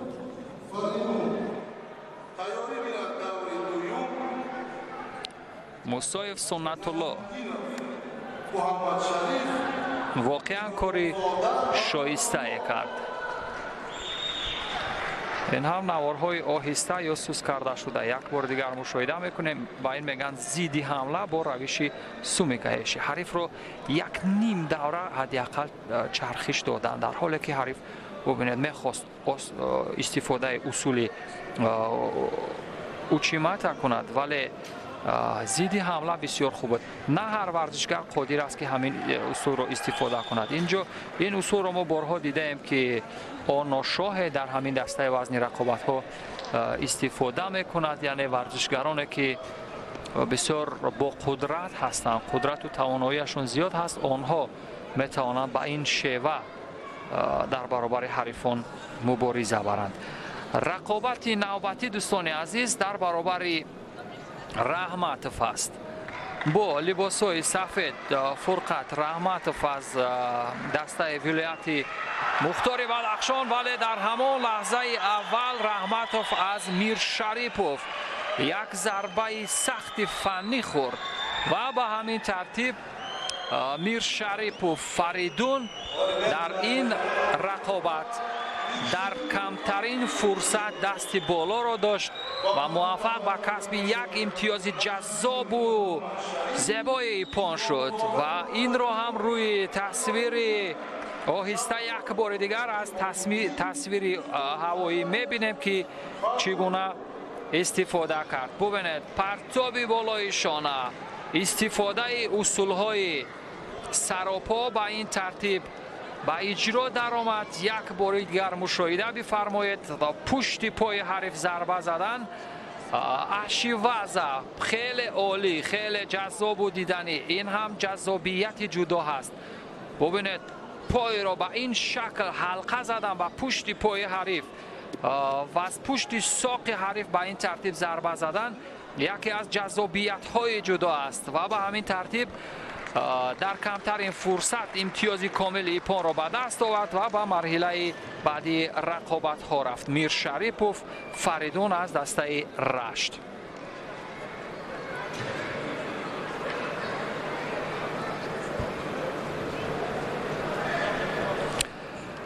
اکنون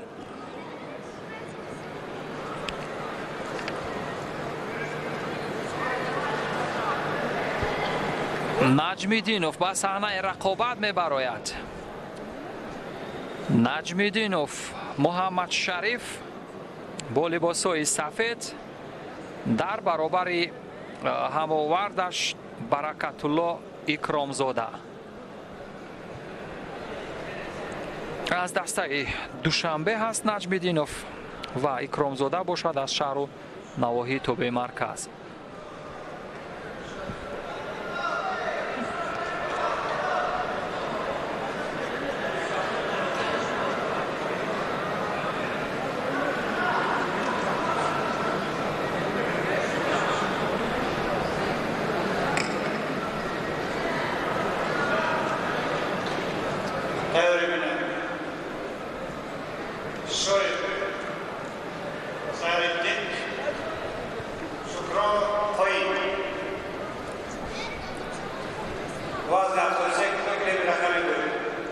در رقابت اولی که محمد شریف در برابر حسن اسحاق زاده داشت همانجا بود که با اصولهای پرتابی اورانگ یک مرتبه دیگر به همان شیوه برداشت و زدن وزری هست یا نه. امروز به نظر می رسد که هر کسی در بخش سراپا به محمد شریف حمله می کند او هم زیدی حمله بسیار سنگین را مشاهده خواهد کرد. دور سیوم رقابت ها است دوستان عزیز و در این دور از رقابت ها خواهیم دید که چی اتفاق خواهد افتاد و یادآور میشم که همزمان مخلصان و هواداران و علاقمندان جودو میتوانند از دو تتمی این مسابقات قهرمانی جودوی تاجیکستان در سال 2023 را مستقیما تماشا کنند، هم با وسیله شبکه تلویزیونی ورزش و هم با طریق شبکه تلویزیونی فوتبال. از دو شبکه مستقیما هر دو تتمی منظوری هواداران و علاقمندان جودو میگردد و دوستداران جودو مستقیما تماشا خواهند کرد.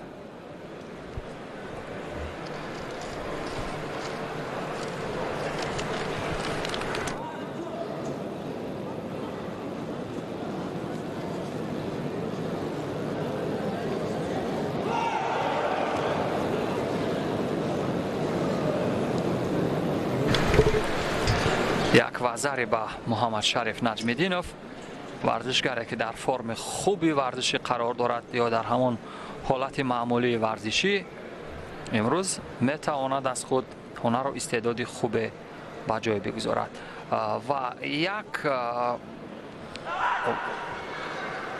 یک چیزی را مشاهده کردیم در سیما یا در فعالیت ورزشی ورزشگران کشور که بعضی از آنها در رقابت‌های داخلی کشوری بسیار شایسته هنرنمایی میکنند، بسیار خوب هنرشان را به هواداران و علاقمندان جودو به نمایش میگذارند، اما در رقابت‌های بین المللی چون میبرایند یعنی دست و پا گم کرده میشوند تا جای حتی از مرحله های اول و دوم نمیتوانند عبور کنند. با همین گویم قابل ورزشگران همین محمد شریف نجمیدینوف شامل هست. یعنی چندین بار او را در گران پری گرند اسلم دیدیم اما از مرحله مقدماتی عبور نکرده است. ولی در رقابت‌های داخل جمهوری‌آوی بسیار ماهرانه و با استعداد هنرنمایی می‌کند و حق نظرов هم از زمره دیگر پهلوانانی که در داخل کشور بسیار شایسته هنرنمایی می‌کند اما در رقابت‌های بین‌المللی چندان استعدادش به جلوه ندرآمده است. و شاید در همین بخش روانشناسان با ورزشکاران کار کنند و همان متخصصان بخش روانشناسی با آنها همکاری کنند و آنها توانند که یعنی در همین بخش با ورزشکارانی که در داخل بسیار ممتاز هستند و در رقابت‌های بین‌المللی چندان شایسته هنرنمایی نمی‌کنند شاید این بخش رو به ذمه بگیرند و دستاورد خوبتر شود. و یک چیز رو دوستان عزیز از چمپیونات جهان یا مسابقات قهرمانی جودو جهان در تاشکند مشاهده کردیم همین بود که وقتی یک ورزشگر ژاپنی به رقابت می‌برآمد یا اینکه به همان مرحله بدن گرم کردن می‌برآمدند قریب 4-5 نفر دیگر او را همراهی می‌کردند. وقتی پرسیدیم آنهایی که همراهی می‌کنند کی هستند گفتند که آنجا همان مربی ورزشگر، مربی اساسی، دکتر روان درمان و دیگر مربیان بودند که او را همراهی می‌کردند و با همین ترتیب وقتی اساسی به انجام می‌رسد دوستان عزیز نجم‌الدینوف در دور سوم هم دست بالایی را داشت با یک وزری و در برابر اکرمزاده برکت الله پیروز شد و به مرحله چهارمی رقابت ها را به مرحله 4 یکنهایی رفت. با همین ترتیب دوستان عزیز این هم اما پرتابی بود که در لحظه اول به نظر می رسید وزری بود داور دستش رو نبرداشت و ثانی‌تر یعنی بعدتر داور هم دید که وزری هست و این وزری ببینید برداشت و زدن وزری اوراناگه امروز اصول سر استعمال برای محمد شریف نجم‌الدینوف بود 2 مرتبه در 2 رقابتش از این اصول استفاده کرد و موفق شد.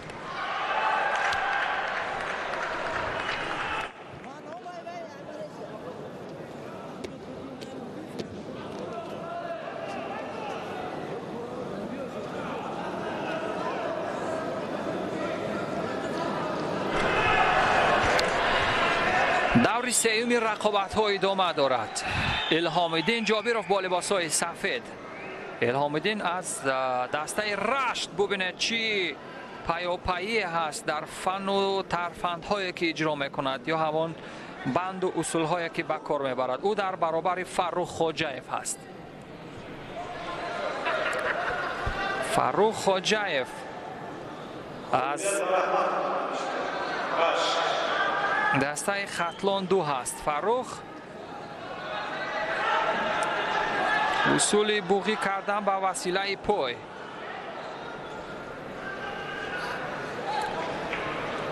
و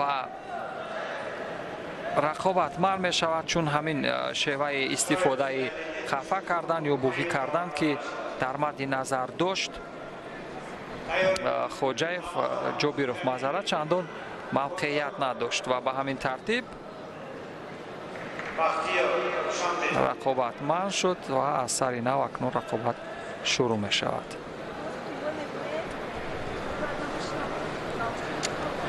داور مرکز به هر دو هم کارد زرد میده به یک خواجه‌یف با دلیل مقاومت نادرست.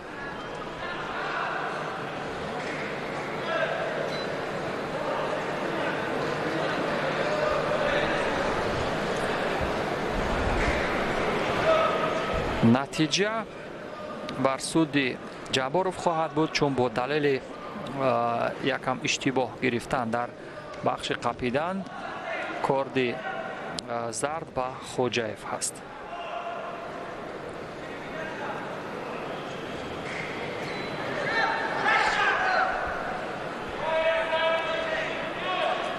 باز هم همان بخش کار در زمین، باز هم همان اصولی خفه کردن. اما ببینید چی این اصول ها رو بعضا قربانی میگویند، یعنی حریف خود رو به حد فدایی میکند که میتواند همین عمل او باعث مغلوب شدن خود او شود.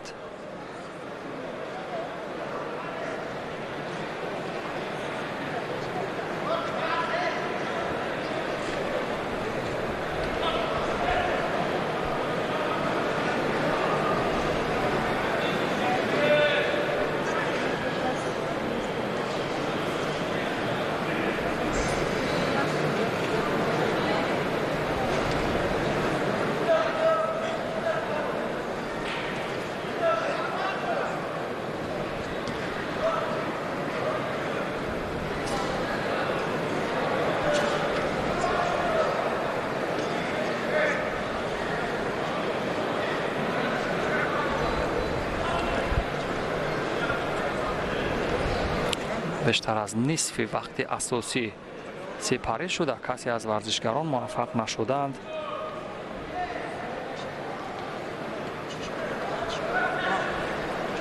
تا همان اصول های مورد نظرشون رو به اجرا درآورند، ولی به هر حال کوشش، جهد و تلاش هست و ببینید چی استفاده بند و اصول های مختلف به اجرا در می آید.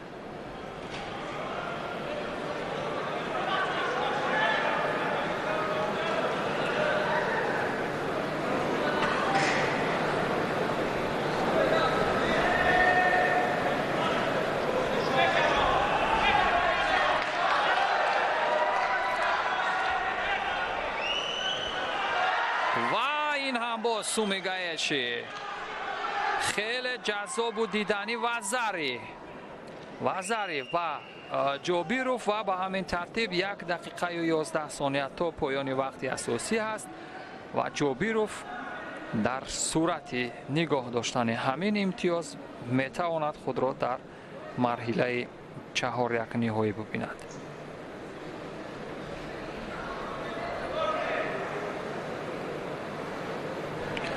یک بار دیگر ببینیم او چی مت را میخواست استفاده کند.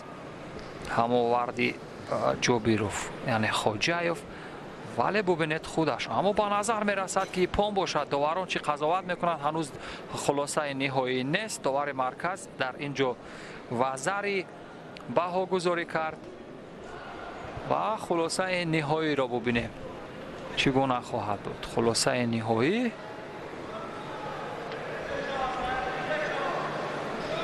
وزری نیست، ایپان است دوستان عزیز. این بود دو گویم بخش های فن و همان اصول هایی که امروز مشاهده کردیم. ابتدا وزری و بعدا ایپان دادن. خیلی جالب. اکنون قریب که کل ورزشگران ما احساس میکنند، مشاهده میکنند که چگونه باید به همدیگر ادای احترام گذارند. انا همه جا ببینید ایپان اوچیماتا، ولی نه، بسیار جذاب و دیدنی استفاده شد. یک مراتبه دیگر میبینیم با این شیوه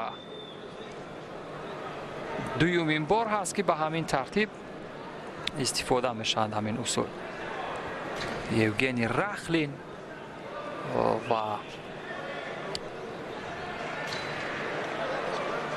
خود محمد شریف سلیمانوف و دیگر استادان ورزشی درجه بین المللی از تاجیکستان این رقابت ها را از نزدیک تماشا دارند دوستان عزیز.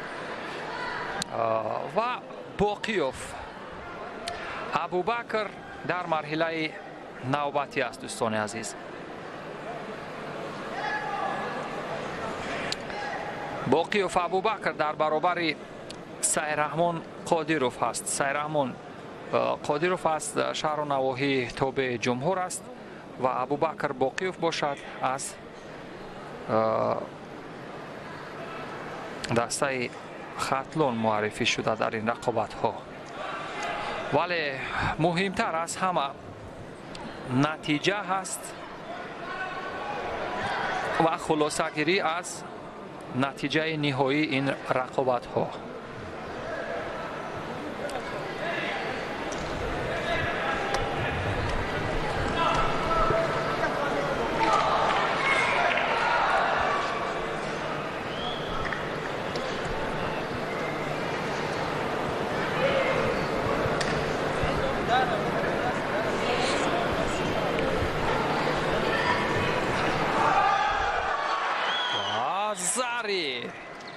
وزاری با رجبوف اما زیدی حمله باقیوف رو ببینیم که چگونه اتفاق می افتد.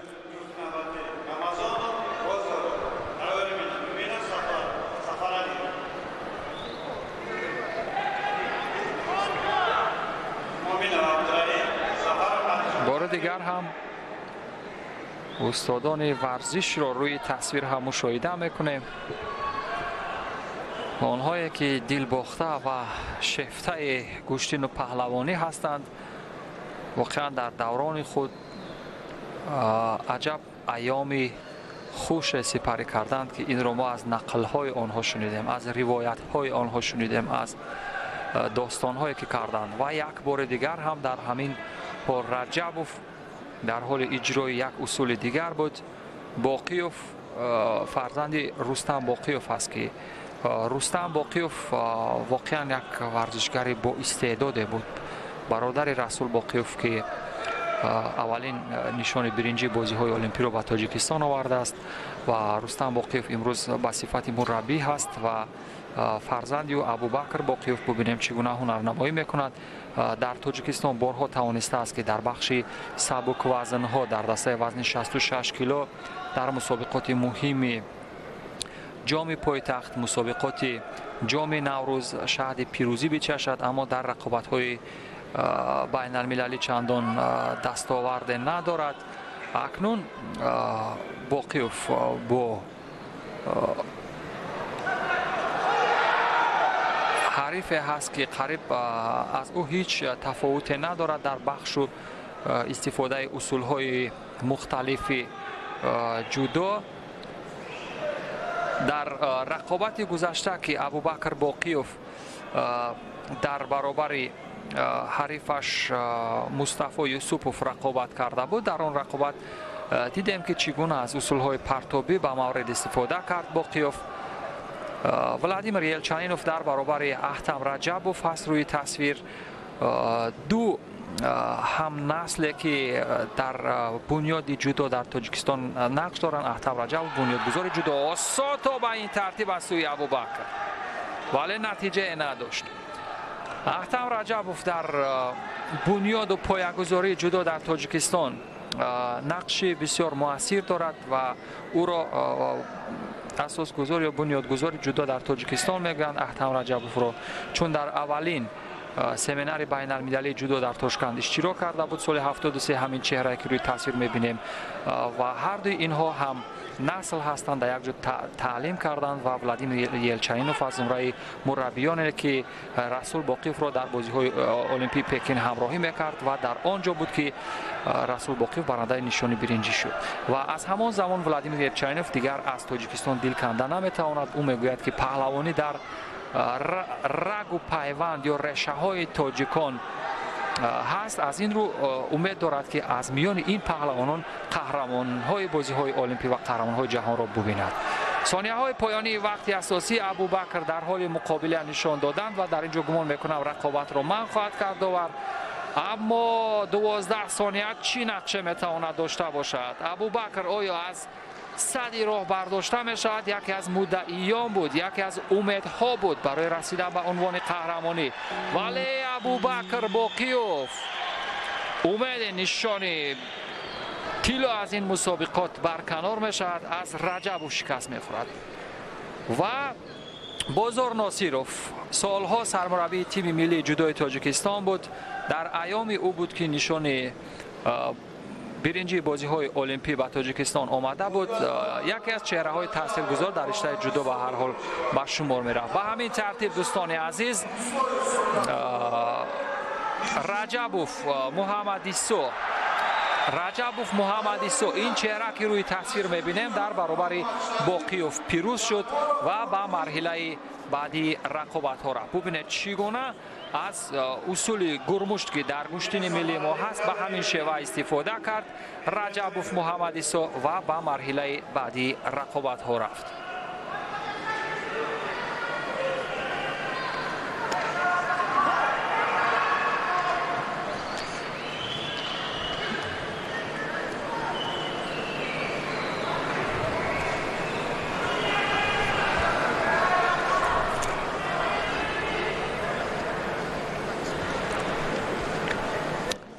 рақобати навбатии даври сеюмро мебинем бо иштироки ин чеҳра. мусоев бо либосҳои сафед аст.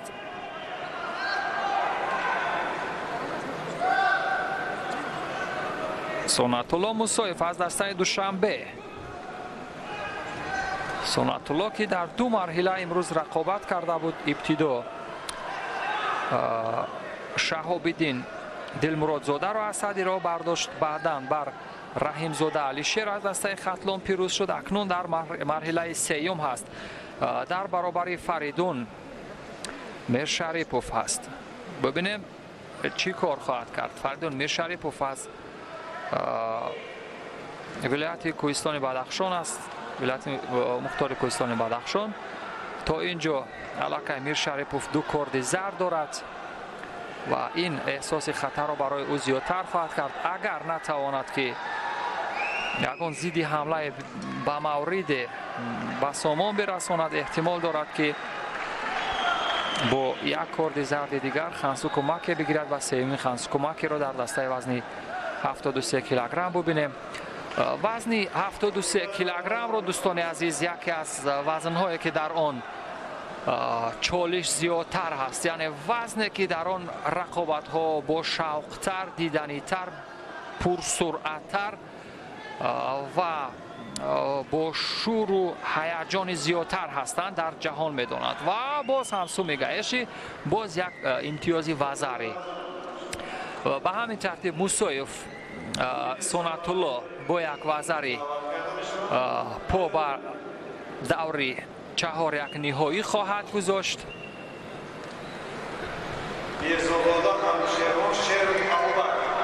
аммо то куҷо муваффақ хоҳад шуд, инро вақт нишон медиҳад.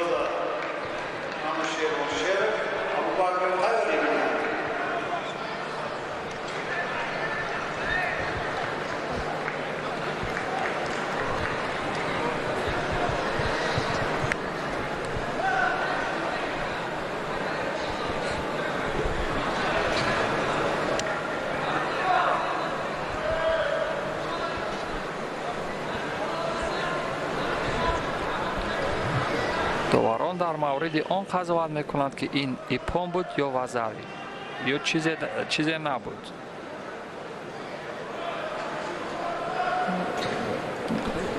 ба ҳар ҳол довари марказ дар ҳамон лаҳзаи аввал вазари дод.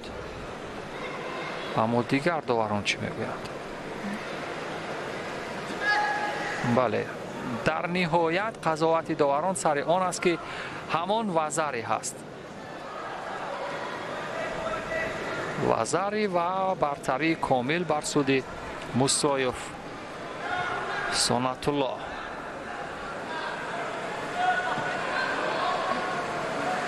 пойзание ки дошт Сонатулло чандон ба мавқеъ набуд.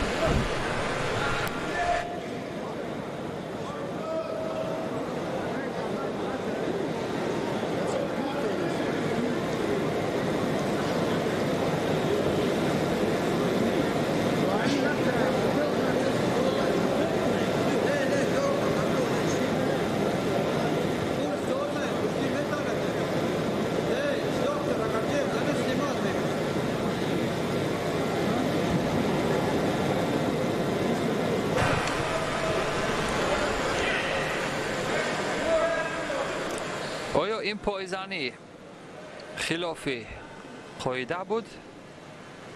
اگر خلافکاری باشد شاید ولی ورزشگر ادای احترام میگذارد اجرا کننده همین اصول. اما به نظر می رسد که آسیب دیده باشد میرشریپوف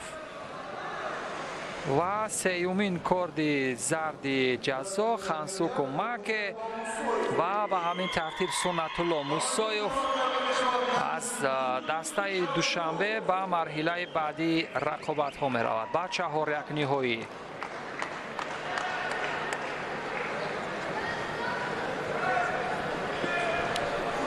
این همان یک وضعی بود که در آغاز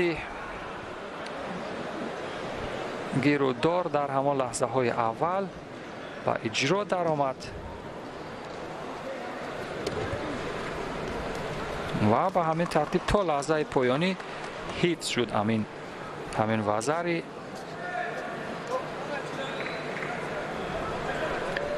و با یک وضع او پیشتاز است.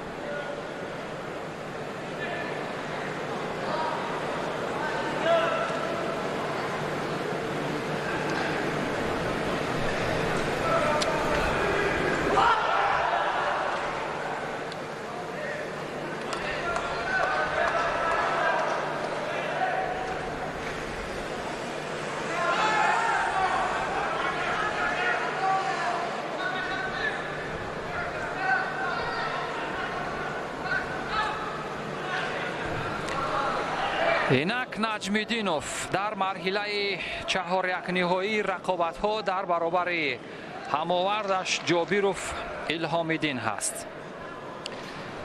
جابیروف الهامیدین با جداگی کبود و نجمیدینوف با جداگی سفید هست.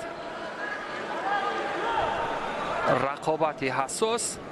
به هر حال بازنده این مرحله شانسی دویم دارد به قوازمای تسلا بخش می رود و بعد از آن احتمالیت رسیدن به همه رقابت های نهایی و برای به دست آوردن مدال رو شانسش رو دارد یا امکان دارد. اما برنده این مرحله می تواند در دور 4 در دور نیمه نهایی باشد.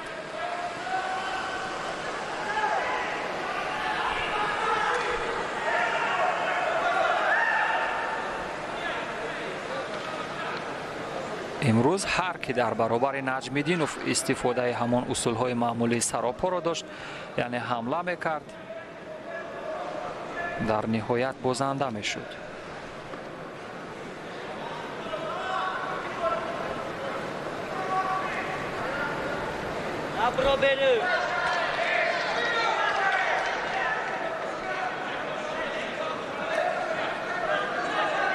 جباروف الهامیدین و استفاده سراپا همان اصولی که در اوج اعلا اجرا شد. همان طور که گفتم محمد شریف نجمیدینوف در رقابت های داخل جمهوری بسیار خوش می درخشد و ببینیم چی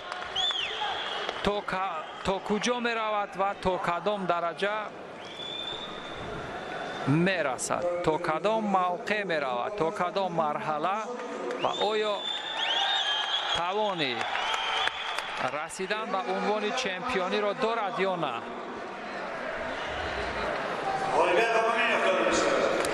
یک بار دیگر از نوارهای تدریجی سوز کرده شده می بینیم که چگونه آساتوگری به اجرا در آمد و بسیار جذاب و دیدنی بود.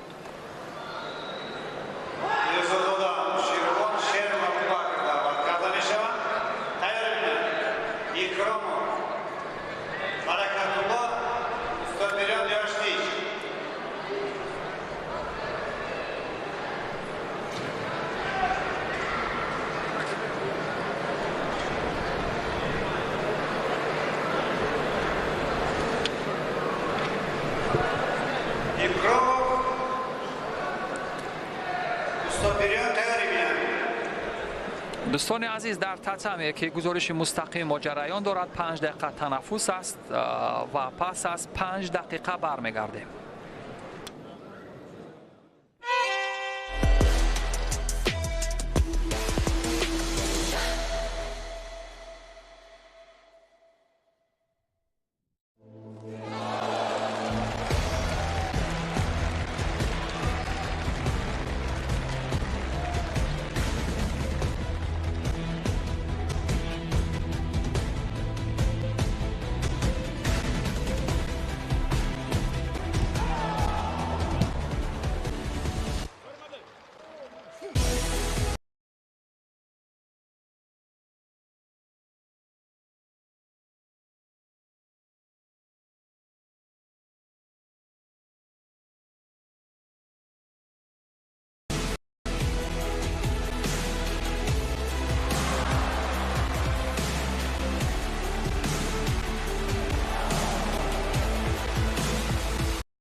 دوستان عزیز، هواداران علاقمندان گوشتین زیبای جودو برمیگردیم. گزارش مستقیم و ادامه می‌یابد از مرحله چهار یک نهایی رقابت‌های چمپیونات جهان اوید با جودو یا مسابقات قهرمانی جودوی تاجیکستان در سال 2023. اینجا قدرت‌ها، بهترین‌ها یا برگزیده‌های جودوی تاجیکستان مشخص خواهند شد و آنها برای رقابت‌های بین‌المللی آمادگی خواهند دید. و با جودوگی سفید رجبوف هست، محمدیسو رجبوف، این چهره که روی تصویر نزدیک هم مشاهده کردیم. با جودوگی سفید، با جودوگی کبود باشد سنت الله موسایف. سنت الله موسایف هم در رقابت‌های گذشته شایسته هنرنمایی کرد و محمدیسو رجبوف نیز بیشتر در بخش کار در زمین توجه میکرد، یعنی در بخش احتکام وضع، و به همین شیوه بود که توانست حریفان را مغلوب کند. به هر کارد زرد به سنت الله موسایف با دلیل مبارزه نادرست در بخش قپیدن یا همان کومیکاتا، پرتاب سرشانه از کمربند حریف امید قپیدن داشت رجبوف و سه نگه یک جداکار باریزی را در حال تماشا کردن هستیم. رجبوف در صورت پیروزی رجبوف با محمد شریف نجمیدینوف رقابت خواهد کرد در مرحله نیمه نهایی. رقابت ها تا وقت حساس تر خواهند شد. و دوستان عزیز، یک نکته یا یک مسئله بسیار مورد نظر هست که امروز یکی از سبب‌های رشد جودو در تاجیکستان بنیاد و تأسیس باشگاه‌های جودو یا کلوب‌های جودو هستند. از آن جمله اولین کلوب ورزشی جودو که در تاجیکستان تشکیل شد کلوب ورزشی وستن بود که در بنیاد باشگاه‌ها آهسته گویم نقش موثر گذاشت. صدها نورس و جوان حتی در بخش زنان هم در باشگاه ورزشی وستن تمرین میکنند و بعد از آن کلوب‌های ورزشی دیگر کلوب جودوی ورزشی حاجی شریف هم امروز نقش موثر دارد. کلوب ورزشی کانی گورت هم نقشش بسیار مهم است در بنیاد و تشکل رشته جودو در میان نورسان و جوانان و به همین وسیله جلب و دعوت نورسان به رشته ورزش و یک عامل سالمی جامعه. پرتافت سری شانه یا همان سایه نگ در مد نظر موسایف و این هم زیدی حمله ایپان تامای نگ، یکی از جذابترین اصول‌هایی که استفاده شد و رجبوف محمدیسو در مرحله نیمه نهایی با محمد شریف نجمیدینوف رقابت خواهد کرد. در کلوب رقیبان اولویت با رجبوف محمدیسو بسیار فن زیبا، جذاب، فند و تک فند بسیار خوبه را به اجرا در آورد که روی تصویر آهسته هم خواهیم دید. روی تصویر آهسته خواهیم دید که چگونه از این استفاده خواهد کرد. ببینید به چه شکل تامای نگ به اجرا در آمد. اگرچه خود ببینید تامای نگ است یکی از استفاده اصولهای بسیار جذاب و دیدنی که در رقابت‌های مهم بارها دیده ایم. همین اصول را فن خودانداز به پشت یا فند خواب اوج امتیازهای جودو را به دست آورد یا همان ایپان و به همین ترتیب به مرحله نیمه نهایی رفت.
دوستان عزیز برمیگردیم با رقابت بانوان در دسته وزنی تا 57 کیلوگرم، جایی که فریده گلبویeva دستپرور کلوب ورزشی وستن در برابر بکنظرova رقابت خواهد کرد.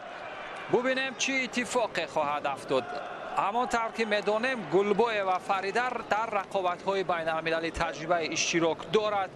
در مسابقات آسیایی هم موفقیت به دست آورده است و ببینیم اکنون در مسابقات قهرمانی تاجیکستان در سال 2023 از خود چی نتیجه به یادگار خواهد گذاشت.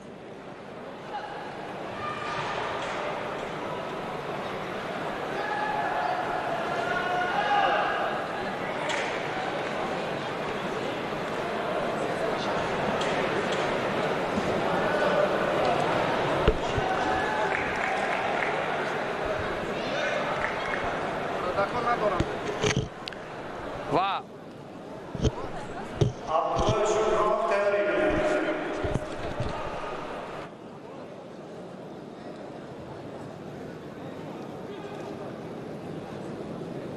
فریده گلبویeva از اینکه تجربه خوبتر دارد در بخش مبارزه در همون قپیدن بسیار ماهر هست.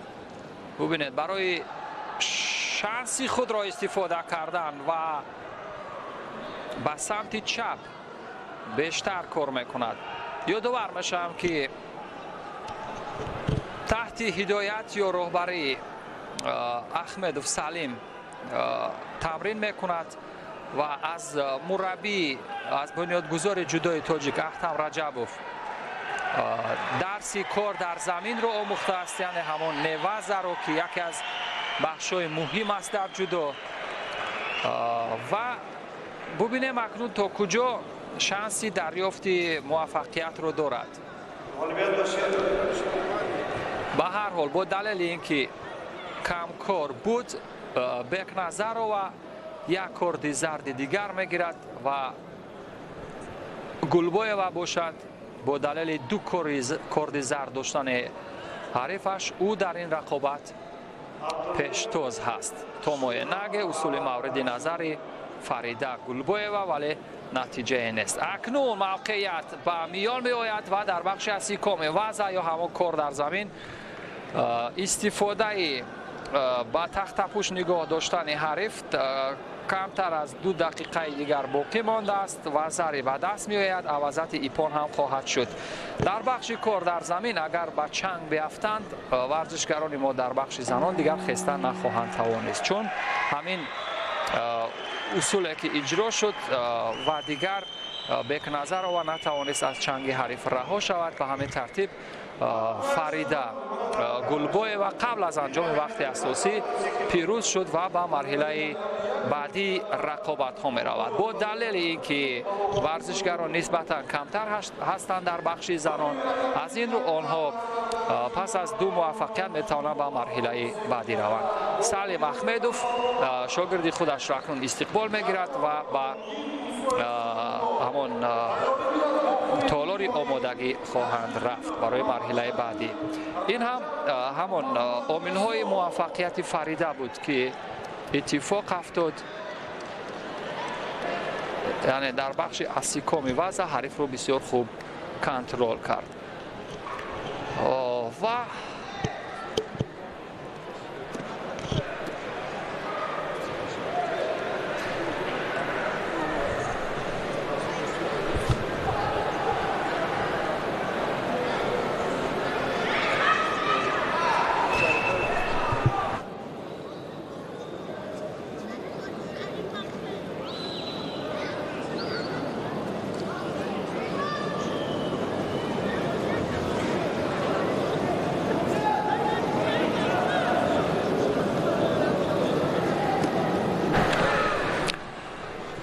رقابت ورزشکاران دسته وزن 73 کیلوگرم را خواهیم دید. دوستان عزیز، در جایی که برای رقابت شانس دوم جباروف در برابر موسایوف هنرنمایی خواهد کرد و یعنی قوازمایی تسلوبخش ورزشگری موفق یا غالب شانس دارد تا برای به دست آوردن مدال تلاش نماید. یک مرتبه دیگر استفاده معمولی هلوک سراپا از قسمت بیرون ولی موفقیت در پی نداشت.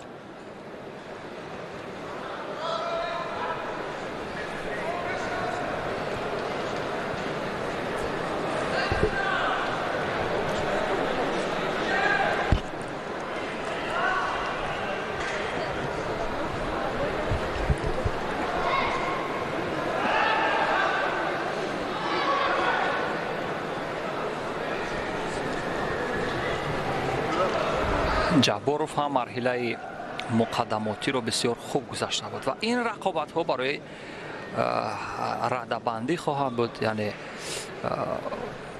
برای شانس دوم یا همون ریپچیج غالب برای مدال برنجی شانس پیدا خواهد کرد.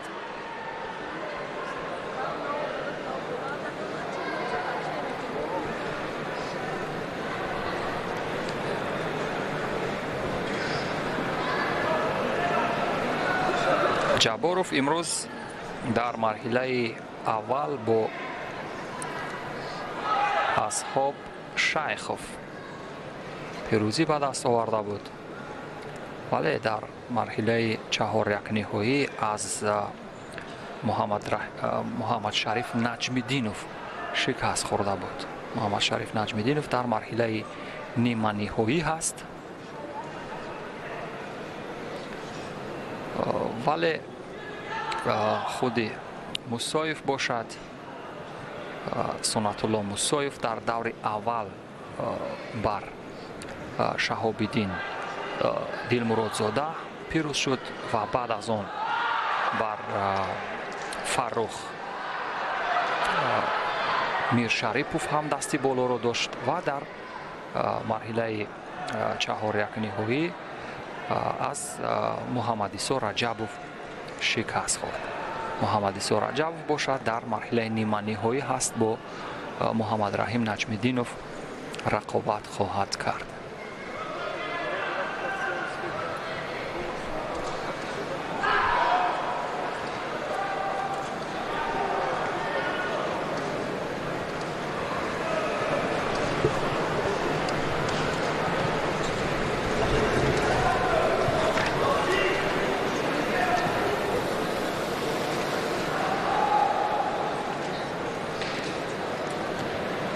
اصول سر پا یا همان سئوی نگه که در مد نظر موسایف بود تا به آخر موفقیت در پی نداشت. 48 ثانیه تا پایان وقت اساسی.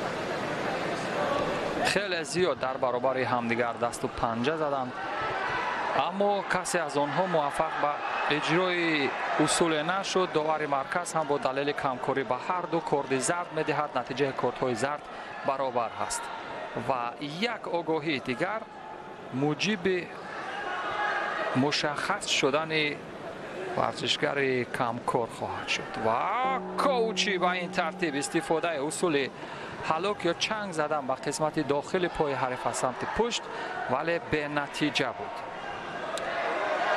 از سوی جابروف اجرا شد ولی موفقیت در پای نداشت.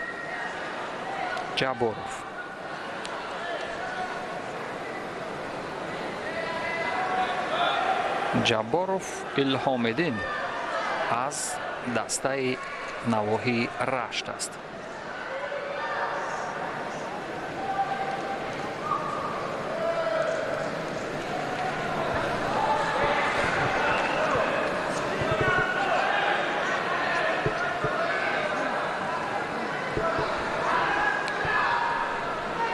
سنت‌الله موسایف اینجا زیدی حمله تومای نگه هم با اجرا در آمد جباروف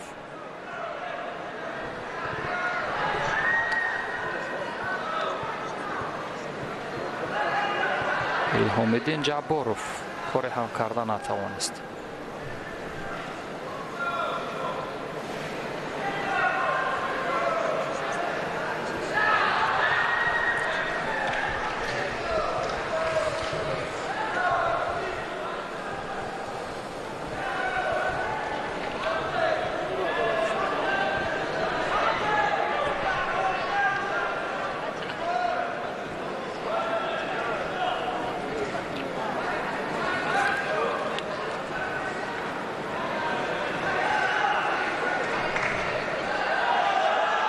نوارهای تدریجی یا آهسته یک بار دیگر مشاهده میکنیم همان حرکاتی که از قسمت پشتی کمر حریف چنگ زد توموی نگی رو سومی گایشی رو استفاده کرد ولی داوران خلاصه کردند که هیچ امتیازی در پای نداشت.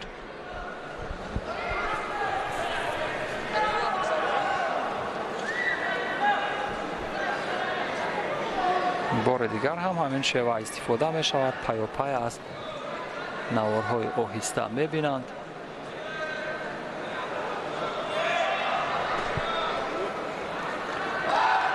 و با دلیل از پای حریف قپیدن در بخش داشتن یا همان کمیکت از سیومین کارد زرد و موسایف سنت‌الله داده می شود. همین ترتیب الهام‌الدین جباروف در رقابتی شانس دوم یا قوزمای تسلا بخش پیروز می شود و برای به دست آوردن مدال برنجی تلاش خواهد کرد.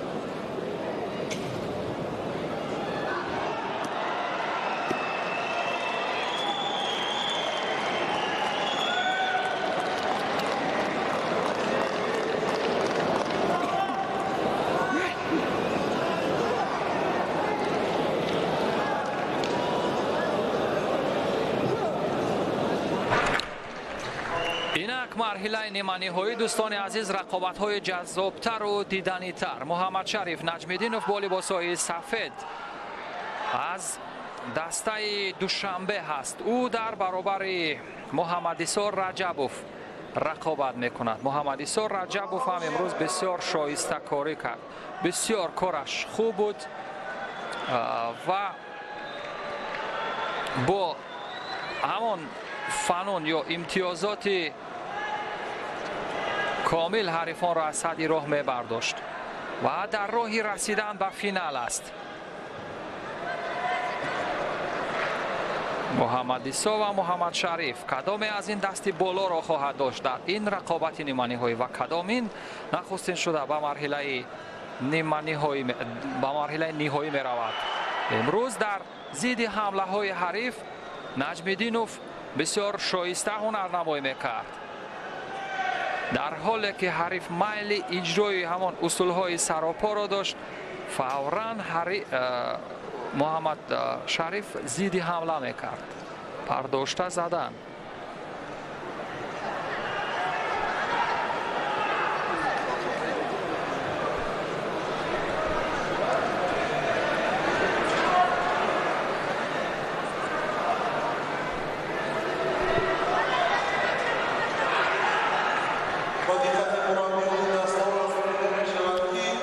ورزشگران در رقابت‌های گذشته داخل جمهوری بارها میان همدیگر رقابت کردند. برتری کامل بر سود نجمیدینوف است با دلیل اینکه دستاوردهای نجمیدینوف زیادتر هست در رقابت‌های داخل جمهوری.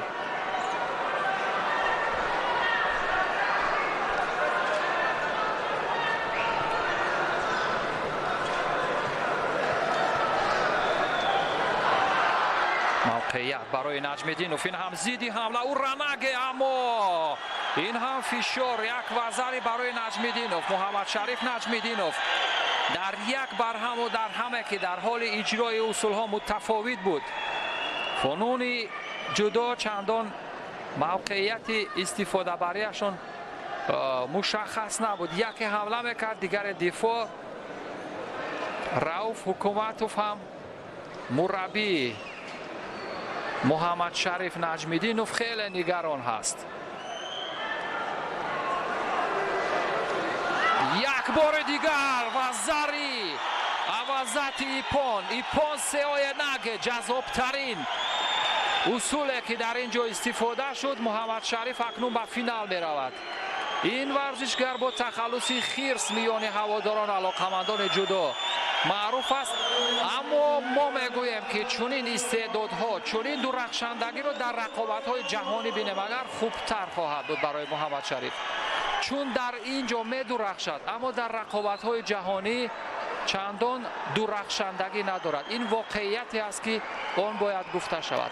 ولی به هر حال امید هست که روانشناسان و دیگر متخصصان در بخش موفقیت ورزشگران به ویژه همین محمد شریف کار میکنند و در رقابت‌های جهانی او را همراهی خواهند کرد. این پاس‌های نگر را بسیار خوب اجرا کرد به سمت چپ. ببینید چگونه حریف را از صد راه برداشت. محمد شریف نجمیدینوف 2 مرتبه اجرای اصول کرد، 2 مرتبه موفق شد. این هم اوج امتیازهای جودو ایپان هست و به همین ترتیب محمد شریف در فینال رقابت‌های امروزه.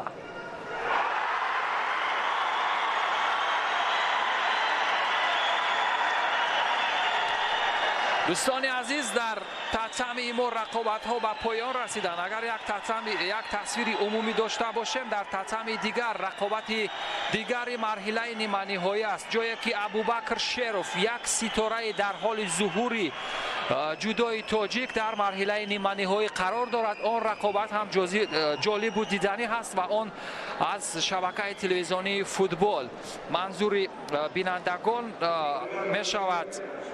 یادآور میشوم دوستان عزیز که 5 دقیقه تنفس اعلام شده و پس از 5 دقیقه برمیگردیم.